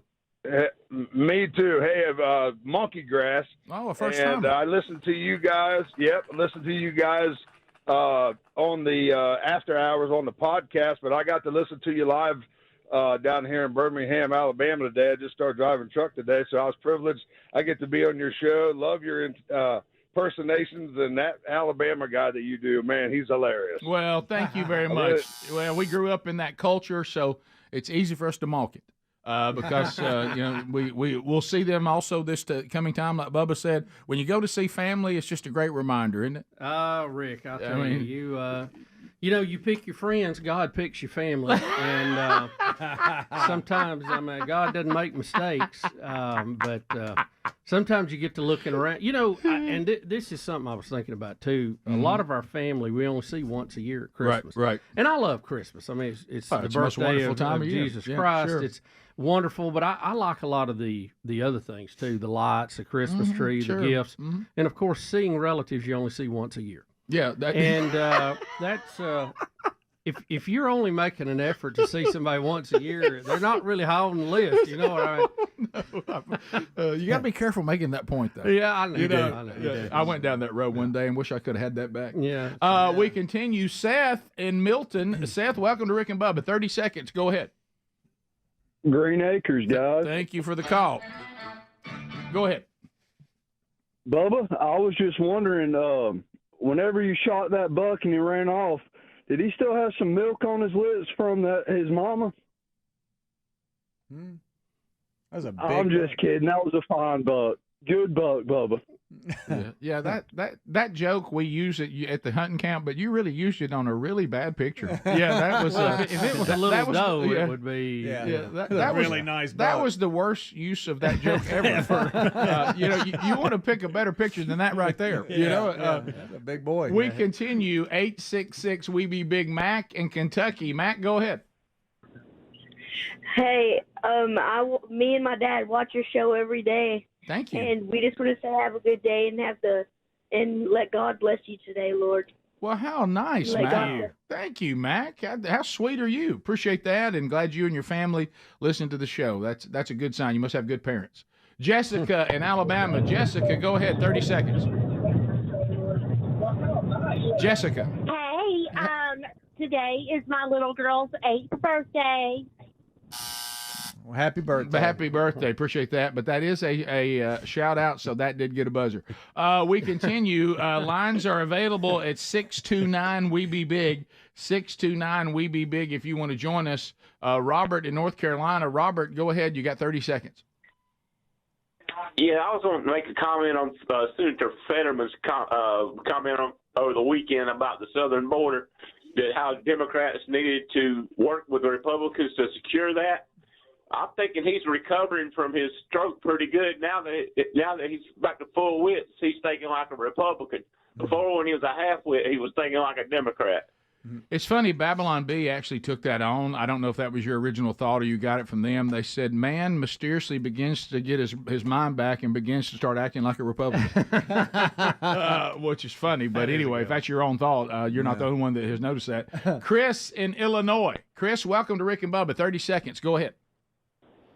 Good morning, brothers. Hey, we're headed down to Birmingham for the Men Church Conference. A group of church. It's going to be about 11 or 12 of us. Good. Where's a good spot to eat at? Oh, my goodness. So you said you were going to the Birmingham one. That's in February. Why don't you email me? Email me, Rick at rickandbubba.com or Rick at burgessministries.com, and I'll give you some great suggestions. All right, good. Thank you. Hey, look forward to seeing you. It's going to be a blast, and Robbie Gallaty is going to be speaking there, and they were right in the middle of those tornadoes. I told the guys earlier when the power goes off in the middle of the Christmas production. Did you say you had video of that? Yeah, he sent it to me. I'll send it to you. We got you got to cue Can we show forward it because today? it's the whole Can we see it? I guess we could, yeah, but we got to cue almost to the end because he almost got finished before it hit. Wow. Really? Stanley in Kentucky. Stanley, go ahead. 30 seconds. Well. It's Stanley Nadmeyer here. I was kind of want to see what you think about the Tide coming up in the playoffs. Okay, buddy. All right. Well, you might want to let us handle that. Can I tell you? And I didn't want to start. I don't want to start anything because that's not my nature. Right. I don't It's just not you, stir. Rick. I don't. I'm just going to say something, and mark my words, okay? And it's just. I'm not saying that I know, but I'm just telling you that some people that seem to know, this is what they've said. That's all I'm going to say, and I'll say no more. Okay. If the Tide pulls this off, Saban's last year. Rick. Rick. Do you have anything to sip on? You could take a sip of something. I'm telling you. Now, is that you talking or Nadmeyer? No. He's got the inside track from the On the inside track inside, from baby. a guy that knows Uncle Rob down the street from Uncle Tim, Who happens to be in the Elephant Club. and works at Mercedes, where Who's in the Red Saban Elephant Club. gets his cars, and one time sold him a candy bar. Yeah, and I heard the audio of him and Kirby talking. When before the game. Tide wins the national championship, and I can't see anybody in the four that can beat them, when they win the national championship and he steps down, I'm going to ask that everybody in this room put me on your shoulders, and you have to carry me around the room, shouting, "Rick called it." I don't think it's outlandish, but I think He's 72. if this gets out, I think the other three teams will lose just to get him out of there. But no, That's a good point. That would be a good strategy. He's coached probably. That's a little late. It's to one of the announce best that. coaching jobs he's done. At 72, he's done a masterful agree with job that. this year. Yeah, he has. Okay. Yeah. And notice how jolly he's been lately. Not as angry as he normally is. No, I don't think it's outlandish. That's listen, not outrageous. No, it's not. And here's the thing: at some point, you just said it at 70. This day is coming. Yes. And so if you win it, why not? Like. And I heard also, what else can you to do? confirm it? You said, the guy who knew a guy that worked with a guy whose daddy is friends with a guy in the Red Elephant Club. That was one. Yeah. But also, there was a woman who was at the beauty shop who talked to a woman who knew somebody that knows the Sabans, and also his wife knows Miss Terry. So don't think it ain't like I don't have reliable sources. Rick, I don't have a problem with carrying you out of here screaming, Rick. But I don't think that's outlandish at all. Right. I really don't. Cassidy Again, in Alabama. Makes a lot of sense, actually. The day's coming. We got to get He's used 72. to that. There's going to be life without Coach Saban in college football. We have to understand that. Cassidy, go ahead. Monkey grass first. Thank you for the call very much. Go ahead. Okay, so I know what monkey grass and I know what green acres mean, but what does the mick mean? That's for us to get everybody's attention in a crowd. It's a Gila monster mating call. And so if we're ever in a crowd and we can't find each other, we go, "Meck," and then we go, "Meck." Yeah, and that's how we find each other. It works. Yeah, it works every time. Yeah. Teach that to your kids. It'll work there, too. I do. I walk. Well, back when I had all the kids going to church, we'd hit the church parking lot. They'd be scattered everywhere. I go, "Meck." Yep. Everybody comes and gets in line. John in Birmingham. John, go ahead. 30 seconds. Hey, Rick, just wanted to comment on what you just said about Nick. Yeah, over the years, you see how serious he was coaching. And then as it's like a guy who's about to retire, he kind of doesn't care as much. He cares, but he's kind of like laid back more. He's kind of, Everybody cutting sees up it. more. Everybody so, I mean, sees it. yes, absolutely. I agree with you. Yeah. Now, if they don't win, he's so competitive and he'll get so mad about that that may not. But if they win, what a perfect time to step down. Oh, I know, man. I'm just telling you. And somebody say it. So it's a murmur campaign. Is he tied with Bear or one ahead of Bear national championships at Alabama? I don't know. I used to know that. I don't know. I really don't know. But we can find that real quick. All right, we'll be back 15 minutes to the top of the hour. Somebody said. I think they're tied.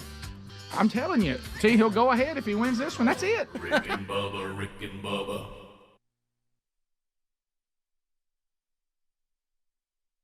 To run hotter, so they put out more heat. So it messed it up. Matter of fact, more damage. So we said that we don't want heat, so we made you move to one that created more heat. Well, we didn't want to break down the ozone with the fluorocarbons, so now we got that. Now it's too hot. It's causing global warming. We got to do something else. Rick and Bubba, Rick and Bubba. As we discussed earlier, and now is that time, former U.S. Ambassador to the UN, the 116th governor of the great state of South Carolina, and Gamecock fans, I hate to say you, a very strong Clemson Tiger joins us now. Welcome to Rick and Bubba. Good morning. Go Tigers. I'm telling you, y'all are on top of the college football heat right now. Congratulations. Thank you. We're having a lot of fun. Ambassador, we wish we had about 2 hours. This is Bubba to talk to you because we could cover a variety of topics, but we got a limited window, so let me jump in. Talk to us about Iran. How dangerous are they, and what can we do in that situation? You know, short term, I do think Iran is one of our biggest threats at this point, but I think we have to, the way we handle it strategically is really important. Iran, what makes it so dangerous is that it has surrogates in the fact that they're not just in Iran. They affect Syria, they affect Iraq, Afghanistan, Lebanon, Yemen.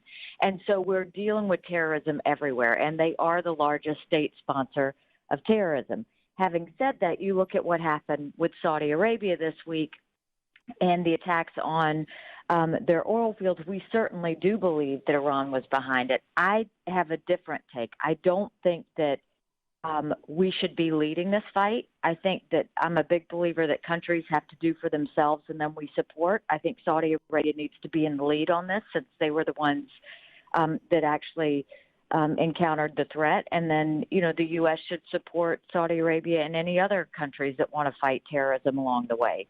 But no, Iran they're getting desperate. The president rightly got out of the Iran deal, which was a total farce, and they're feeling the pain of it. We basically gave them a plane full of money that allowed them to go off and pay terrorists everywhere to do their dirty work. And now that money has stopped. They're getting desperate, and we're seeing the reactions from that. So we've had a problem with these guys way back. I mean, even back my lifetime and yours, back to the Jimmy Carter times and all that. Is there a way that we can influence them to get in line without having an all-out shooting war with them in the Gulf? I mean, you know, I think it was Dr. Kissinger that said that, you know, Iran is not a country, it's a cause. You know, when you've got a cause that is supporting terrorism, it's hard to change a culture. You know, this is a group of people that say death to America. They think that everything we stand for is satanic. And, you know, you can't change a culture, but what you can do is limit their ability to threat. And the way we do that is make sure that we pull revenue so that they can't do bad things. Make sure that we hold them accountable so that the rest of the international community holds them accountable as well. You know, those types of things, unfortunately, we just have to restrain them. That's the only way to deal with it. I don't think we should automatically go to war. I don't think military action should be the first resort. It should be the last resort.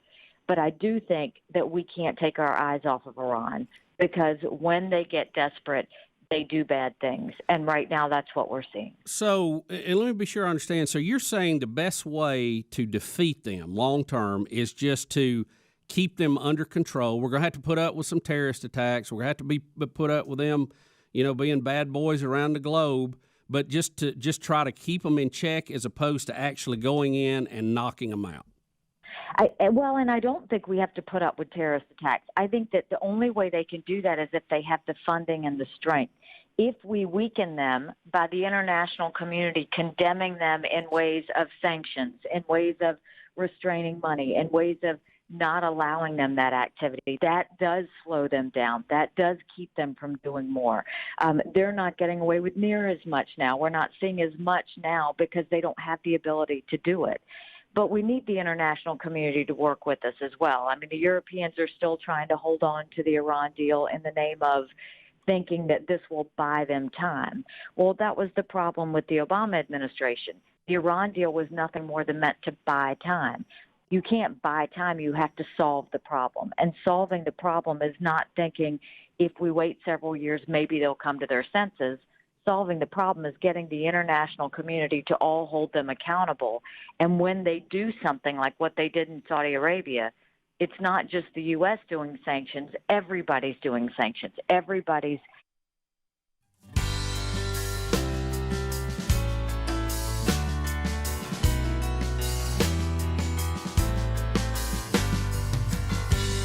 let's go with that. 9 minutes to the top of the hour. Big week, big week, big year ender coming up on Friday. Lot going on this week, a lot of cutoffs this week. The last gift of the Christmas season for us will be Friday. If you want to order Rick and Bubba swag from the Rick and Bubba store, get the order in by this weekend, so you'll have it by Christmas. The tea glasses are sold out, so we'll have another one in the series coming out when we get back in January, Lord willing, probably in February, because it's got kind of a President's Day theme. So we'll talk about that a little bit. Also cut off for this weekend, the Man Church Conference, as you heard, our caller from Illinois, they're coming in for the Birmingham one in February, which Robbie Gallaty will be our guest speaker. And then from Team Man Church, Rich Wingo, Andy Blanks, myself, Chuck Hooten doing worship. Then in Starkville, Mississippi, this applies to you as well, Granger Smith will be speaking, and I've been watching some of his stuff. Man, he's doing a good job and walked away from country music. He'll be talking about that. Also, Scott Dawson will be speaking. James Spann, he'll be telling his great testimony there in Starkville, who graduated from Mississippi State. Then also Andy Blanks, I'll be speaking, Chuck Hooten doing worship too. If you want to go ahead and get the remaining seats, about 30% of each room's available, and you don't want a price increase, you still want the buy early special to get your guys ready to go or to get it for men on your Christmas list, as of this weekend, the remaining seats, if any remain, the price will go up. So take advantage of that. So those are all deadlines coming up this week, and if you want to make a move, getting all your gifts together. So, Bubba, you told us the big hunting story. It was great. We loved it. Congratulations. It is that time of year. So I've been telling a lot of you this ongoing thing where we hunt, which is our family farm. And when I say farm, it's not a working farm. I mean the land. I don't know why we call it the farm, but we do. But anyway, so we that's where we hunt, and we enjoy hunting there. It's not the greatest hunting land in the world, but it's so convenient and it's so much fun, and we love being there. But there's been this new thing since Sherry and I have become empty nesters, is that she's starting to come, down there. There's two houses. One of them is just a little, what I call a meemaw pawpaw house that we've had the whole time we had the land, and Sherry's got it so cute and whatever. It's where she wrote her book, and it's a great place of solitude, and it's a tiny little house, but it's mainly decorated the way she would want it. I don't want to use the word she shack, but I could, right? Because I've stayed in it. We lived in it for a few months in 2008 and all that, and so but it's hers. But Camp House is one of the few things, as we've talked about on the show, that is truly mine. Okay, right. It's the closest thing that a husband and a daddy has ever had to something that is theirs. And I know it's not completely just yours, Rick. It's just yours. It's the closest thing I have. Right. Now, anything Sherry doesn't want ends up in Camp House. So the decorations in there are basically all sorts of things that have left our house from time to time. Okay. And I will say something, and I can talk more about it in detail later. Sherry and I have made a very difficult decision, and it was difficult, it was hard, it was grueling, it was covered in much prayer. We are pausing the plan of building a house at the farm and moving to the farm. It just wasn't coming together. We kept getting red flags.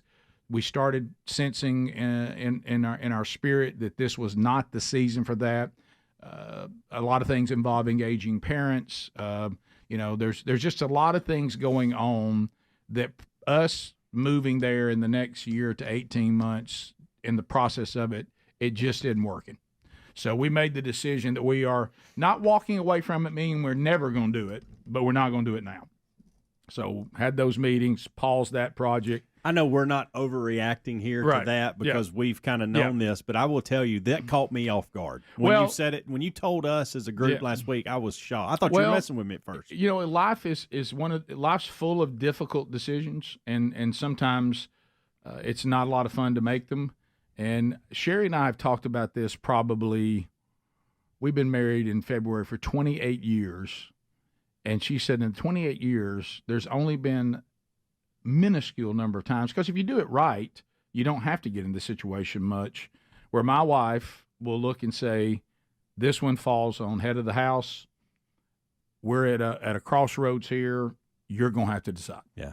And whatever you decide, it's totally your call. And because I respect your discernment on this, and you make the call.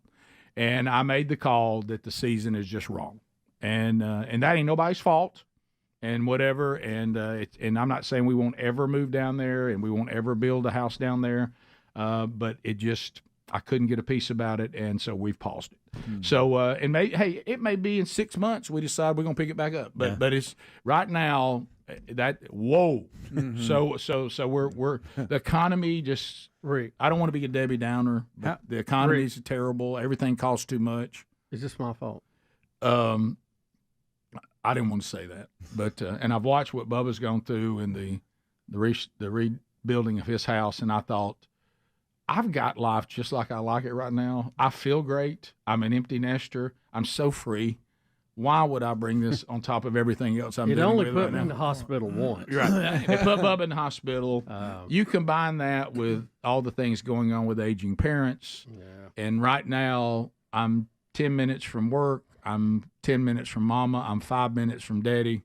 I'm 10 minutes from church.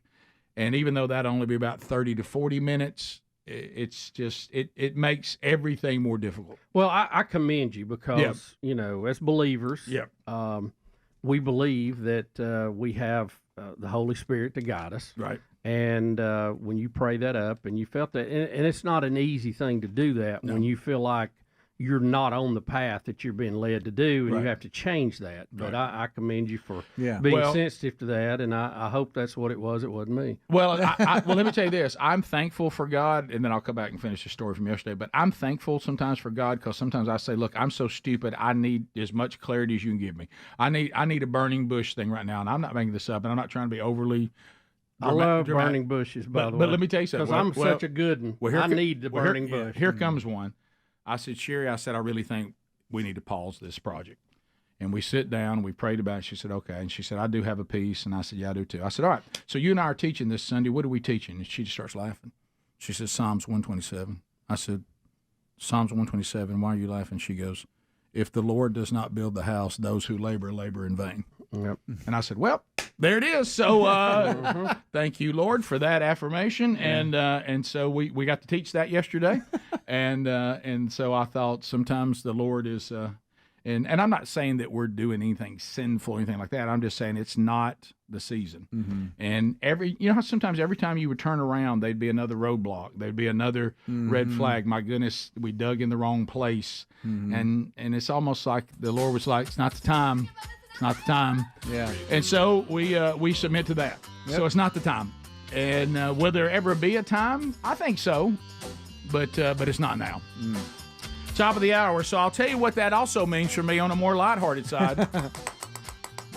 Sherry spent a lot of time in camp house. Uh-oh, she getting comfortable? Starting to cling to that camp house a little bit. Oh, no. Top of the hour.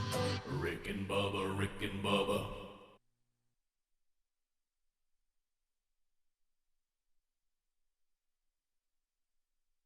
Telling them they're not going to do trade anymore. Everybody's kind of pulling their resources, and that's what gets them to stop. We saw that with North Korea we saw multiple ballistic testing happening. But once we did those big sanctions packages, once we pulled their money, they didn't have the revenue to continue at the level they were continuing.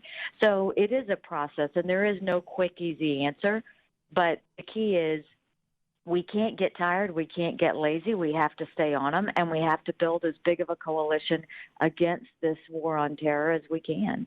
Well, this is Rick. Ambassador, we also have learned, based on everything you just said, one option that doesn't work is this idea that you can sit down, play friendly with them, and they're just going to start liking you so much they won't do it anymore. They will never be our friends. Right. They will never, and history has proven that. They will never be our friends. And that has to be understood so you can then get a strategy. If you remain that naive and that element's in there, just like this bad deal that the Obama administration made with them, that was all under an assumption of something that just isn't true. And I think if you look at the Obama deal, a lot of people say, but they were in compliance.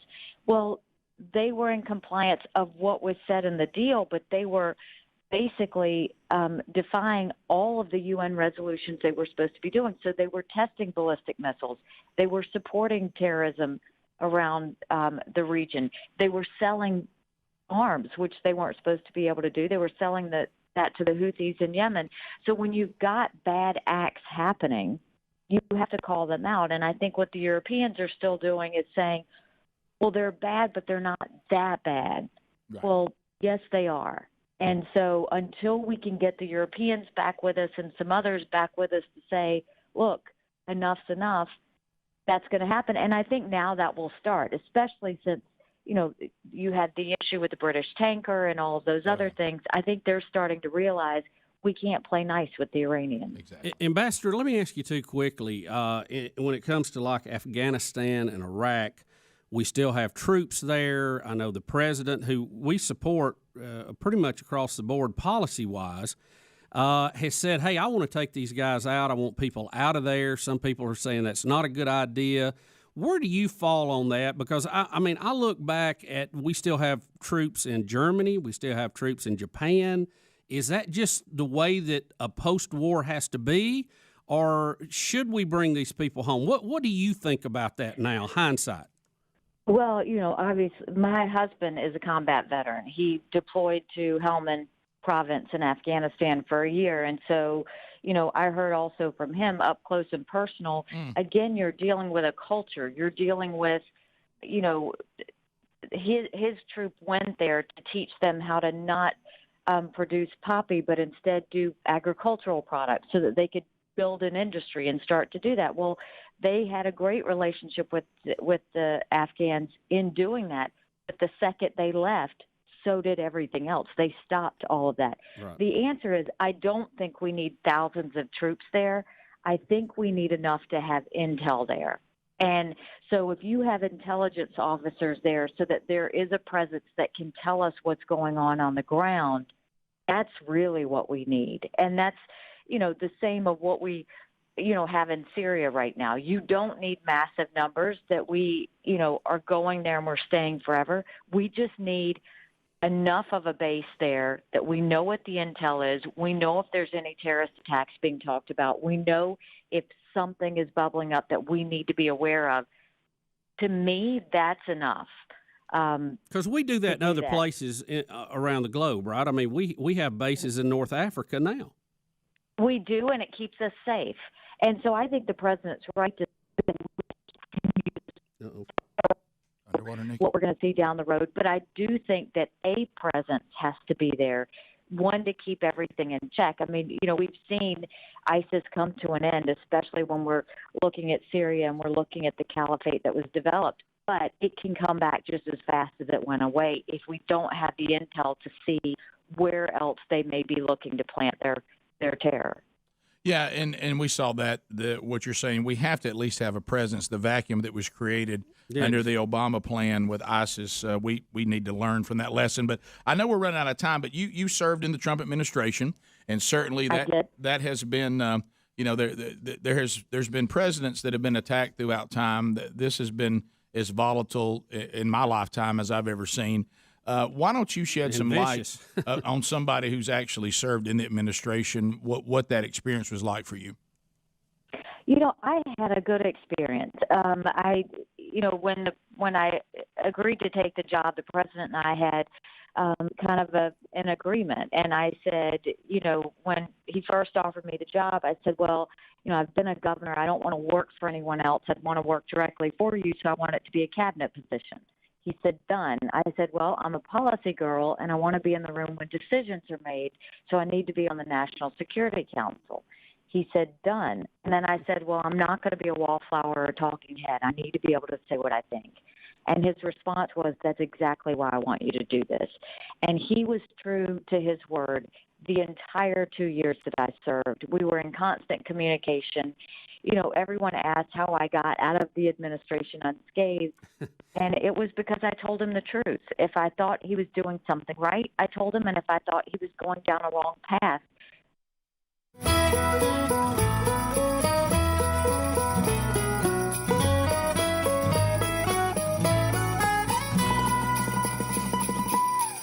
It is 6 minutes past the hour. Merry Christmas from all of us here at the Rick and Bubba Show.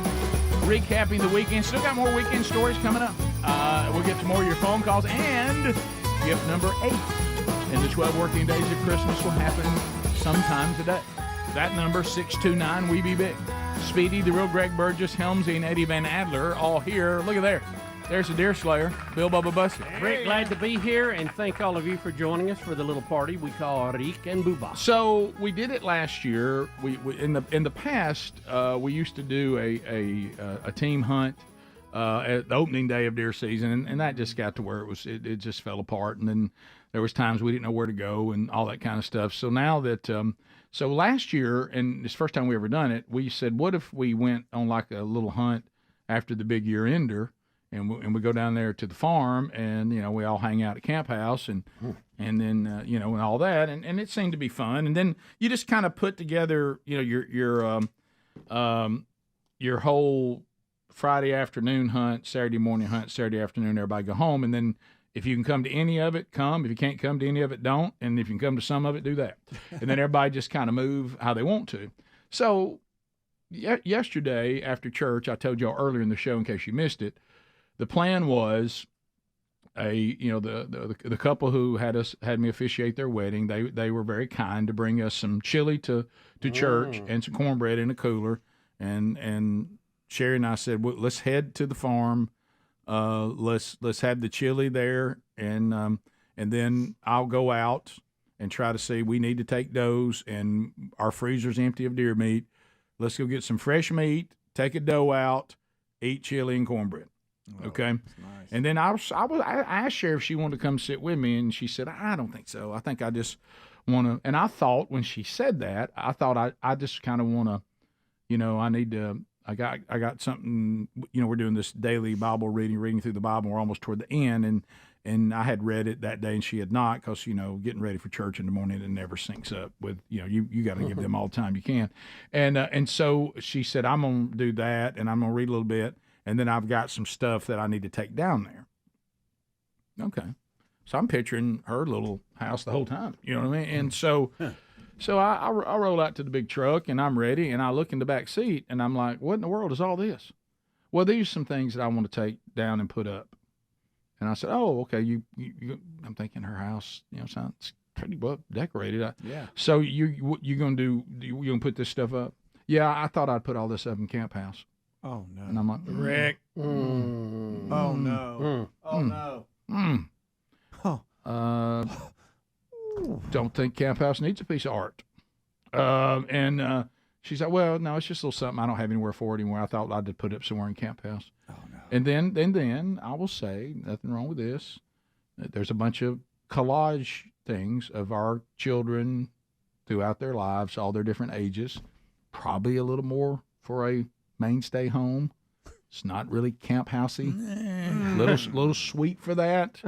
But because the only picture I have of the kids when they're little are pictures of us hunting in Camp House. That's kind of the theme. And then there's the one baby picture of Brody, which is a joke in the back room because he hates it being back there. Yeah. So I put it up as a joke and put up a small, tiny rack on a little buck he shot that he thought was a doe. Yeah. And all that is really just a joke against Brody, which he hates.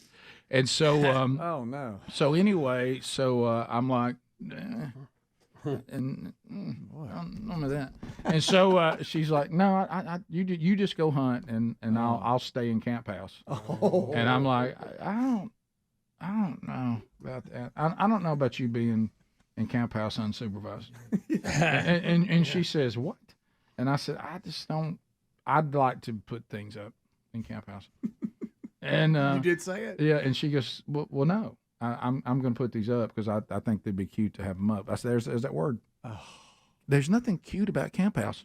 It's not cute. Camp House isn't cute. It's not supposed to be cute. It's not supposed cute. To be rugged. And so we walk in. I put the scent block thing underneath the TV. It didn't take. It was like a laser. She goes, what in the world is that? And I said, well, I put that under to cover up the wires. Well, I thought we was going to put a wicker basket for throws. And I said, I will die on this hill, just so you know. There'll be no wicker basket, as kind as I can say it. And you're just, have I told you how beautiful you are today? Mm-hmm. You are the most beautiful. Gosh, you're really pretty. No on wicker basket and throws. That's not happening. Do you realize that some of the guys are probably coming down here this weekend? I'll never hear the end of that. I said, I'm not putting just Greg alone and what he'll do. And I said, and they'll take pictures of it, and I'll have to go back, And then it hit me. I wish it was on that small Then team. it hit me. Well, it'll be 2 weeks. They'll forget about it. You know what I mean? All right. And so I said, scent, lock, stays. And I said, and I will die on that hill. And she goes. So when did the basket go in? So color basket. So then she says, well, I'm putting these pictures up. And I said, well. Rick, you got to get her something to focus on. I know. Get her busy on And see, that. now that we've paused the other project, I feel like it's all focused. All that energy. nesting Yeah. is coming toward Camp House. Oh no, she's getting comfortable in there. And I'm real telling you. real Especially at comfortable. Christmas time. So all of a sudden, I wanted to be thrilled, and I put on my camo, and I look and like that big giant man couch. It's massive. Oh, Greg, you yeah. slept on it several times. I sleep on it all the time. The last thing I see before I get into the side by side to ride out to the land to hunt, the last thing I see is her in her little glasses sitting on that big giant couch reading. Big couch. Oh, she's so comfortable, so warm, So cozy. so cozy. Meanwhile, the other house with is a just blanket. sitting over there. Yeah, With a blanket. Yeah. And I keep looking across at the other house going, I literally said, hey, baby, have you go and check on the White House? I might go over there. And I'm like, I'm leaving. She likes Camp House. Hey, Hashtag save Camp House really worked. Hey. I mean, it went completely the other way. Hey, I'm leaving. I'm going out to hunt now. She goes, well, I'll have the chili ready. Just let me know. And if you need help getting the dough loaded up, just text me. Going out to hunt now. I'm going to leave Camp House. So you could go over to your house if you wanted to, because I'm not going to be here. Drop you off. It's not like we're spending time together. We can come back and eat here. But I'm going out. Headed out. Okay, I'm just going to read. So, and then I look. The last thing I see, and now I'm stuck in that dilemma of hunt, protect Camp House, hunt, protect Camp House. I look over, and there it is, a hammer, and all those little picture hanging things. Nothing They worse keep in than those that. little kits. Oh, she's so excited. Oh, you're talking the little She plastic can't wait. box? Oh, She yeah. can't wait for you to leave. With the clip. Like a cold wind would blow across the carport and blow some of the leaves. I look up at my carport light, that's all beat up and broken, and I think it won't be long. Well, that light will be replaced, my friend. It won't be long. Yeah. Goodbye, spider web. Oh my yeah. goodness. Hey, get your broom out, hit them corners. Oh boy. It won't be long. And then I think, what about that one room that we just have various things hanging everywhere? Yeah. And then I start thinking about, what about that flip switch thing that light comes on and you start hearing the sound of outdoors, and a deer lights up standing by a creek. Oh yeah. Really classy. Yeah. You're so proud of that. Too. Yeah, and that deer head that everywhere you go, it's looking at you. Classy. Oh yeah. Classy stuff. That little thing that plays Sweet Home Alabama, and the deer head comes up and sings, and the two hunters are in the Jeep. I know. Yeah, that's gone. I thought all this classic stuff that Bubba singing bass. Yeah. Before you know it, I'm telling you, did she hide Remember that scented candles in there? There's gonna be scented candles all through that Rick, thing. I think the biggest concern is when she starts moving stuff from the White House to this one. I know. You're in Oh, trouble. yeah. Major trouble. When I Talking came, about Speedy, talking about apple spice. Listen, I come back from You the walk hunt. in, you can think you're in Kirkland's. I come back from the hunt. She came out there to the deer. We got the deer loaded. Gary had actually come to help, so she didn't have to do as much as she thought she had to do. You're dealing with all the. It's an animal's been harvested and everything that goes with it. Okay, Quite the process. All that, and go to the processor, come back to eat, walk in expecting the smell of delicious chili. And I did have it, but guess what was overpowering it? Cinnamon. Cinnamon. Doggone cinnamon. Spice apple toddy. She got a broom leaning up in the corner. Cinnamon. How many things she hang? Well, I got to go see the tour of the picture collages.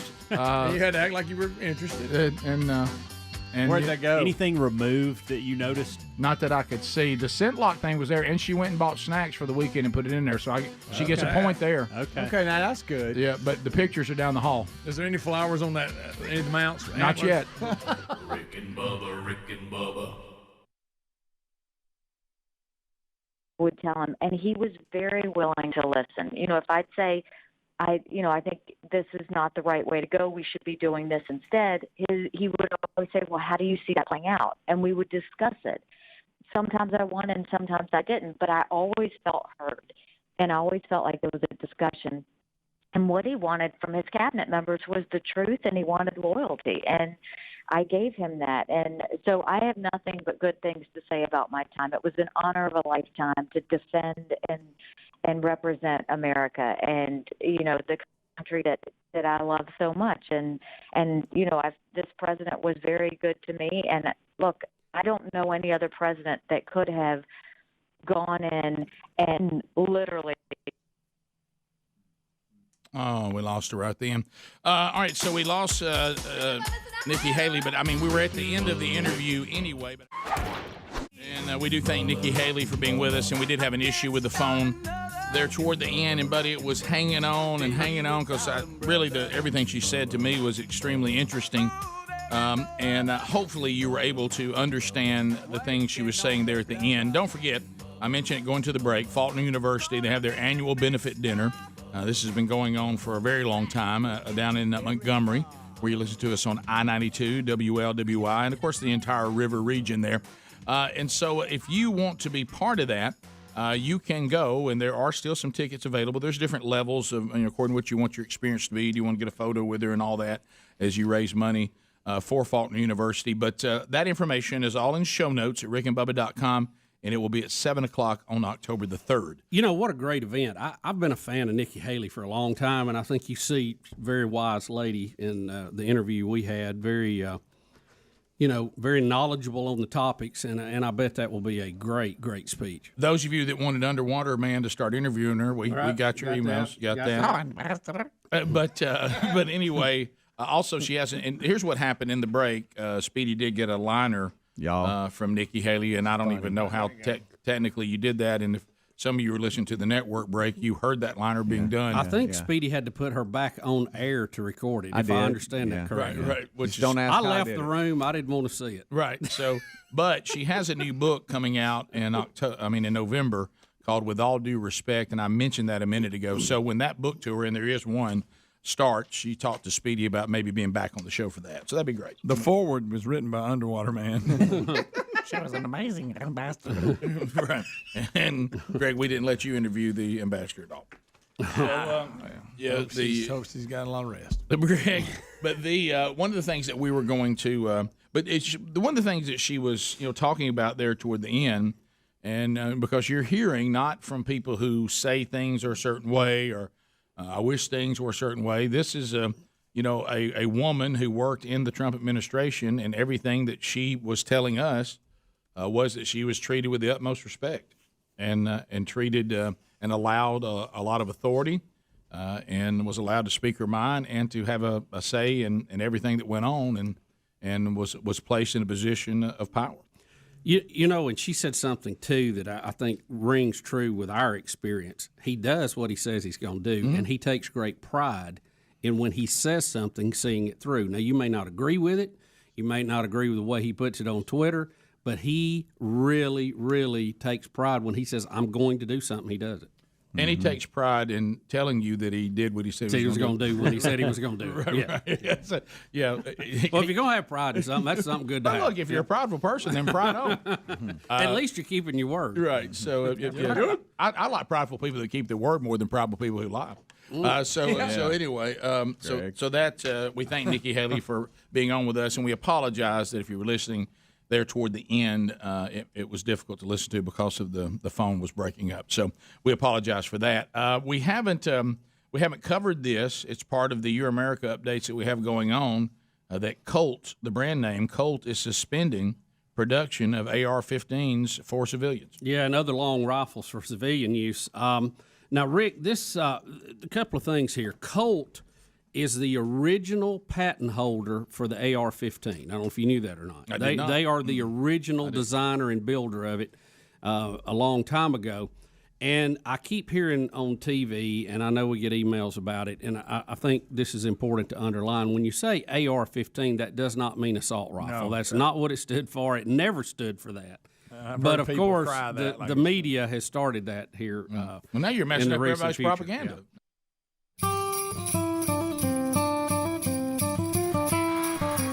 Here we go. 21 minutes past the hour. Gift number 8. 12 working days of Christmas. 629. We be big. Could happen at any time on the program today. It has not happened yet if you're just now joining us. So thanks to all of you that are here. So we're recapping weekends. So Greg, Bubba and I were out camoed up trying to bring in the harvest. The big harvest. You, being one of our granddads, you and Speedy Me are and granddads Speedy. now. We share granddad stories. Our two granddads. You got pulled into grandkid Santa World. And the Polar Express. Yes, Rick. We went to the North Pole through Calera. Oh my! I've never done that, but it was. I mean, it's really neat. They got like the Railroad Museum and all this. I didn't know they had that in Calera. But Greg, that was where we went for see Thomas. That's right. So matter of fact, the pictures that are now in the hall of the camp house. There's a picture of little Brody down there in Calera in the train. So y'all, we had to go in the gift shop to get out of the cold. Yeah. It was freezing, y'all. Yeah. I mean, the wind was blowing like crazy. Oh, so we get all the kids out. Here we Look are. at Papa. Here we go. We can't I'm slightly cold. Look, none of them are looking the right way. We try. But they this. look precious. They Greg. do. They are precious. And they were fired up. You think they weren't fired up? That gives me a cavity just looking at the pictures. Listen, and we had some other poses. I can't remember, but one of them, everybody's not looking. But the baby, she did better than any of them. Look how precious that little tiny thing is. Look at them. Now Ellis is doing good. That's now a good picture. Ellis is doing really Marion good. And Pace, I'm not sure. No, But that's kind of cute, though. It is. It's a good little pose. It's precious. And then little Mary Hollis out front with her toboggan on. I love that. But so we get to load all of them on the train. Have y'all done this with y'all's kids? Yeah, absolutely. Yeah. So we get on the train. Sure have. And first of all, you saw Ellis with the Santa hat. Yeah. So you know how kids, they take you literal. I said, "Oh, you got a Santa hat?" He goes, "No, Papa, it's not Santa's hat. I found this in the garage." I didn't mean Santa's hat. Right. I mean, you had a Santa Claus. He was serious. He goes, "No. Yeah. I got this out of the garage." I said, "Okay." But so that's them looking out the window. Oh, that's awesome. I love the Polar Express. Oh, yeah, it was good. So we get down there, and then the great moment when Santa shows up. You never know how they're going to act, right? No, you don't. Marion breaks to the front and is cutting people off. To go see Santa? Yes. Okay. So here and she she's comes. 2. Yeah. She'll be 3 in a few months. So she breaks, and so no problem. Of course, Ellis, he's all over it. He's no stranger to anybody. Well, he's got his hat on. He got, even though he found it in his garage, it's not really Santa's It's not really Santa's hat. Got it. So then when Santa comes around, you never know about Pace Jones, what he's going to do. Pistol Pace Jones, it could go. So everybody's excited. And I look, and there's his face, and he's got that look on his face, like, uh-oh. So, you going to get your picture made? He's shaking his head. Like he did at the wedding. Oh, yeah, he was shaking his head. So finally, Santa broke him. He said, "Hey, how about a high five?" So he gives a high five. I said, "Okay, it's getting better." He goes, "What about a fist pump?" He gave a fist pump. And then he goes, "You want me to give you a hug?" And he went, shut him down again. So that was, at least he did do the fist pump. And He didn't cry or yell. No, he didn't cry, but he was he just wouldn't did the look. shake off. He did the shake. No eye contact and the Nothing. shake. Looking down. No. Yeah. And Santa was working hard trying to give him a lot. But Ellis made up for everybody, and Marion, because like I say, she went straight to Did the front. baby? I saw a picture of the baby that Chandler put up. Now I'm putting it all together. Now I saw some of Chandler's pictures. Mrs. Claus holding the baby. Did you see that one? That was big. So, the baby, she's good. Yeah. I mean, she was probably acting better than any of them. That's good. Yeah. So would you give Ellis an A in normal? Yes. Marin surprisingly strong. She went to Santa, because you never know. And the baby was wonderful. Yeah. Which that baby has one of the most incredible countenance of any baby I've ever held and snuggled. Like Az was the other night. He just up for anything. Yeah. And then Pistol Pace Jones, when you realize that he's hit or miss anyway. Overall, if Santa got a fist pump and a high five, yeah. I mean, that's not for too him, bad. Definitely, because at first I thought he's not, because Santa wouldn't let it go. I've been saying Santa. Of course, he knows. He deals with a lot of kids. I go, Santa, you may be wasting your time here. There they are. There's the baby. Yeah, that was a good. Now, see right there, that's happy Pistol Pace Jones. he's What's he happy that- about? He's on the train. No, that's in the train station. No, we're on the train. We were on the train. Oh, okay. Yes, sir. You're so glad you're inside because it was so windy. Oh, listen! Before we got them in there, like when they're getting their pictures made there, they were freezing. Yeah. Oh, look, so cold. That is They so were- precious. But we had a great time and no tragedies. I mean, everybody got along, no fights. You know, which is good because they made sure everybody had a cookie. Yep. Everybody, but they serve chocolate milk. They don't serve hot cocoa, which that bothered Ellis, by the way. He called that out. Yeah, he wasn't. He's big. like, the movie clearly has hot cocoa. Yeah, yeah. He was like, I look and he's like, yes, man. I said, what is this? I don't like chocolate milk. I said, what is it? Well, I thought we had cocoa. I'm sure they're afraid about burning. No, each other. what lawsuits. Lawyers cause that. Oh, yeah. Lawyers took away cocoa from the Polar Express. It did. Couldn't you just microwave the chocolate milk? I and know. everything else? But the cookies were great, and they even give. But it was fun. We had a great time. I love when I have all four of them because get ready for anything. Oh yeah. So what was this long? It was about an hour and a half. Okay, that's not bad. Once you get on the train, a little Right. less than that. Right. You go down. Perfect timing, you think? Yeah. They're about done at that point. Mm-hmm. So they did. They do it well. But I tell you, they draw a crowd. I mean, we were leaving. We were in like the 5 o'clock, and then when we got done, the next bunch was lining up, and there's cars everywhere. Right. Everybody going to North Pole. So it was pretty efficient. Oh yeah, yeah, it was good. Santa.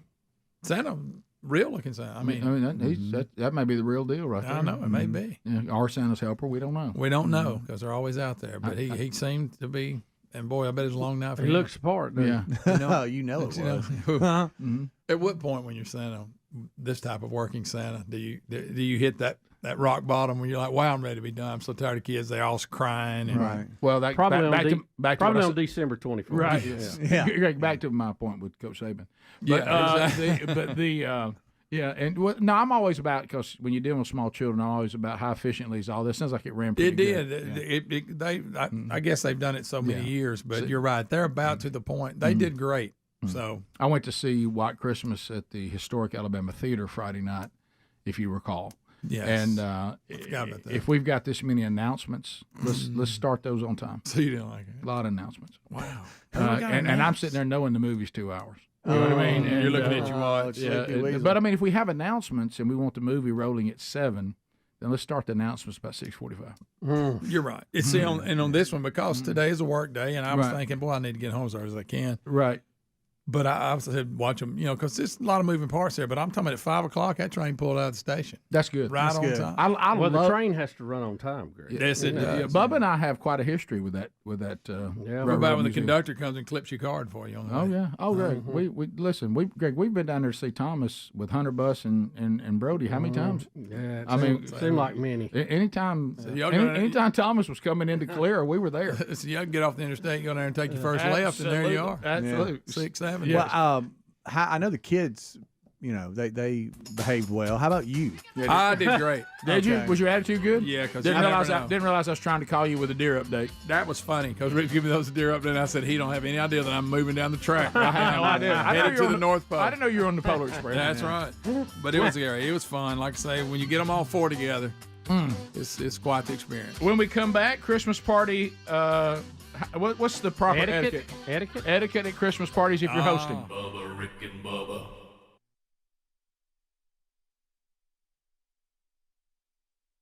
Now you messing But now, everything up. why are they stopping? This is a good question. The company president said that the consumer market has experienced significant excess manufacturing capacity and that Colt believes there's enough rifles on the market for the foreseeable future.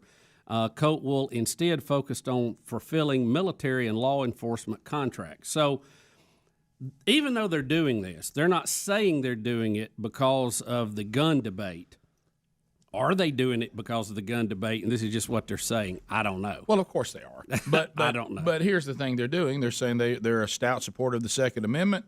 They've been that for 180 years. They will continue to be one, and they will continue to provide its customers with the finest quality firearms in the world. Yep. So they're telling you they just don't think there's a need to continue to make them for civilians. But you can certainly at least kind of tilt your head to the side and go, you're doing this right when people are demanding that they be removed and probably march on places and go after everybody involved. And it's a nice time for you to step on out of that. And maybe, And I'm not saying that's a maybe bad their legal counsel says, look, we're going to be inundated with lawsuits here. We need to get out of this for a little while. And see what happens. But I like at least politically they're saying nothing has Right. changed in their point of view. You know, I never had a desire for an AR-15 until the Obama administration said they were going to outlaw them, and then I got two. I know, and I bought 4. Yeah. No, I'm just kidding. I did buy the video, but but yeah, he was the first one that made me start thinking, do I not have enough AR-15s? I know. I never even thought about it. And before. they're not really a good hunting rifle. I mean, we've talked about that for deer and all. They're terrible. Nah. And now we got Dick's Sporting Goods saying they're not going to sell deer rifles anymore. So that's in the story here. But I mean, look, if you think that'll work for your business plan, Hoss and Hosses, then go right ahead. But you know, they thought it was a good idea to call the store Dick's too. Don't forget that. You're right, Greg. So they haven't always made good decisions, have they? Let's not all decisions are good. No. I'm just saying. No, I've said it before. How'd that ever get out of the boardroom?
Here we go, 35 minutes past the hour, Rick and Bubba Show.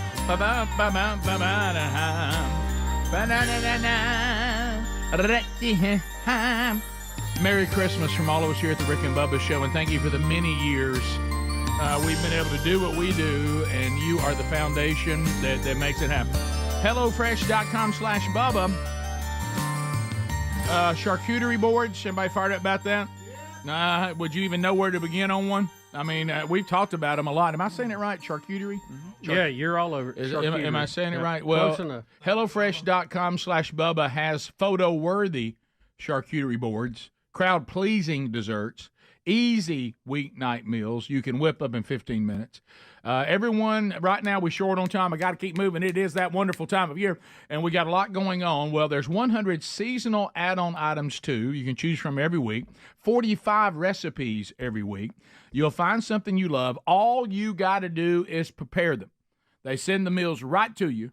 They send the snacks for the parties, which is going to be our next topic, right to you.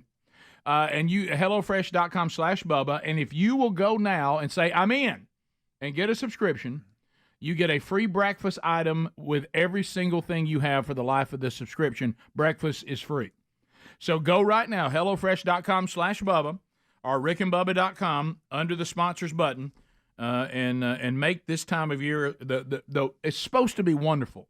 So if you can take some of that anxiety and stress, I'll take it off. Put them to work. Bubba, Christmas parties. Christmas or any party. Any party. Yeah, but this time of year we're talking, because I don't go to many parties, but I do go to Christmas parties. Yep. I can't remember the last time I went to something that just was a random party. It's usually a Christmas party, maybe somebody gathering for a birthday, something like that. So are we strictly focusing on you're the host house? Well, this came to my attention Right, yeah. Last night. I never really thought about it. But we were at our Sunday school party, and the host had dogs, and they had been put up for most of the party, which is the right move. And all of a sudden, here come the dogs through the living room, and beautiful dogs. And Betty looked at me. And Probably she said, super excited. She said, "It's time to go." Mm-hmm. I said, "Well, why is it time to go?" Because She Betty said, loves dogs. I know. She petted him, talked to him for a minute. She said, when the host lets the dogs out, that's a sign it's wrapping up. It's time to go. So everybody needs to move on. So dog owner, house dog people, if they have their dogs put up for visitors, which I think is good form, I think you got to be careful about making your guests deal with. You like to have dogs, but it may not. Yeah, be. and especially depending on how big the group Right. is. I mean, if it's right. 2 or 3 families and you know them, Right. that's one thing. But a house full. Yeah, something else. I've sat down before where people had like lab-sized dogs nosing me in my lower region while I'm sitting there at the table trying to eat, and that's not a pleasant thing for guests.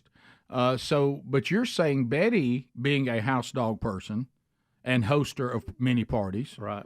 That she says when people who have dogs have the dogs up and they release them, that's their cue that it's time for everybody to leave. That's what she told me last night, and I had That's no very idea. interesting, I'd yeah. never heard this move before. I didn't know if that was standard, if other people knew that, Right. or but it's kind of a sign we're wrapping up. Okay. Hey, the dogs are out, and is that universal, or is It's a this great question. Is this something Betty just sensed last night? I have to bring up the uncomfortable Oh yeah, question. no, I thought the first thing I thought of.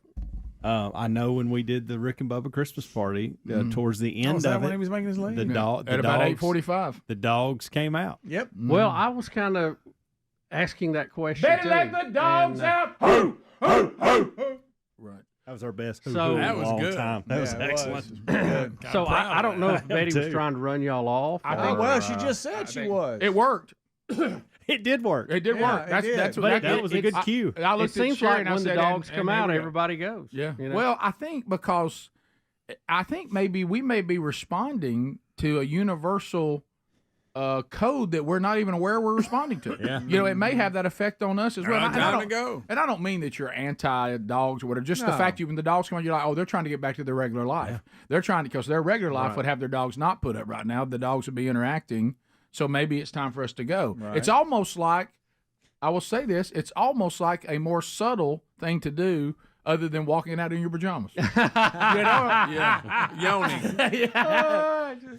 All right, man. Well, good having y'all. Yeah, All right, yeah, See, good I to see you. thought all along, like in Betty's case, I thought she was just letting the dogs out because probably somebody had said, "I'd like to see your dog." So she, that's probably what she was doing. I don't know that she was Did trying you to ask rush y'all her? off. Did no, you ask her? I never asked because I never even thought about it till she said it last night. Right. But when she said it, I would have said, oh, were you telling everybody to go when you let our dogs out? Well, and she said, "Well, no, but Mm-hmm. But yes. But I don't know. That's why I'm asking the Right, question. I'm yeah. trying to get honest feedback outside. It makes sense, doesn't it? Yeah. It's kind of like it doesn't mean hit the door right then, but Right. it could mean we're wrapping up. Yeah. Well, to me, it's start looking for your coat. Yeah, You know it's a signal that the host house is getting ready to get back to normal life, and they're putting their house back into a non-party mode. Right.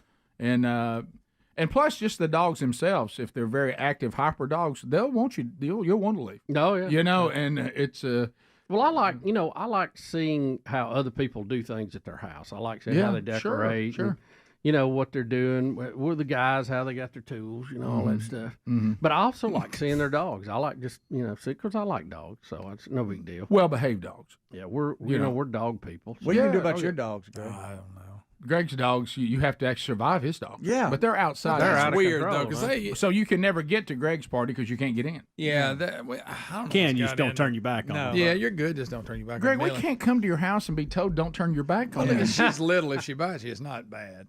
It's not. That's like saying we got snakes in the den. Watch where you step. Right. You know, yeah, I mean, right. Yeah, it's I'm but, just but, kidding. But we'll come back. But and she will bark, and I don't know why. Yeah, we'll come back. I'll tell you one thing. It's the other end of the spectrum, and we struggle with this a lot when we only had a house dog for a short period of time. It's not my thing, but for the kids and all that. And when we would have guests, because the dog, when it came to life with his family, was actually quite calm, no issue, well behaved. We got one of those. But when new people come, We got one Then just it like becomes this animal like it's never had training in its crazed, life. yeah. So We what got one. Yeah, Drives me nuts. Same thing. So Yeah. what we would do is Coco. we would put the dog up when we had guests. Did you ever have those people that would let your dog out for you? Oh yeah. And I'm like, hey, there's a reason we had the dog put up. Yeah. What are you doing? And they decide the dog should be released on look at everybody. it. I don't know. I don't like think that. that's proper. Yeah, Eddie, no, that's like going I through don't somebody's like that. underwear drawer. I or don't like something, that. You're great. Worse. Yeah, and then I'm like, hey, there's a reason we didn't have the dog in here. Now the dog's running crazy. And You now ain't I gonna make me put him up. Yeah, now I got to tell him to go back over and sit on his little place and they're a dog? behave. Complete foul. Yeah, and then when they get excited and start wetting all over everything, you're like, hey, that makes the Chex Mix taste better. Then they say a leg they like. Yeah, Greg, none of us said Alright, that. Nobody. Now, Rick, this is funny. They'll We do got an email from Ernie Whitehead said every dog owner I know would never put their dogs up. Yeah, I know. Ernie throwing it out there. I've been around those. Ernie dropping some shade. Yeah, Oh, there's talking about nothing. Whitehead? There's nothing wrong with. Well, one of the things that you run into, and I know that maybe you say, well, they just don't come. Like one of the things that and people adhere to it as best they can because we got to take responsibility too. But like my wife is allergic to cats, so if she comes into your home and the cat's all over and the cat's all over everything, she's now can't breathe and we have to leave. So. And some people are allergic to dogs. I think probably when you're inviting guests into your house, less is more. I agree. When you play to the safe side because you don't know who's allergic and who's got issues and all that. And maybe at some point in time during the evening, they say, well, look, we want to see your dog. Yeah, if you have well-behaved pets in your house, Let me it's take a really look not a at your big dog. deal. Can I see your dog? But if you have dogs that jump up on everybody, knows everybody, lick people in the face, not everybody wants to do that. No, And See, I don't mind. Some don't I don't mind. mind it, but some people would. Well, the eating is my biggest problem. When animals are around you when you're eating. You know what I miss? No, we're and of not course, doing that. we have two dogs that live inside now, Right. which I never thought we'd have. But, No. I love them, and Betty enjoys them, and that's important. But I miss just a little old beagle puppy. God, they were the cutest things when we were growing up. Boy, they're rowdy though. Boy, they are. They're They're high- noisy. They're high Chandler's strung. got a beagle. Yeah. Adler, do y'all put your dogs up Pretty when you Is he have? noisy? Y'all ever host anything? I absolutely keep the dogs away. Yeah. Keep them away. Yeah. Please. We put them in the Do back. do you let them out when you're ready for everybody to go? I may do a run through, but I don't use my dogs as like hey, y'all need to leave. I'll let them do like maybe 3/4 of the way through the party. Everybody's eating already. Nothing bad has happened. Crank the party up a notch with the dogs. Hey, they're crazy, but then I get them out of there. But that doesn't mean it's time to go home. No. You don't Yours release. don't either, Helms? You don't No. release the Kraken. I don't release the hound. Run them off. I have an amazing concept. I let the dogs out when everybody leaves. Right.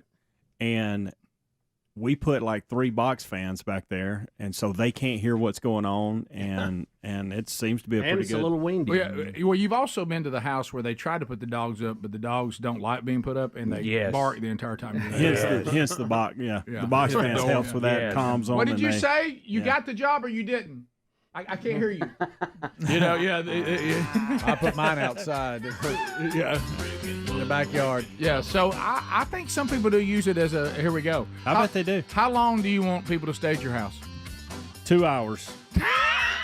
That was so precise. That was. I mean, you didn't even. Not a bad number. You had that number ready. That'll be 2. Phone calls are next. 629 We Be Big. Rick and Bubba.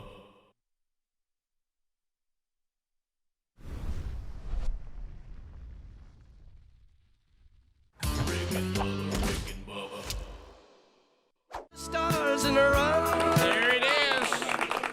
Can you name that artist, Bubba? A one-hit wonder. Oh, Rick, wait a minute. I was going to tell you. One-hit wonder. Oh, gosh, I can't even think of it right now. Steve Forbett. Steve Forbett. One-hit wonder. The old one-hit wonder. It's a good one. It's a snappy one. I'd probably been. They still play it. I'd still been sitting here at lunch trying to remember that. Oh, one-hit wonder. So we do have a lot to do. We'll recap today. We did drop this past weekend Rick and Bubba University, the podcast. The first one published. It is still out there. You can certainly still go and get that. If you go to your podcast, wherever you get it, and search Rick and Bubba, you'll see it come up. Rick and Bubba University, and that is the unique podcast that'll be out there weekly. Of course, the Rick and Bubba Bible Study and Rick and Bubba podcast daily archives are still available there on the Rick and Bubba podcast channel as well. So you can go grab that and enjoy it. Well, Rick, we have a lot of action over the weekend to review. Yeah, a lot of good football going on. Absolutely. And I think some very surprising movie results. I know Adler had talked a little bit about Rambo a minute ago. We'll have to revisit that a little later, but Helms, the show you used to like, ended up beating that and the Brad Pitt space movie. What are you talking about? Downton Abbey. Oh, Downton Abbey. They got a movie about that now? Yeah. Oh, if they did a movie of that, I bet that thing was a giant weekend. Rick, you were into that too, weren't you? I did see a season of that. I sure did. Betty's watching it now, and I've just had too many middle-age type British dramas I've been in, and I'm going to have to bow out of this one. But it was when it beats Rambo, and it Bubba, you don't know the power of this thing, and it beats Brad Pitt with a new space I thing. kind of like that space movie. And Jennifer Lopez has her thing out, that's a lot of eye candy for everybody, and it finished way down got the a list. movie? So, yeah, I didn't even know she had a movie. Yeah. How about this thing, Bubba? You don't understand. It's about strippers or something. Oh, yeah. This was a public service. Is this her trying to do? When we were all younger, Demi Moore came out with one. Is this just her version of the same thing? I don't know. Yeah, I don't know that much about it. I was just reading the story about the movies because I wanted to see the Brad Pitt space movie. I do too. Just because it's a space movie. But It looks like it's got a good story. This Downton Abbey thing. Tommy Lee Jones is in it. It was PBS, Went rogue. and it came. I guess it came out of. Was it totally PBS, or did PBS get it from the BBC? I think PBS was. Yeah, and A lot of letters. And these and women just became obsessed with it, like some of y'all that get drug into these shows that your wives. This is the same like thing. the Poldark. We were all on that series. Well, we're waiting for year 5 to come out now. And once that got to rolling, so picture one of those. Now picture them taking one of those, and you've mentioned them. There's been tons of them that women get involved in, and they get. I mean, they can't wait for the next season. They'll binge watch them. So picture one of those, and then they put out a major motion picture of that. Yeah, with all these characters that people wanted to see, they can bring them back and all that. Rick, so I knew women were going to rush to the box office on this one. I've tried to watch it a couple of times with Betty, and it's just a bunch of British people with heavy accents sitting around drinking tea. Yeah. And, they're just dripping in jewels, most of them, and I just can't get into it. I don't know. But obviously, a lot of people have. Well, look, I'll probably get caught up in it if I got. And think about the brilliance of them releasing it during football season. Brilliant. Yeah. I mean, but Rick, hey, if you told me, let me tell you what they're saying to me today. We're number one. If you told me, hold them up. If you told me a British story that started on PBS was going to be made into a movie, and it would be Rambo, Brad Pitt, all these other people, Stripper J-Lo, J-Lo the stripper, all that, I wouldn't take that bet. But you got to understand, in the female world, this is like Star Wars putting out a new movie. I got you. Any of those brands. Betty's wanting to see it today. Any of those brands that pull this obsessive fan base, it's just like that. It's one of those brands. It's a female brand, but it's a brand. But it's just hard. And for it's me never to been a believe- movie. And it's never been a movie. It's just hard for me to believe they would walk by Brad Pitt to get to this. Oh, but that didn't surprise me at all. You don't understand how the women love Downton Abbey. You just really don't. And see, I want to call it Downtown Abbey. I did know too. that's Well, I wrong. did. I think I did that's for the wrong. first- I did too. How do you say it? Downton. Downton Abbey. It's DOWNTON. Downton. There's just no town. What does that mean? It's ton. You're saying down is still there, but Downton? it's not town. It's ton. Well, what does that even mean? Well, I don't It's know. the name of the abbey. Well, what does that mean? That's a big old house. Oh, it's just there's I'm talking about a big one. There's a bunch of rich. There's a bunch of. Pass the gravy, please. Rick and Bubba, Rick and Bubba. Ooh, it brings me to my knees. Rick and Bubba, Rick and Bubba. I can't start another. Rick and Bubba, Rick and Bubba. Day without 'em, brother. All right, here we go. The number is 629 We Be Big, and we are not doing the contest right now. We are doing phone calls only. We've asked a lot of questions. We've told a lot of stories from the weekend, and we want to hear what you have to say, America. Again, we are not doing the contest right now. It is not gift number 8, but we do want your phone calls at 629 We Be Big. Let me run down things going on this week, because this week's it. I mean, this is the last 5 days of 2023. Bubba, can you believe it? No, I cannot. The big year-ender is coming our way on Friday. Then we will be going on vacation. You'll hear best of Rick and Bubba's shows, and Lord willing, we come back for our 30th anniversary celebration on January the 3rd. Now, this week, if you'd like to see one Bill Bubba Bussey, he'll be emceeing a Rock On concert. It's the JSU benefit concert in Jacksonville, Alabama, with Randy Owen, Jamie Johnson, Riley Gaines, and Gordon Moat, and others. You can see the lineup there by going to rickandbubba.com. Look under December the 14th. Bill Bubba Bussey there working everyone into a frenzy. Greg's going to say it. What? Go ahead, Adam. I think Riley Gaines is a swimmer. I'm sorry, Riley Green? Riley Green. Green. Riley Gaines is there to promote women's sports.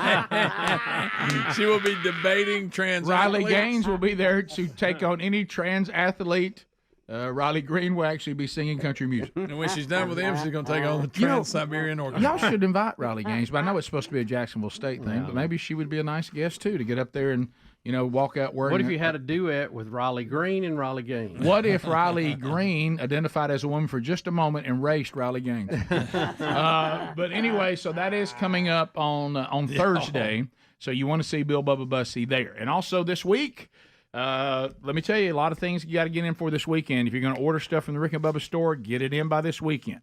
If you want to get tickets to the Man Church Conferences 2024, either Birmingham or Starkville or both, get those before the weekend, because the remaining tickets, the price goes up. You want autograph 31-day devotionals, that special continues, but it will end this weekend as well. So all the stuff you need to do to get ready for Christmas with Rick and Bubba gifts and things tied to Rick and Bubba, you need to get all that done. Okay, so make a point to get all that done. So to the phones we go. If you want to join us, you can. The new number is 629 We Be Big. Calvin Speedy Wilburn is on the phone. Swifty. If you're a house dog person, do you let out the dogs to let everybody know it's time to leave? We want some people on that. Some of the other questions that have been thrown out there, we want those answered, or your comments on those are available now at 629 We Be Big. We are not doing the contest right now. Not doing it. Nah. Just talking to people. Not doing the contest. Lincoln in Wisconsin. Lincoln, welcome to Rick and Bubba. How are you? Good. How are you?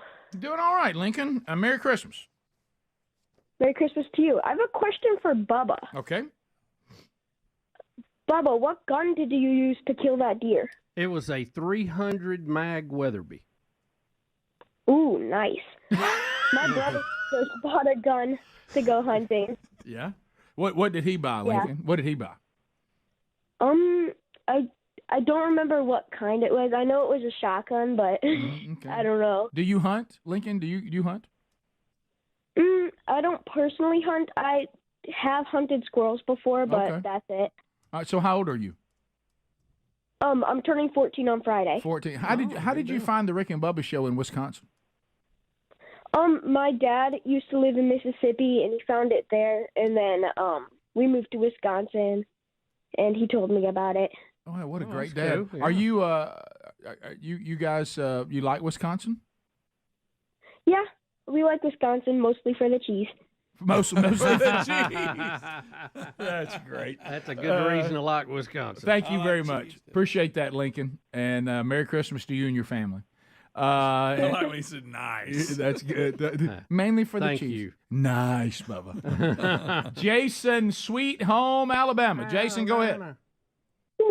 Yes, I just stopped at a 7-Eleven store. Now they got fashionable wear mask, a non-medical, with a medical marijuana leaf plant on the front of it. So wait a minute. I'm wearing like one of these protective masks that don't protect me for anything, just so It's not medical. It's just for fashion. Yes, sir. So they're just for fashion. Now these masks have become fashionable, and there's nothing more fashionable than a pot leaf. I mean, you know that. Oh yeah, that's right. As if the mask wasn't fashionable. Well, so wait a minute. So we're just wearing them just cause. Just so you can advertise. Well, what a nice time to remind you that the Rick and Bubba store still has some. Yeah. They won't do you any good either, but they are fashionable. It's like the people that wear the glasses and aren't prescription, Right. Because they think they look good. Yeah, but Greg, a mask. That's a whole nother world. Yeah, the glasses thing you can almost kind of that makes you very uncomfortable. Yeah, it's miserable, and I still can't quite figure out what's going on there. I know, because I encounter a lot of it. Yeah, and I don't really know, but very, and I hate to keep belaboring this point, but very, very few times do I even see the people who wear them correctly. Yeah, you know, if you're gonna. What if it's just an accessory? Of any minuscule, well, yeah. Well, I know there's people. I didn't realize that. Yeah, if it's an accessory, I stand correct. And I know there's people with immunity issues, and I don't mean to that's lump everyone together, but I'll tell you what I think when I see a mask. I immediately think there's a Democrat. I know it. You're right. It has become political. It really has. You know, and I shouldn't, but that's just what I think when I first see it. Wow. Anonymous, Jasper. Anonymous, go ahead. But you're right. A lot of people do. Anonymous, go ahead. Well, I was going to talk about the in-house dog situation. Yeah. I have dogs, and we usually put them up when we have company, but I also have a goat that lives in the house. So, you know. When you let him out, is it time to have leave? that. I didn't even know you knew Tom Brady. Well, I did actually. Yeah. So you're But no, kidding. I You're actually- kidding about the goat, aren't you? I actually am not. Okay. Okay. Wow. But it's really not a goat. We just call him the goat. He's actually a white-tailed deer. A deer? Yes, sir. In your house? Yes, sir. Okay. Is it a buck or a doe? Good question. It's a buck. Do people even want you to host a party? Actually, they do. They love to come and see him. They want me to bring him for the Christmas party at work this week. I don't know about that. I don't know if I'd take him on the road. Sir, you know that the chances that deer goring you at some point is extremely high, right? Now, there's no doubt that it brings a lot to Christmas for somebody to bring an actual deer and pretend it's a reindeer. I'll give you that. Put a little red nose on it? Put a little red nose on it. But wow. Do you think he's kidding with us? No, I think he's serious. I saw a story the other day. I forget where it was. In this community, they had taken him in. He wasn't scared of everybody. Well, they had to come and euthanize him because that's against the law. And once they get where they're not scared of people, the wild game people show up and take care of it. Did you see the reels where the lady got out on the side of the road and was trying to feed the deer? There was a doe and a buck, and she was trying to feed it, and the buck went nuts on her. No. Yes. You need to see it. We'll be right back. Rick and Bubba, Rick and Bubba. People dripping in jewels and a bunch of servants there. That's all I can figure out. Picture an Abbey. I do like the butler, the big fat butler. And we got all kinds of stories happening. Yes. So just an Abbey is a gigantic I wish mansion. he'd do drops for us. Picture a gigantic mansion as big as you can possibly imagine. I'm talking about castle level. Right. So the Biltmore. Think about the Biltmore. That's an abbey. Yeah, and so this is Downton, meaning that's the last name of the legend of that place. I guess it's called Downton. They're the Abbey. Downton family. Well, whoever started this, Abby. To Rick's point, Amanda brought me in remember. on this and wanted me to watch it, and I got hung up in it. And I was the one. I ended up being the one saying, "Hey, we're gonna watch an episode tonight." It happened. But you got Rambo.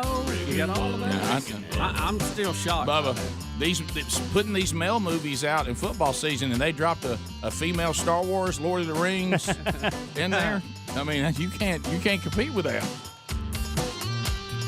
17 minutes past the hour. I just don't get it. I don't know. More of the Rick and Bubba show coming up right after this. Rick and Bubba, Rick and Bubba. I was telling Bubba there's a lot to talk about from the weekend, and we'll jump into it in more details after we interview Steve coming up next segment. But I had people, when we on Fridays we give the warning on which college football game that Beth Mowins will be doing the play-by-play, and people are hoping that it's possible with the UCLA-Washington State game that her voice may be ruined because of the number of the offense that was rolled up. Now, this is Rick, you were telling me the numbers, and I didn't see the highlights of this game. Guys, I was watching the game. Oh, you saw it? Okay. Well, and Washington State was so far ahead, and it was late anyway, and I said, well, I'm going to bed. And then 49-13 at one point. Yeah, in the third quarter. In the third quarter. You start putting in the backups then. Oh, yeah. That's normal. I want you to listen. Maybe what he did. The quarterback for Washington State, now I want you to picture this, threw 9 touchdown passes and lost. Good night. 9 touchdown passes and lost. What was the final score? The final score 67-63. Yeah, 67-63 UCLA. And UCLA scored like 30 points in 5 minutes, something crazy. That is amazing. Well, I'm gonna have to go home and look that one up. So listen to this. Let's hit some. I did. I went, oh man, this one's over. Here comes some of the numbers. 657 yards of offense for UCLA, 720 for Washington State. 1,400 total yards.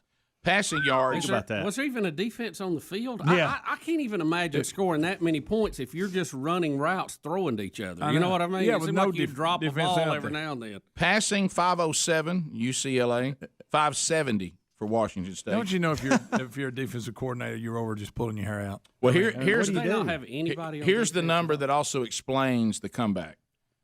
Fumbles lost, UCLA 0, Washington State 4. Okay. Yeah. How many? 4 fumbles lost. Yeah, I think they had a pick or two as well. Yeah. So Did you? So there that. But people were wondering. I bet she was screaming at Rick. I listened. How many times do you think you said yards? She would, Rick. She says that so many times, and you're right. She'll hip up stuff. She'll shorten names. Yeah, I'm just telling you. Here we go. No, The not Cougs. again. The Cougs with another touch. Exactly. How many yards? Well, she had to lose her voice with that many. Yeah. So that's what we were kind of hoping might happen. So we'll see. You're talking about shortening things, names up and hipping things up. A little touch. I did something terrible, and I didn't mean to at the UAB game. It was on the NFL Network this past weekend. And UAB game was? Mm-hmm. And on the NFL Network? It was for the first time. I don't know. This is new thing the NFL Network's doing. Can somebody help me with that? So the NFL channel ran college football? They did. And it's a new thing they're going to start doing. Everybody needs programming. Apparently. But it's called the NFL channel. I know. It is. This is back to CMT doing. Absolutely. Yeah, okay. But the NFL, the sideline correspondent they sent, I found standing. I just looked over, and she was standing right beside me, and she came over to me. Watch it. And you know how you kind of half listening? Yeah. And she said, hey, and I didn't even pick up the name that she was saying. And she said, is it okay if I called him the nickname blah? Is he okay with that? And like she was asking me about a player and a nickname for that player. And I just, I was like, oh, yeah, that's fine. And you weren't even listening. I kind of wasn't even listening, and I don't even know if she went with it on the network or not. What is the nickname? I think she said Carm or something. The bands, we were right in front of the band. We were right beside the cheerleaders. It was What if she loud. lost her job It was because- crazy, and I could half hear what she was saying. And I'm like, well, yeah, I've never heard. Yeah, I think so. Yeah. She thought you were official, didn't she? Well, I wish guess I we had the read a mic in my hand or whatever, so I guess she thought, oh, he'll know. Sideline reporter loses her job over a racial slur. Right. Wait, no. What'd you do? wasn't Tell her to even go into racial. blackface? Greg, it was a nickname like URT. Rocky, go over and ask the guy there with the microphone and the Gilligan hat on. I think she said, is he good with Carm or whatever? And I'm like, oh. don't know. Yeah, sure. I know she got you one of I those. kind of just yeah. I noticed she got you one of those UAB hats. They gave me one. I didn't even ask for it. They said, I think you're going to need this. Yeah. Oh yeah. Yeah, burn that away. Yeah, you can't burn that Is head. it called a bucket hat? Is that the name of it? We talked about it on the air and we forgot what it was called. We had remember we The big were floppy. You talking about the big floppy Gilly hat? hat, isn't it?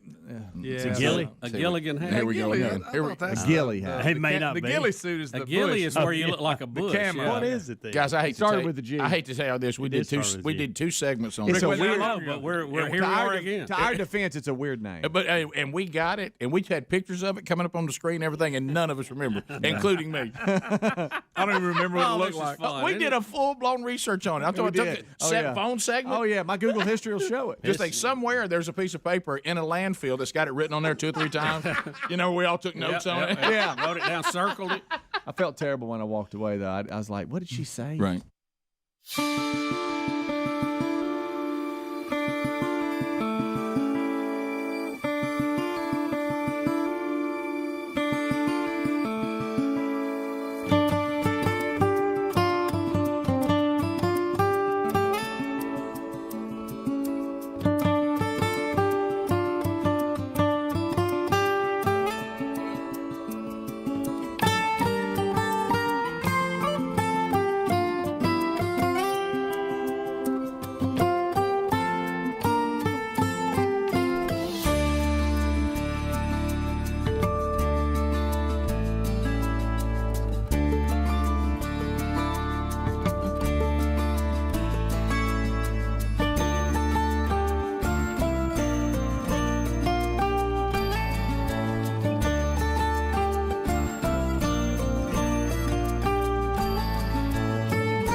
It is 7 minutes past the hour from the Big Boy Studio on the cutting edge and at times the bleeding edge of technology.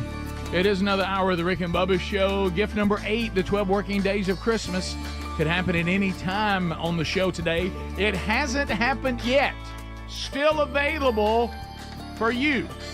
So pay attention. Speedy, the real Greg Burgess, and Helmsey all here. There's Eddie Van Adler. He's got the YouTube option for you as we start a brand new hour. Welcome back. There's Bill Bubba Buster. Rick, glad to be here, and thank all of you for joining us and letting us do what we do.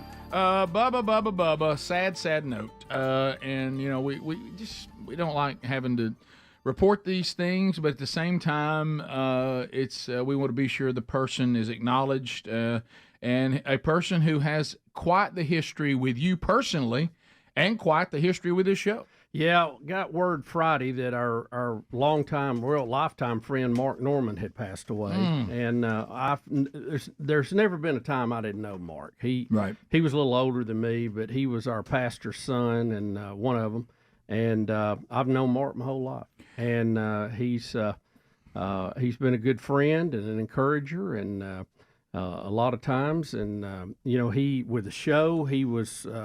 Helped produce the first version of the TV show. Oh, yeah. And we did several things with Mark. He worked in TV and with several TV stations. And you remember he even produced the Where Are They At series. You remember where we would go out and we had a lot of fun doing that. But tragically passed away Friday. He'd had several illnesses over the past year or so, and issues that finally caught up with him, but we hate to hear that. And our thoughts and prayer with his family, his wife, and the whole bunch. And his funeral will be next Tuesday, not tomorrow, but a week from Tuesday. Well, it was so odd because he literally, and he used to call the show. He's called the show often. Yeah. And you gave some other history, which we can unpack a little more, but. He called this show in the last couple of weeks. Yeah, we were trying to decide when that was. I was talking to his son Brandon, and the last time I had a text from Mark was the 15th of November this year. So we'd been texting about something, but I said, Brandon, I know he called the show. It couldn't have been 2 weeks ago. And he said that's about the time that he went down, and of course he was. And we say multiple words wrong. And he was saying, I was saying with a G, and I need to say ad nauseum. And I even started after that. Every time I'd use the word, I would say Mark Norman corrected me. It's Right, Adnall. right. And I was saying that, and like Greg, he used to call Greg because he commuted for same- years yeah. from the same place Greg lives to 3340. That's right. And we would, for some reason, we laughed about it. Winn-Dixie in Jacksonville. Every time I went in there, Mark was in there. Yeah. And we'd start laughing. And he'd tell me, he'd say, about me and you making that drive. In fact, we exchanged numbers. He said, if any of us have car trouble on the way, we can call the other one to come rescue. That's I said, that'll And- work. And that's funny because when I was doing it and I was commuting, the same thing. Really? I talked to Mark a lot, and we'd text, and he got into ham radio later in life, and we'd talk on that some too. So, but I just hate it. Mark was a great friend to everybody, and he was great encourager, sorely missed, and a lot of fun, and great. Could cook barbecue like there was no tomorrow. Oh, yeah, a competition barbecue guy. Won a competition out in Las Vegas. Fantastic. somewhere. Yeah. How about that? And I remember talking to him about that a lot. He had a full setup and everything. Oh, yeah. But he was in the TV world producing back, putting things together.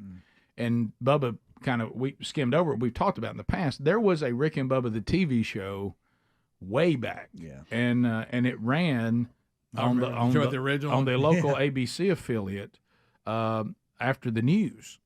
And he was the one who produced that and had the idea. Well, local CBS. Was it CBS at the time? I don't remember what it affiliate they were then. Yeah. But it was what now is 3340. It's the 40 side of that. Right.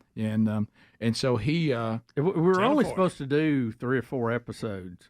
I think we ended up doing 8 when it was I think over it was because 8, we yeah. had so much fun doing it. And then we had those available on DVD for a while. And, VHS tape. I'm sorry, you're right. It was VHS. that long ago. Yeah, you're right. I don't know how I got them, but I still have some. So he was so good to work with. Yeah, my path with Mark, I mean, it crossed many times back to when I was working in TV, and then he was actually my boss at Channel 40 at one time, and he was just one of those guys that everybody liked, and you wanted to work hard for him because you wanted him to tell you good job, And, always was very kind about the hate show and such an encouragement. And like I say, just called the show in the last, I think, maybe 3 weeks ago this week. It couldn't have been longer than 3 weeks. No, it wasn't. And you took the call, Greg. I So did. yeah, and then we started referencing him on the show. I had no idea he was even remotely sick. No, I didn't either. I didn't know he had got that bad, and we just hate to hear that. Yeah. Good guy, gonna be missed. And Sherry, I was telling her about it, and she says, I work with Mark Norman too. Yeah. She said Yeah. it was when I was one of the reporters and then an anchor at that same TV station. I worked with him too. At 40 or at 6? Both, I think. Yeah. Yep. So it was quite a Rick and Bubba Mark Norman history, and so he and how old is Mark? I'm not exactly sure. He's several years older than I am, so he would be somewhere in his 60s, I would imagine. But he just he lit the room up when he walked in, and we're going to miss that. We really are. Yeah. So anyway, so just as you said, and you'll have a chance to go and. I'm going to speak at his funeral. Next Tuesday. So I don't think that will affect us here on the show. Well, no, I know we'll it won't because we'll be on vacation. We'll be on vacation. So that works out really well. Yeah. So anyway, it just meant a lot to so many people, and really has quite the history with this show. And one of those guys that when you saw him coming, the day got better. Yeah. Not one of those when you see him come, you go, well, now Dread, no. He was always in a good mood. Yeah. He lifted every day. He didn't take it down. And was a stickler on ad nauseum. Yeah. That's so funny. We'll be back. More Rick and Bubba coming up right after this.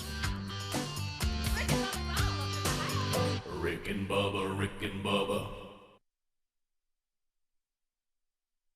So did UAB win? Oh yeah. They did. They played well. They had a big win, wasn't it? Yeah, 30-something to 3, I think. Yeah. So I mean, Tilly. How about we got a good touch? Tilly hat, not a Gilly. Tilly hat. Although really, if it's a Gilligan hat, it ought to be called Gilly. Hey, Rocky, I got a nickname here. I'm not sure what it's yours or not. Go on over there and talk to Speedy. He's over there in the Tilly hat. UAB Blazers, yards. Yeah, guys. A bucket hat's different. It's more floppy. Yeah. Yeah. That's what you had on right there, I think. Right, the old Tilly. Yeah, mine Chantilly lace. Mine was pretty wide. I saw it. It covered my head though. Yes, it did. My head was happy. Huh? And Rick, I saw you and Greg's parents this weekend. Saw Coach, Mrs. Burgess. Oh, boy. Yeah, got to visit for a minute. Call my Bubba back at Jack State. So you made your rounds, Rick. I did. I went to Auburn was on the road, but I went to Auburn. And on Friday night, went to Starkville on Saturday, and actually stayed for a quarter. I couldn't believe what Terry actually, after seeing Sherry's post, actually looked at me and said, "You mean Rick went into the stadium?" I stayed in for one quarter. I couldn't believe it. Yeah, so it was good.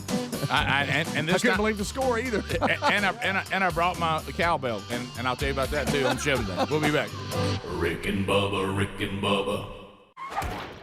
All right, so I was sent the book, and this is a topic, Bubba, that there's a lot of things at the forefront of our society, and I don't know that there's one that's more important than us getting this right on where life has begun, because we've talked about this a lot.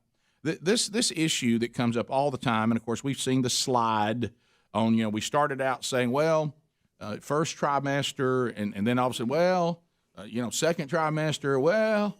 Third trimester, well, partial birth, well, fully birth. At one time, I thought we all agreed that life began after birth. Yeah. Well, now that's even up for debate. So you see the slide, and because I think no matter who you are, I mean, we've tried to say this, no matter who you are, I hope that we're still civilized enough, regardless of your worldview, regardless of your stance on faith, that if we are taking innocent life from anyone, then we have to get that right. And so, and as we've said, even those of you out there that say, look, I'm still on the choice, I'm in the choice side of this, and I certainly was at one time as well, until things like this, which we're going to talk about today, till I actually studied and found out what I was actually saying about that. Even if you're someone who says, I'm still for choice, we want that to be a completely educated, fully informed choice. And so this is another resource that has been made available.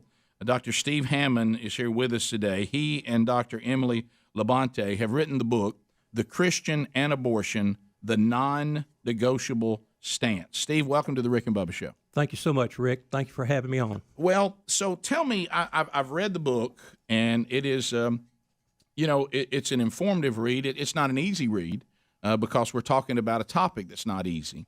And I think a lot of times people kind of want to put their head in the sand because it's not an easy topic.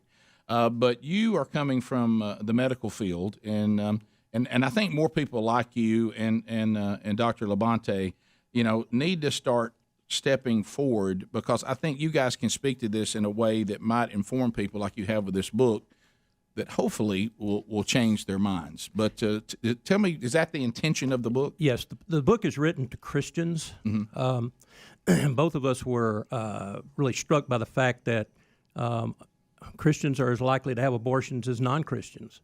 And a Pew Research poll just a couple of years ago, 60% of mainline denominational Protestants are pro-choice.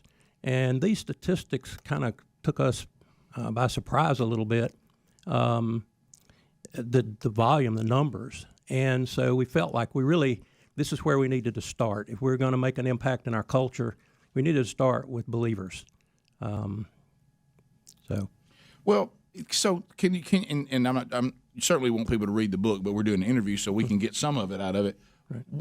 How can a true, maybe that's the issue, because I know on divorce there was they put the number out there one time that was 50%, but as the church went deeper, if you looked at the numbers, it really wasn't. And began to interview people who claimed to be Christians, when you got to the end of it, a lot of people that we were putting in the Christian category were never Christians to begin with. Is that part of the problem, or is it just a lack of understanding? Yeah, and polls I take with a grain of salt anyway. Right. It's kind of how you ask the question.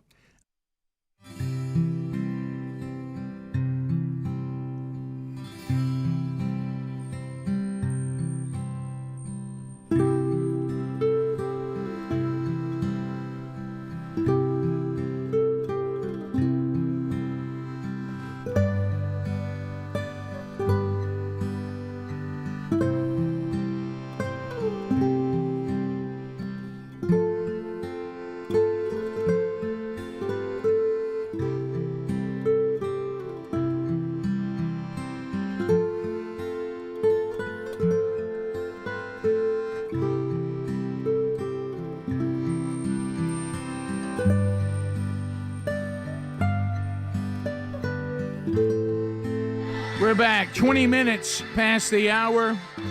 Rick and Bubba's show. Thanks for being with us today. Oh, my goodness. What? Release the credit! Release it! Here we go.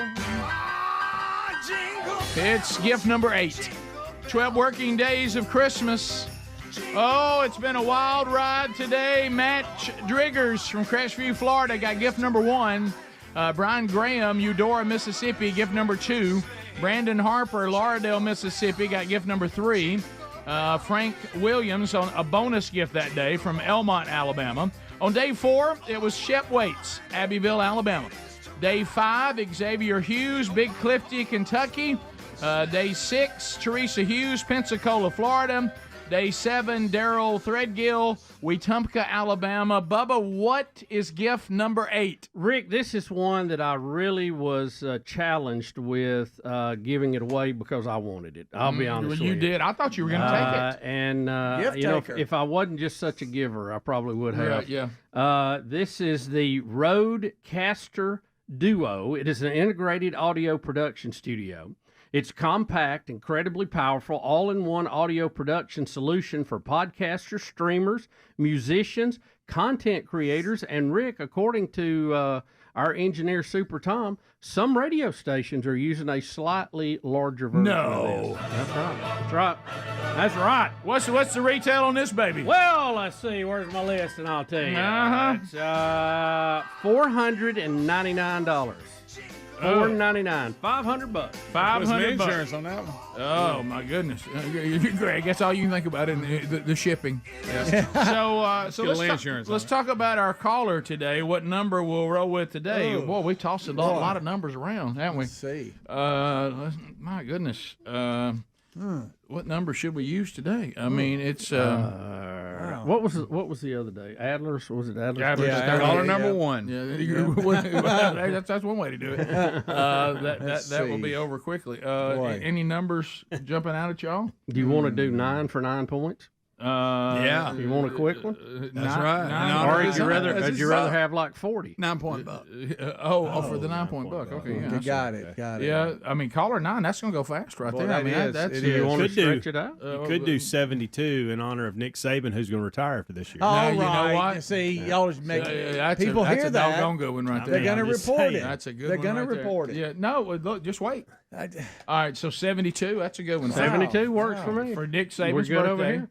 And how old was and his last birthday. season? All right, It's on Halloween. Here's another one. But he's going to retire at 72. I wish we knew exactly how old Mark was. I know, Mark Norman. And we could combine his age with Y-checks. Oh, wow. And do that number. Good gracious. That's it. Just got me thinking that. So 72. Y'all like 72. I like 72. I was just kidding. Yeah, no, I like 72. That's good. All right, here we go. Yeah. So, are y'all willing to lift me on your shoulders and ride around? Yes, 100%. It was saying Rick called it. Yes. Yeah. Now, if Alabama doesn't win the national championship, he's not going to retire. But if they do, he needs one more. Yeah, that's it. All right, here we go. The number is 629 We Be Big. 629 We Be Big. Caller 72 will get gift number 8. Now here we go. 1, 2, 3, 4, 5, 6, 7. Does that 8, popping noise 9, make y'all nervous? 10, Yeah. 11, 12, 13. Plus it sends like 15, electricity up my spine. 16, 17, 18, 19. There's 20. And then 1, 2, 3, 4. You know, this thing records directly to little cards. Does it really? Yeah, it does. Wow. There's 30. Micro SD. 2, 3. Or you can use a USB storage device. Or a computer in stereo or multi-track. You got 40. It's incredibly simple to use with a large, high-resolution touchscreen and rotary encoder. There's 50. It's very colorful. It has hot buttons on it too, like instant replay. It's very. They're colorful too. So I like you put the applause, and the, you know. There's 60. Also, you can use Bluetooth. All right, there's 70. All right, here we go. Hi, Rick and Bubba Show. What's your name? Where are you calling from? Hello? Brian from Trustful. Brian, caller 71. Oh, you're one short, Brian. Can you believe that? You gotta be kidding. You are so close. Hey, you can't even be 72 Wow. like Saban. Oh, goodness. Greg, what Brian win? One away. Greg, Brian got good news. Well, I'm checking right here. Speedy's confirmed it. You win absolutely nothing. Did you say Lisa doesn't like that? Hey, she told me to quit doing that. She said that's not very nice. Hi, Rick and Bubba Show. What's your name and where are you calling from? My name is Kevin Dewberry. I'm calling from New Hope, Alabama. Yeah, Kevin! You won it, Kevin! You're the winner! You're the winner, Newberry! Chicken dinner! Way to go, Newberry! New Hope. There's hope in New Hope today. Yep. New Hope, Alabama. You have won this. Bubba, what is it? It's the Rodecaster Duo Integrated Audio Production Studio. You can do a little bit of everything with this. Generate content. Absolutely. It's great for podcasters, streamers, musicians, and radio stations. That's right. And you have to have us on as your first guest on your new podcast. That's right. All right. So what's your name again? Absolutely. What's your name again? Kevin Dewberry. Kevin Dewberry. Oh, dude, boy. All right. How long you been listening to the show, buddy? About 15 years. 15 years. There you go. He deserves it. He deserves it. Putting you on hold. All right, here you go, Kev. There he goes. He's on. There Wow, is. he Done. got it, Bubba. How about that? How about that right Greg, there? I'll hand it over to you. Bubba, you almost took that gift. I saw you almost take that one back. I was struggling with it. When if that, I hadn't already put in my repayment form, I would have took it. When that I'd have to go back and refigure it. when that extra DeWalt stuff came in, I thought, well, it's over now. Well, I I may put my hands on that sniffer or something. With that. Who knows? Okay. Hi, Rick and Bubba Show. What's your name? Where are you calling from? Skillet from Franklin, Georgia. Greg Skillet. Greg, caller 73, Skillet. You're Don't one do off. it, Greg. Don't do it, Greg. I'm not going to do it, Skillet. Well, he I'll wants do it. Come on, don't be a sissy. No, I'm serious. I'm checking to see if you won something. We thought you were going to win Bubba's vest, but instead we're giving you nothing. You guys are animals. Thank you, Skillet. Skillet alert. Skillet, I got to ask you this. Why is your name Skillet? Why is that your nickname? You know, it's a nickname I've had for half my life. And you have no. I had somebody one time. They said I called him a skillet head, and they said that's what we're gonna call you, Skillet. Okay. I don't know. It's one of those weird names. Do I want to know why you called somebody else a skillet head? Well, no. You don't want to know that. I can't repeat that one. Okay. All right. That's what I was afraid of. Skillets are not just for cornbread. No. All right. Thank you. Appreciate that, buddy. Well, there it is. Another one's going to gift number 8. By the way, Mark was 70. Wow. Oh, that's okay. That was close. We're close, so it was pretty good on. Yeah.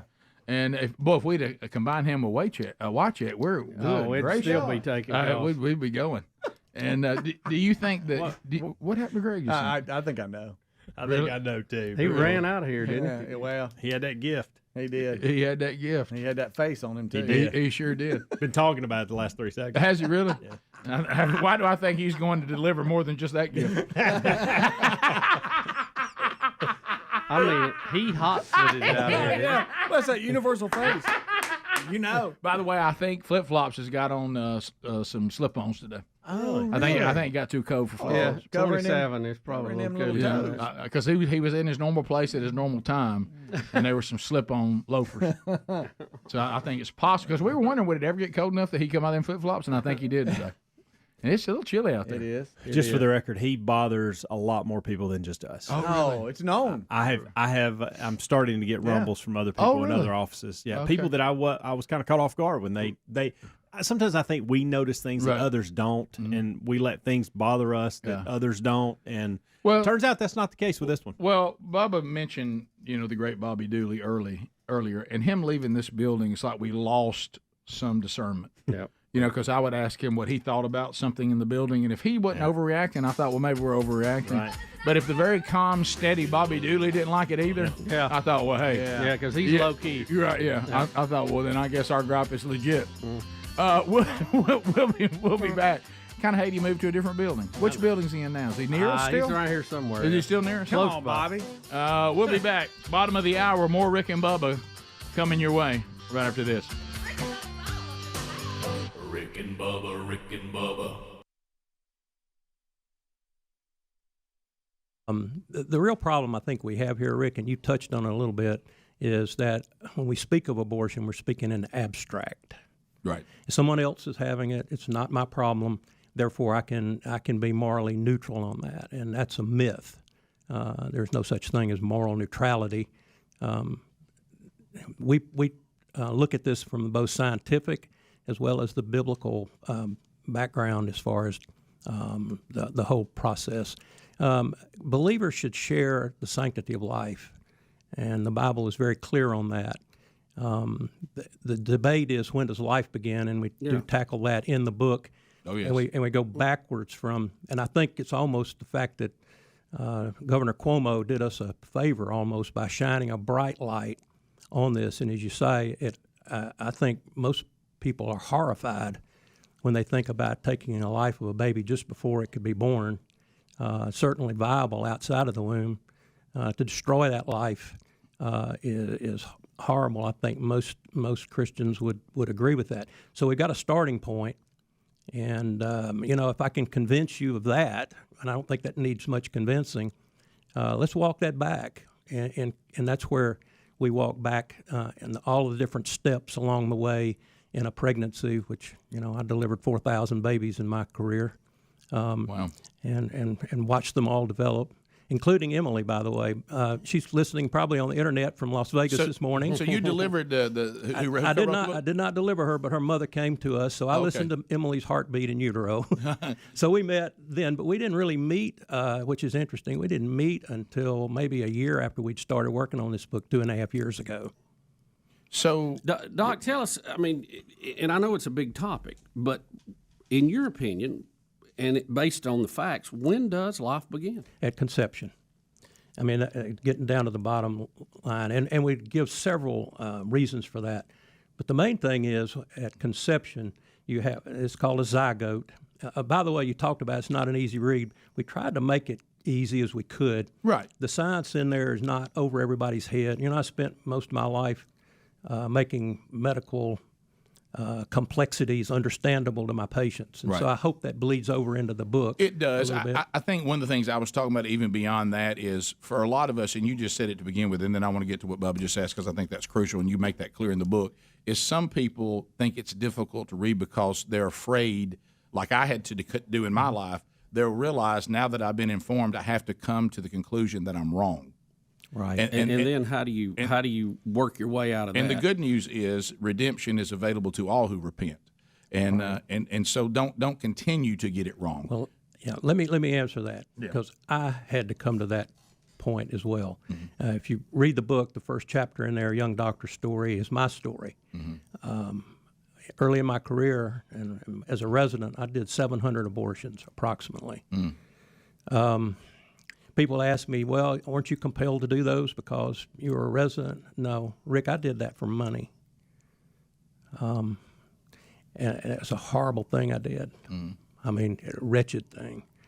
But, as much as my sin was, the grace of my Savior, Jesus Christ, Amen. has covered all those sins. And 1 in 4 women out there has had an abortion, according to the statistics. And you've got a big audience here, and there could be as many as 100,000 or 200,000 women listening right now who have had abortion. And all I would say would be, Jesus said, "Come to me, all you are weary and heavy laden," because if you're suffering from the post-abortion syndrome, which is so prevalent, I counsel patients all the time with this. Jesus is the answer.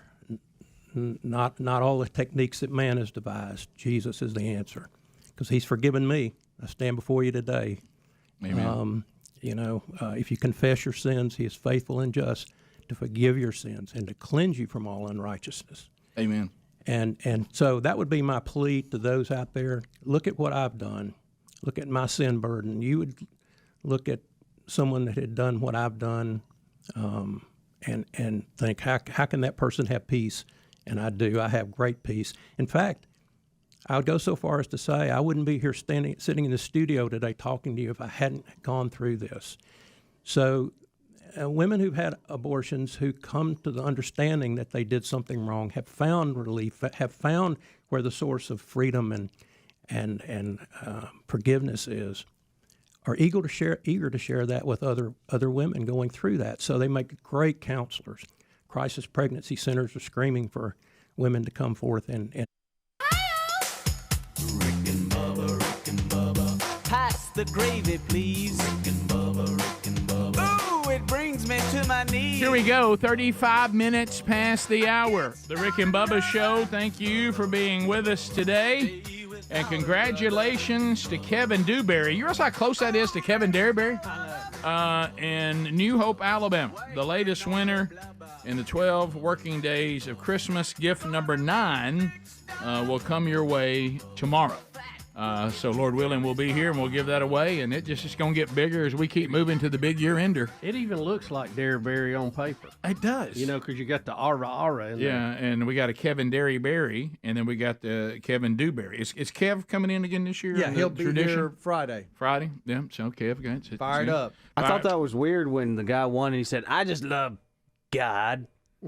Instead of I love Jesus. Okay. Oh, close to Dewberry, so he wouldn't say the same thing.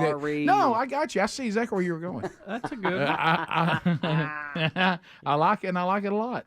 Bubba, and it also is very close to someone we both used to know, Rick, Bobby Dewberry, the $1 Million Plumber. Amen. Yep. Oh. Yeah. Bubba, I gotta fight this sinking feeling that I have.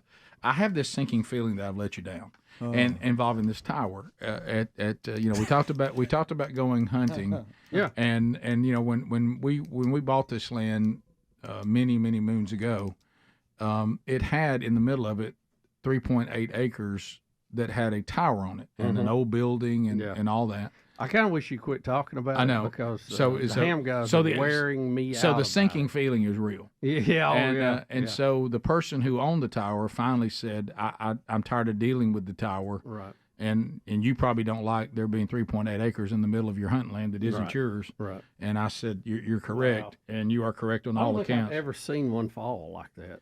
And I'm not sure that's the way it was supposed to fall, but that's pretty good. But anyway, so the deal that we cut is that it will become my property, but he's got to get the tower out of there, and that's where I just feel like I let you down. I didn't know what to do. I had a chance to get it out of there, and I could tell when I told you about it, and you started texting people that I had probably not done the.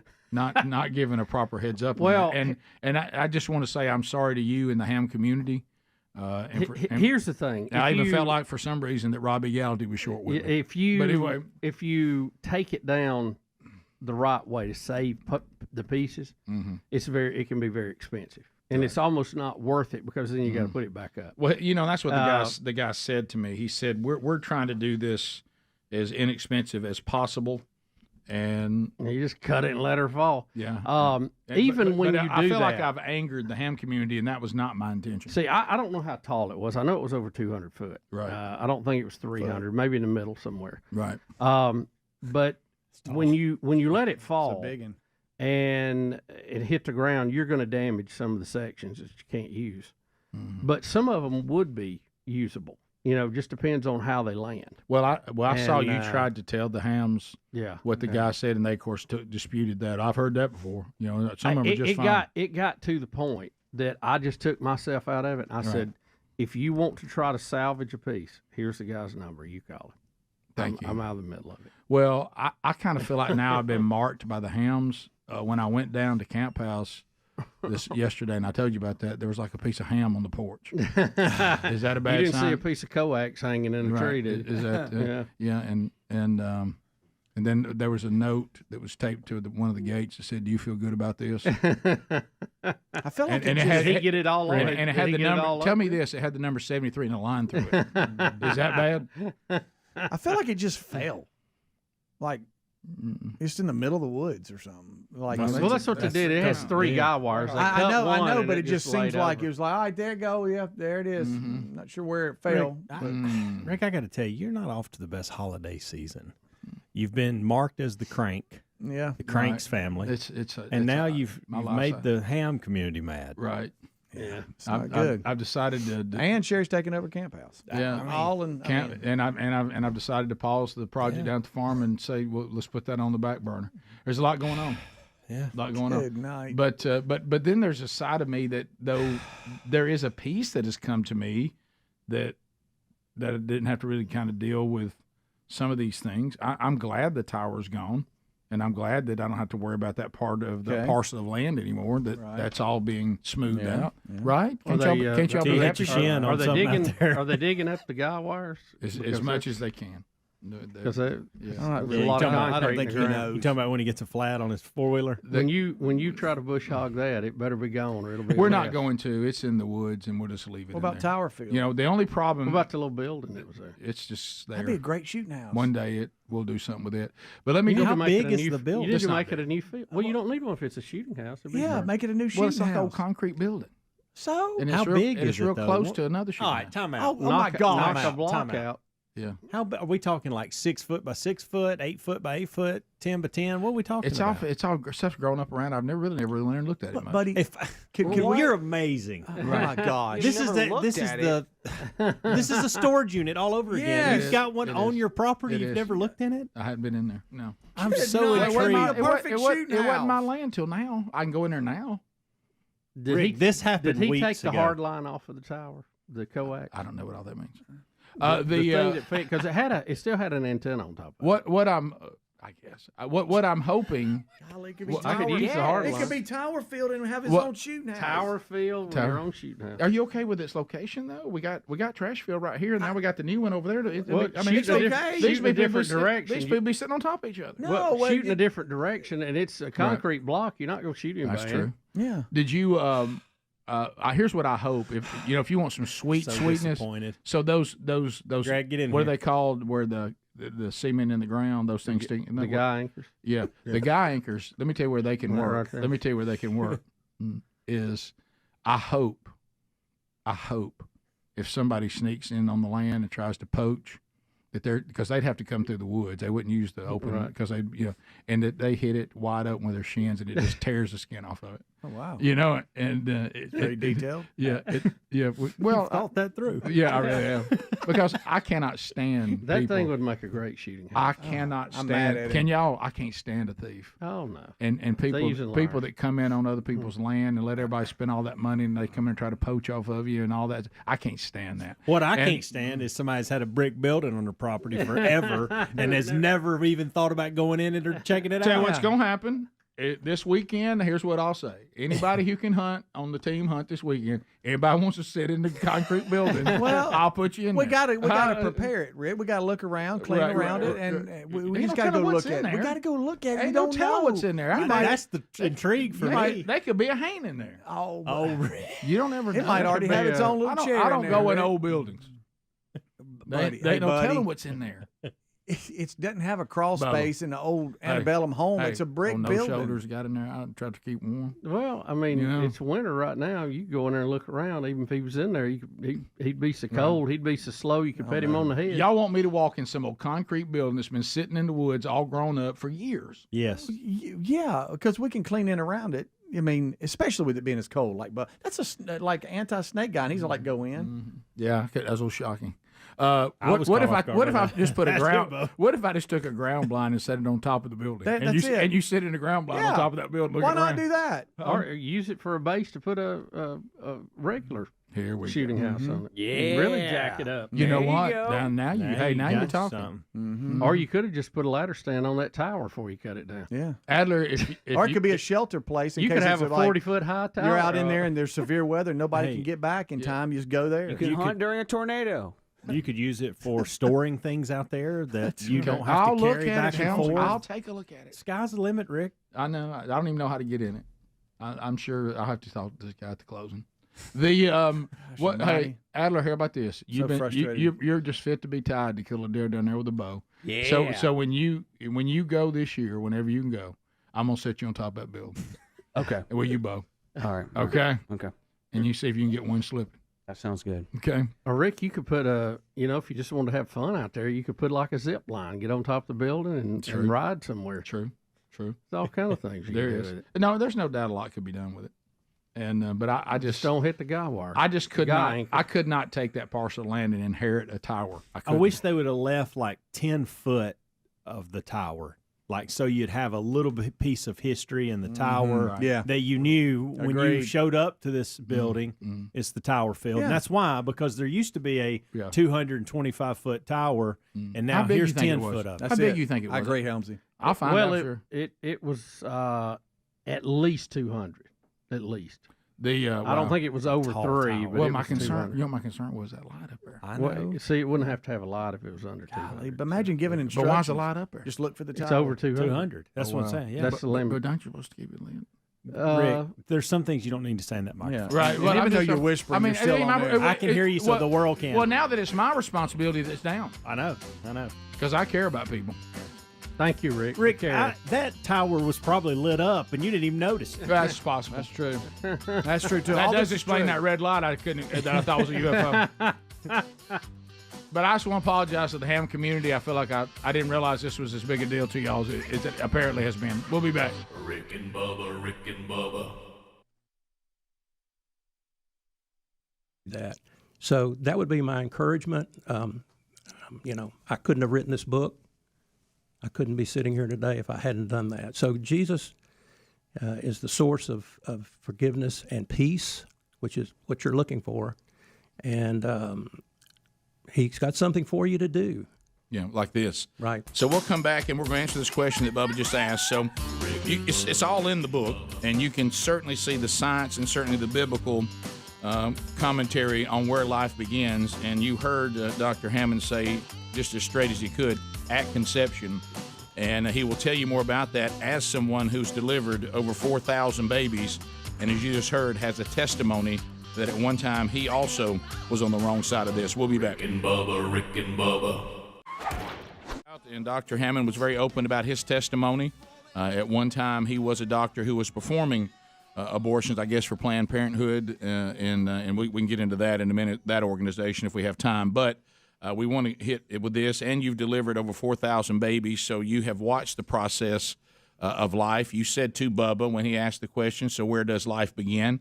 You said conception with zero hesitation. So let's talk about that medically first, and then we'll talk about it biblically second. Okay. Well, Governor Cuomo shined a bright light on this whole subject about 6 months ago. And what I mean is the very permissive law that they passed in New York. And celebrated and cheered and all right. that.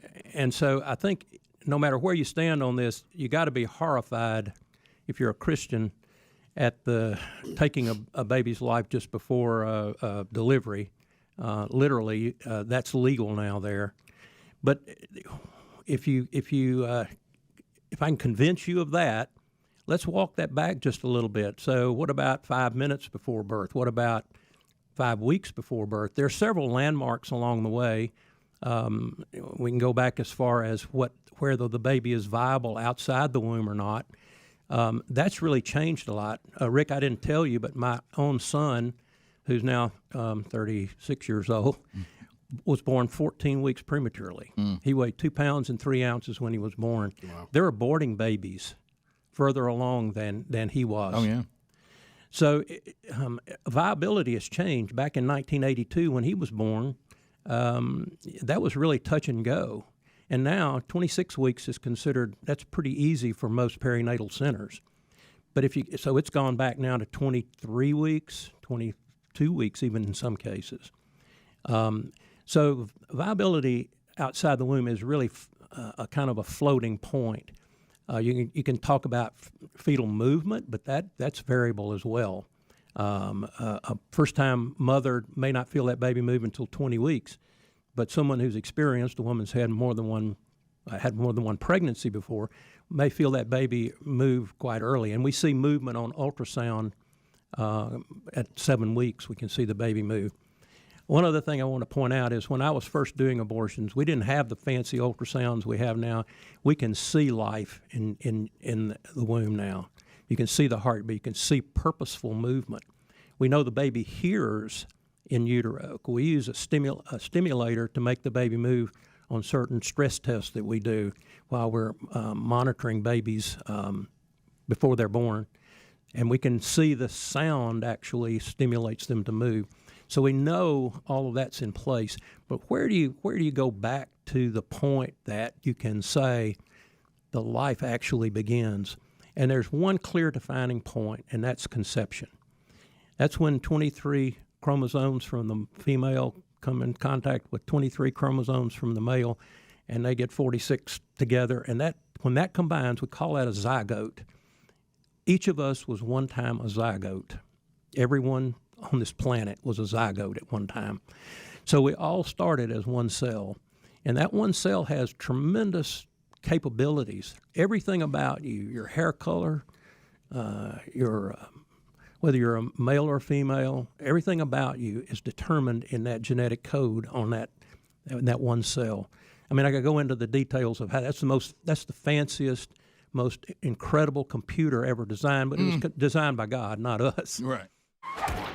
That was this weekend. Coming up this past weekend. So coming up this weekend, we go for the Sun Trifecta. This weekend, Sherry and I, in the Empty Nest Tour, we will go to Virginia to see Blake, Boomer, and then to Auburn to see Big Love and Tasmo. So we'll see all three sons this weekend. Wow. That's good.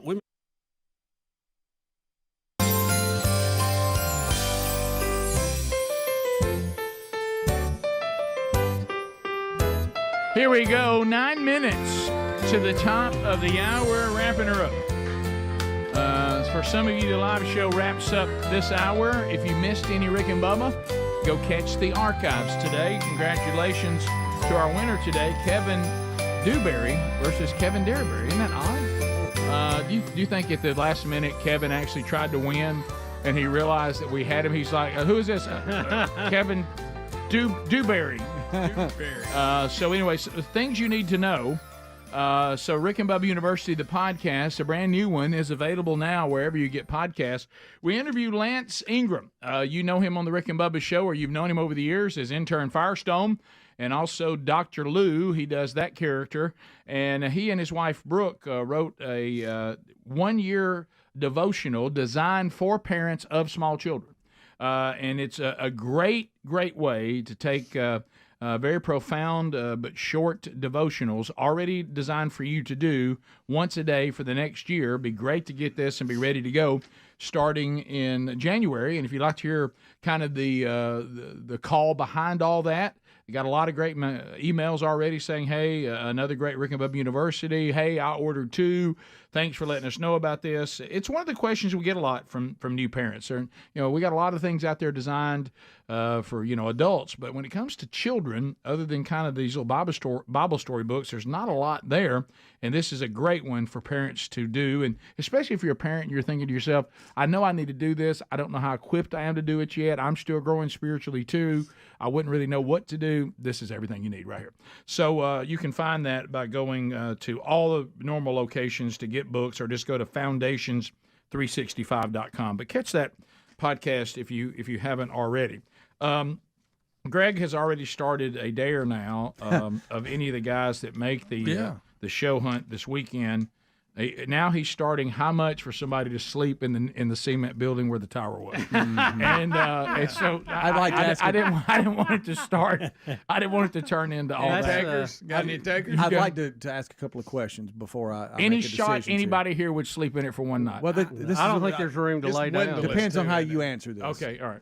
We open the door and you have to sleep in it the way it is, or can we clean it out and then somebody sleep in it? No, it has to be the way it is, but you can bring, obviously, you're not going to sleep because it's going to be too cold to just lay. You can bring your sleeping bag, and maybe I can give you a nice throw out of the wicker basket. Right. Yeah. And you're not going to have to like survive the weather. Is there a talent fee? But you cannot. No. Oh, then no. You just become survival. king of the camp house. Your survival rating. You're king of the camp house? I would goes forever? up 2 I would numbers. do it under just one request. Okay. As long as Gary can't come close to it. Okay, I'd make that deal. Pranks. I'd make that deal. As long as there's not a Pretty Gary rough. prank involved, I would do it. Yeah, I think this thing is bad enough on its own. I don't think you need any prank added to it. I think it's plenty. So there's weeds around? You know and it's stuff? got a smell. Really? It's grown up. There's no telling what's in there. There could be something dead in there. There could be a body. If it in is, there. you got to stay with it. What if you open it up and somebody's living in there and they're like, "What are you doing in here?" Oh, that's Well, how are they? Why do they talk that way? Yeah, I don't know. Yeah, right. Because they're living in there. right. Yeah, That homeless sound to it. Mm-hmm. What if I went in there, Greg? You Greg, know. remember this? I told the story the other day when we first got that part of the land. What if I went in there and the guy was in there and he goes, I said, "Hey, you got to get out of here." I said, "This is my cement building." I got on pretty good authority. Right. I'm living here, and I'm not on authority. This building belongs to Rick and Bubba. What if somebody's totally redone the inside? It just looks like crap from the outside. And it's like they got heat. Let's go bigger. Oh man, they got heat and everything. Let's go like bigger. A little Christmas tree in the corner. Man, Christmas. C.S. Lewis, the Chronicles of Narnia. What if we went in it and went into another land? We walk into it. It's a door to another dimension. We came back in that field, but like at a different time. Yeah. It's the wardrobe. Spot. It's the wardrobe of the land. Yeah. Wouldn't that be wild? And it had caves. It was like right under us. We're underneath trash field right now. Yeah, and like Hamas has tunnels in there. No, that's not fun. That's not Nothing fun about Hamas. Nothing fun about that. Because then we're Sorry. Yeah, I wouldn't. Or you open up and somebody looks up and says, "Finally." Yeah. And you rescue somebody. Why do they always talk like that? That man of a thousand voices. Just I'm thinking if you're under there, right? Long beard. Somebody help me. What if I walked in there and sitting there behind the laptop was Hunter Biden? and he was like, finally busted. Finally. What if you walked in there and you found Hunter Biden's tax returns and everything? Wow. What if I walked in there and tried to find anybody voting for anybody other than Trump on the Republican side? What if you did make some crazy discovery? Yes. That people have been trying to figure out for, Yeah. I mean, years and years and years. Oh, wow. It's like Al Capone's real vault. Yeah. Oh. Like National Treasure. What if I opened it up and like Greg, our granddad, walked out and he said, "Let's go fishing"? It was one of those things like fulfilled of dreams. Yep. What is wrong with you? You said it was a ghost story. It is. It's not a baseball story. I can tell you that. Right. Yeah. But then you stood in the gap on another one that was clearly a ghost story. Yeah, he'll do that. Yeah. He'll come about inconsistent. Yeah, what was that other movie? And I said, Greg, what you all people talking about? You're What are you anti. talking Oh, it's the Frost, the where Jack Frost. Mike Keaton comes back as a snowman from the dead. Jack Frost? Yeah, Is that what it was? Yeah, and you can ain't no way you can be against Field of Dreams and embrace that movie. I didn't say I'm against My it. It's beloved just dad not is a baseball snowman movie. now. Yeah, that was creepy. Yeah. But I'm just saying, don't get me started. The emails I get when we start this, I'm not going there. Is that a Christmas movie or a horror movie? Which one? The one he That's just a very brought good up. That's what I mean. That's a legitimate question. Because I Well, mean, it's a sweet. You it's said a Field of sweet Dreams movie. is a horror movie. Sad. Well, horror might have been a little much. Maybe I was mad when I said it, but it's not a but it's not a baseball. But it's not a baseball movie. It's not. The majority of the movie is not about baseball. Right. Oh, yes, it is. I've got a movie line I need to ask you about, Greg. We were discussing this weekend. I can't do it right now, but when we get off the Oh, really? Okay. Oh, okay. Yeah. All right. The, Yeah, Rick, we've got to open and see what's in your little building. Rick, Because you have no idea what's in there. Rick, don't watch the new movie with Julia Roberts in it on Netflix. I heard you talking about that. I wouldn't Don't plan watch on that anyway. Rick, Don't see if they watch it. left the hard line cable out there. It's stupid. What is that? The cable that went up to the antenna, the coax. Okay. But it's hard line. You have to write these things down. What I'm looking for, what to call them. Did they clean up the mess after you dropped it and all?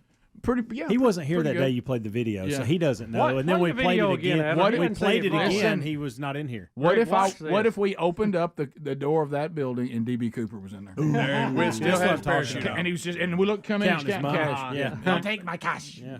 That's it. All right, so yeah, Greg hasn't seen the tower come down. I Greg, forgot. he'll give you the heaves watching it fall. Greg, What's that? don't say it gives you TV? the heaves. That's the thing. I feel like I've let everybody down. No, I just don't like seeing towers fall. I like seeing them going up. Yeah, Greg, the whole ham. DB. Yeah, I I heard just had a him. DB voice. Oh, I heard I completely missed it. So you're DB Cooper now? That's just I'm envisioning what he'd be. All right, like. Middle of Greg. the screen. The Here middle it of is the going screen. down, Greg. and Got there's, tall. Let's play it again, Greg. there's Yeah, audio see if you it. want it.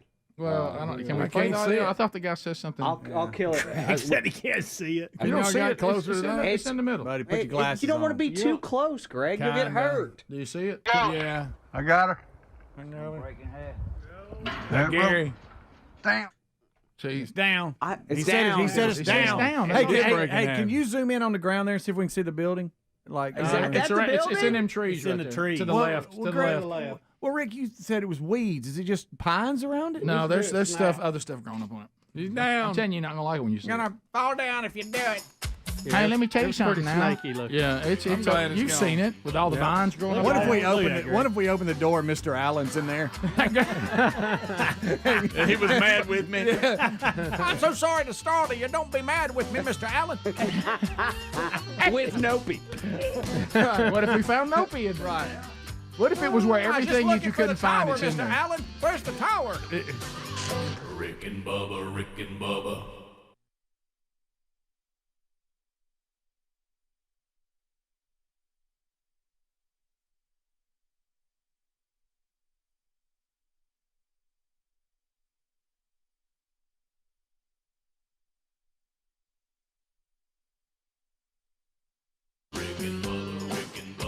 This is the Rick and Bubba Show.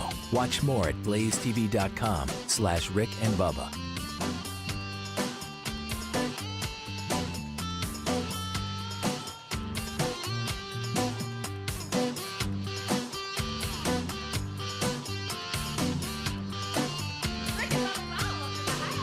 Rick and Bubba, Rick and Bubba.